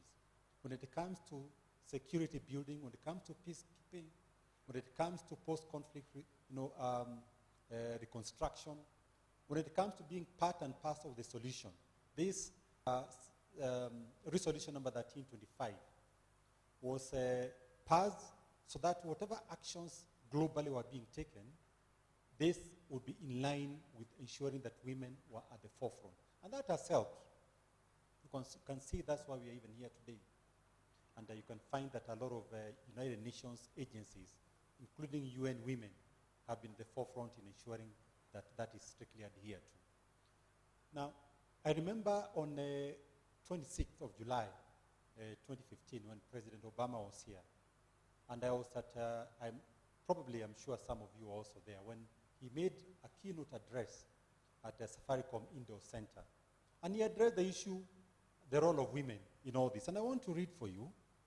I thought that it was important for us to make reference to that, where he said that treating women as second-class citizens is a bad tradition. It holds you back. There is no excuse for sexual assault or domestic violence, and there is no reason at all why women should be discriminated against. These are bad traditions. Any nation that fails to educate its girls or employ its women and allow them to maximize their potential is doomed to fall behind in a global economy. Now, he then proceeded to say, there's evidence that shows that communities that give their daughters the same opportunities as their sons, they are more peaceful, they are more prosperous, they develop faster, they are more likely to succeed. And this is true in America as it is true here in Kenya. And that is why one of the most successful development policies you can pursue is giving girls an education, removing the obstacles that stand between them and their dreams. And by the way, if you educate girls, they grow up to be moms, and they, because they are educated, are more likely to produce educated children. So Kenya will not succeed if it treats women and girls as second-class citizens. I want to be clear about that. So you can see the importance that he laid on this issue of the same topic that we're discussing here today, how we should be able to empower women and ensure that they're at the forefront in helping us not only to resolve the economic issues, but also even security. It's quite critical. And I also take pride in and make reference to Wangari Maathai. For those who have followed the story of the Greenbelt movement, if you read that book, The Unbold, it becomes abundantly clear that if you want to succeed in anything, use women as the entry point. Because that organization for which she was applauded and she won the Nobel Peace Prize, through women, a group of 30,000 women, the grassroots women, they were able to plant 51 million trees. So you can imagine the amount of work we can be able to achieve, even in preventing terrorism, if we use women as an entry point.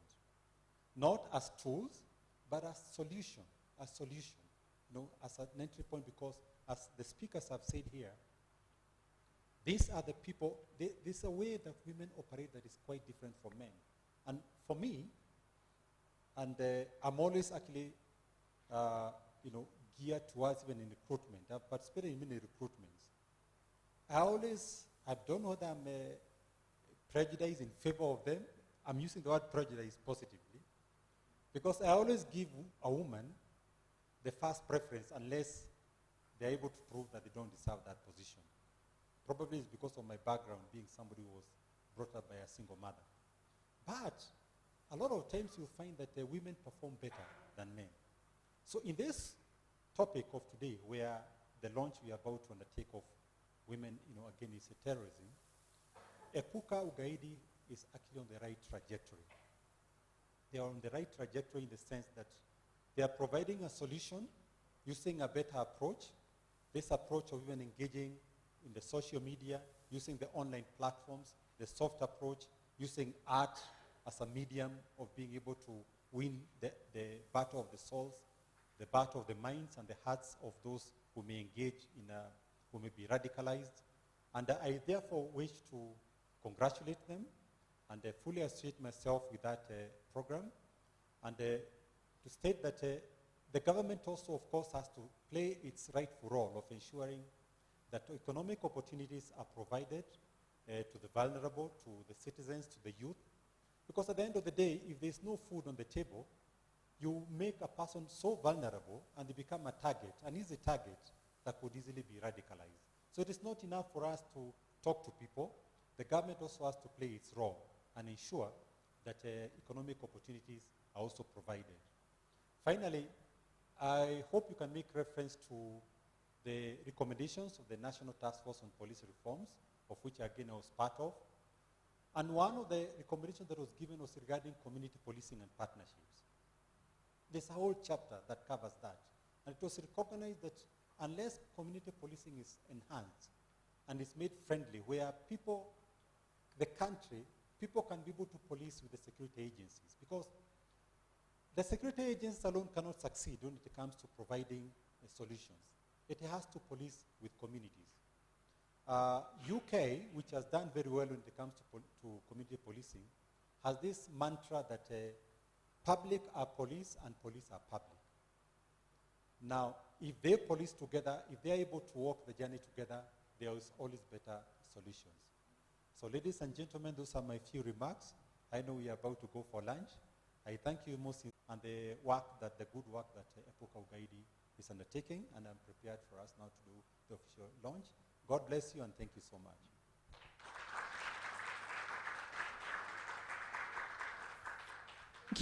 Thank you so much, Ms. Njeru, for your leadership, your vision, and also just stand with us, joining forces with Women Against Terrorism.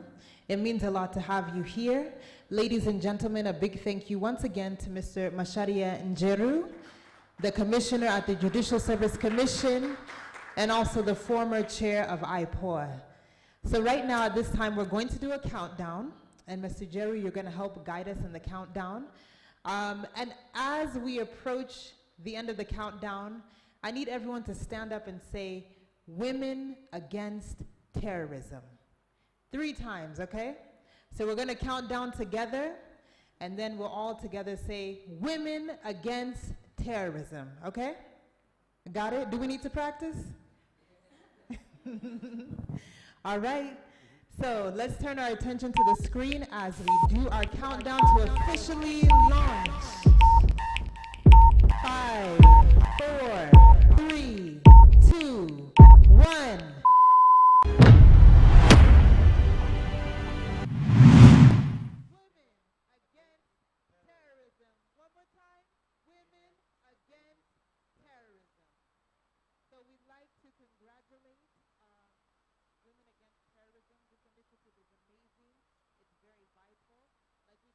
We're here to change the narrative. We're here to elevate our women because representation matters.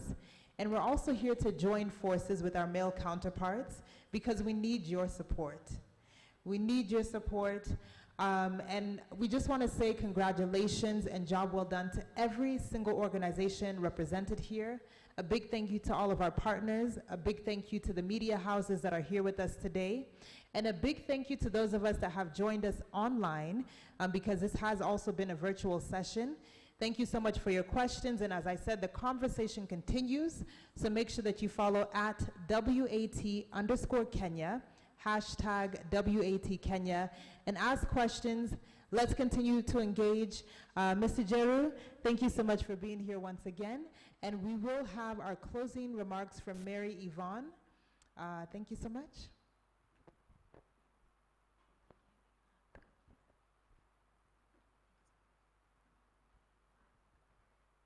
Please be seated.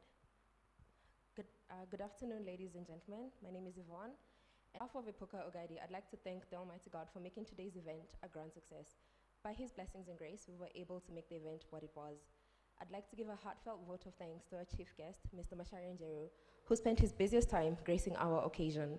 Today, we had the opportunity to hear your thoughts, and we have been encouraged to pursue activities in the WAT program with zeal and passion. A big thank you to our moderator, Ms. Angela Wamboy, for being a voice in our generation by standing up for women in different capacities and taking your time to join us today for this important conversation. Our sincere gratitude goes out to the speakers, Dr. Rosalind Nyawera, Dr. Fatuma Ali, Dr. Sylvia Mbogwa, Ms. Rahema Zaid, Mr. Crispin Afifu, Mr. Daniel Juma, and Akia, for having taken your time to share your thoughts and contribute richly to this program. We cannot win this fight alone, and we're very humbled that you have chosen to stand with us.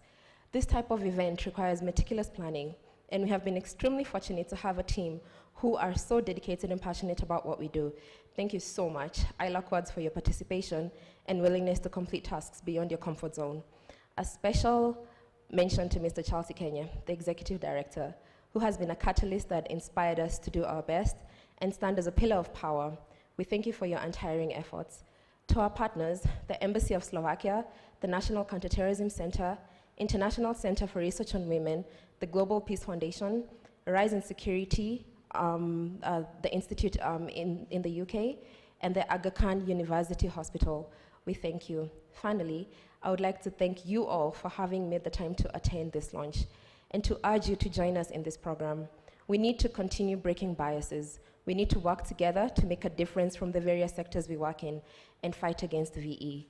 We look forward to seeing you in our upcoming activities. Once again, I thank you and have a blessed day ahead.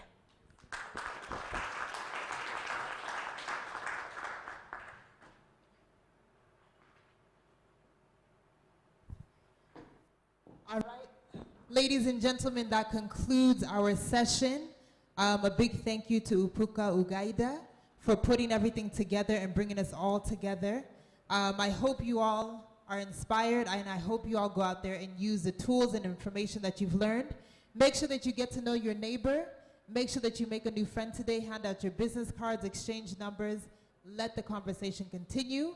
And at this time, we would like to invite everyone to partake in lunch. That's going to take place on the second floor. I know it's been a long day, but we appreciate your presence, and give yourselves a round of applause. And also a big thank you to all of our partners, the Slovakia Embassy, Global Peace Foundation. Who else? I don't want to forget anyone else. Huh? Oh, of course. NCTC, thank you so much for being here. Thank you to the team that has been streaming this event live. And you all have a blessed, blessed day. I have been your host, Angela Wamboy. And we also have a photo session that's going to be taking place. Is it going to be right here? Group photo? All right. So, ladies and gentlemen, for those of you that would like to get your picture taken, we are going to be having a photo session, so you can make your way to the front, just so we can remember this monumental moment. This has been the official launch of Women.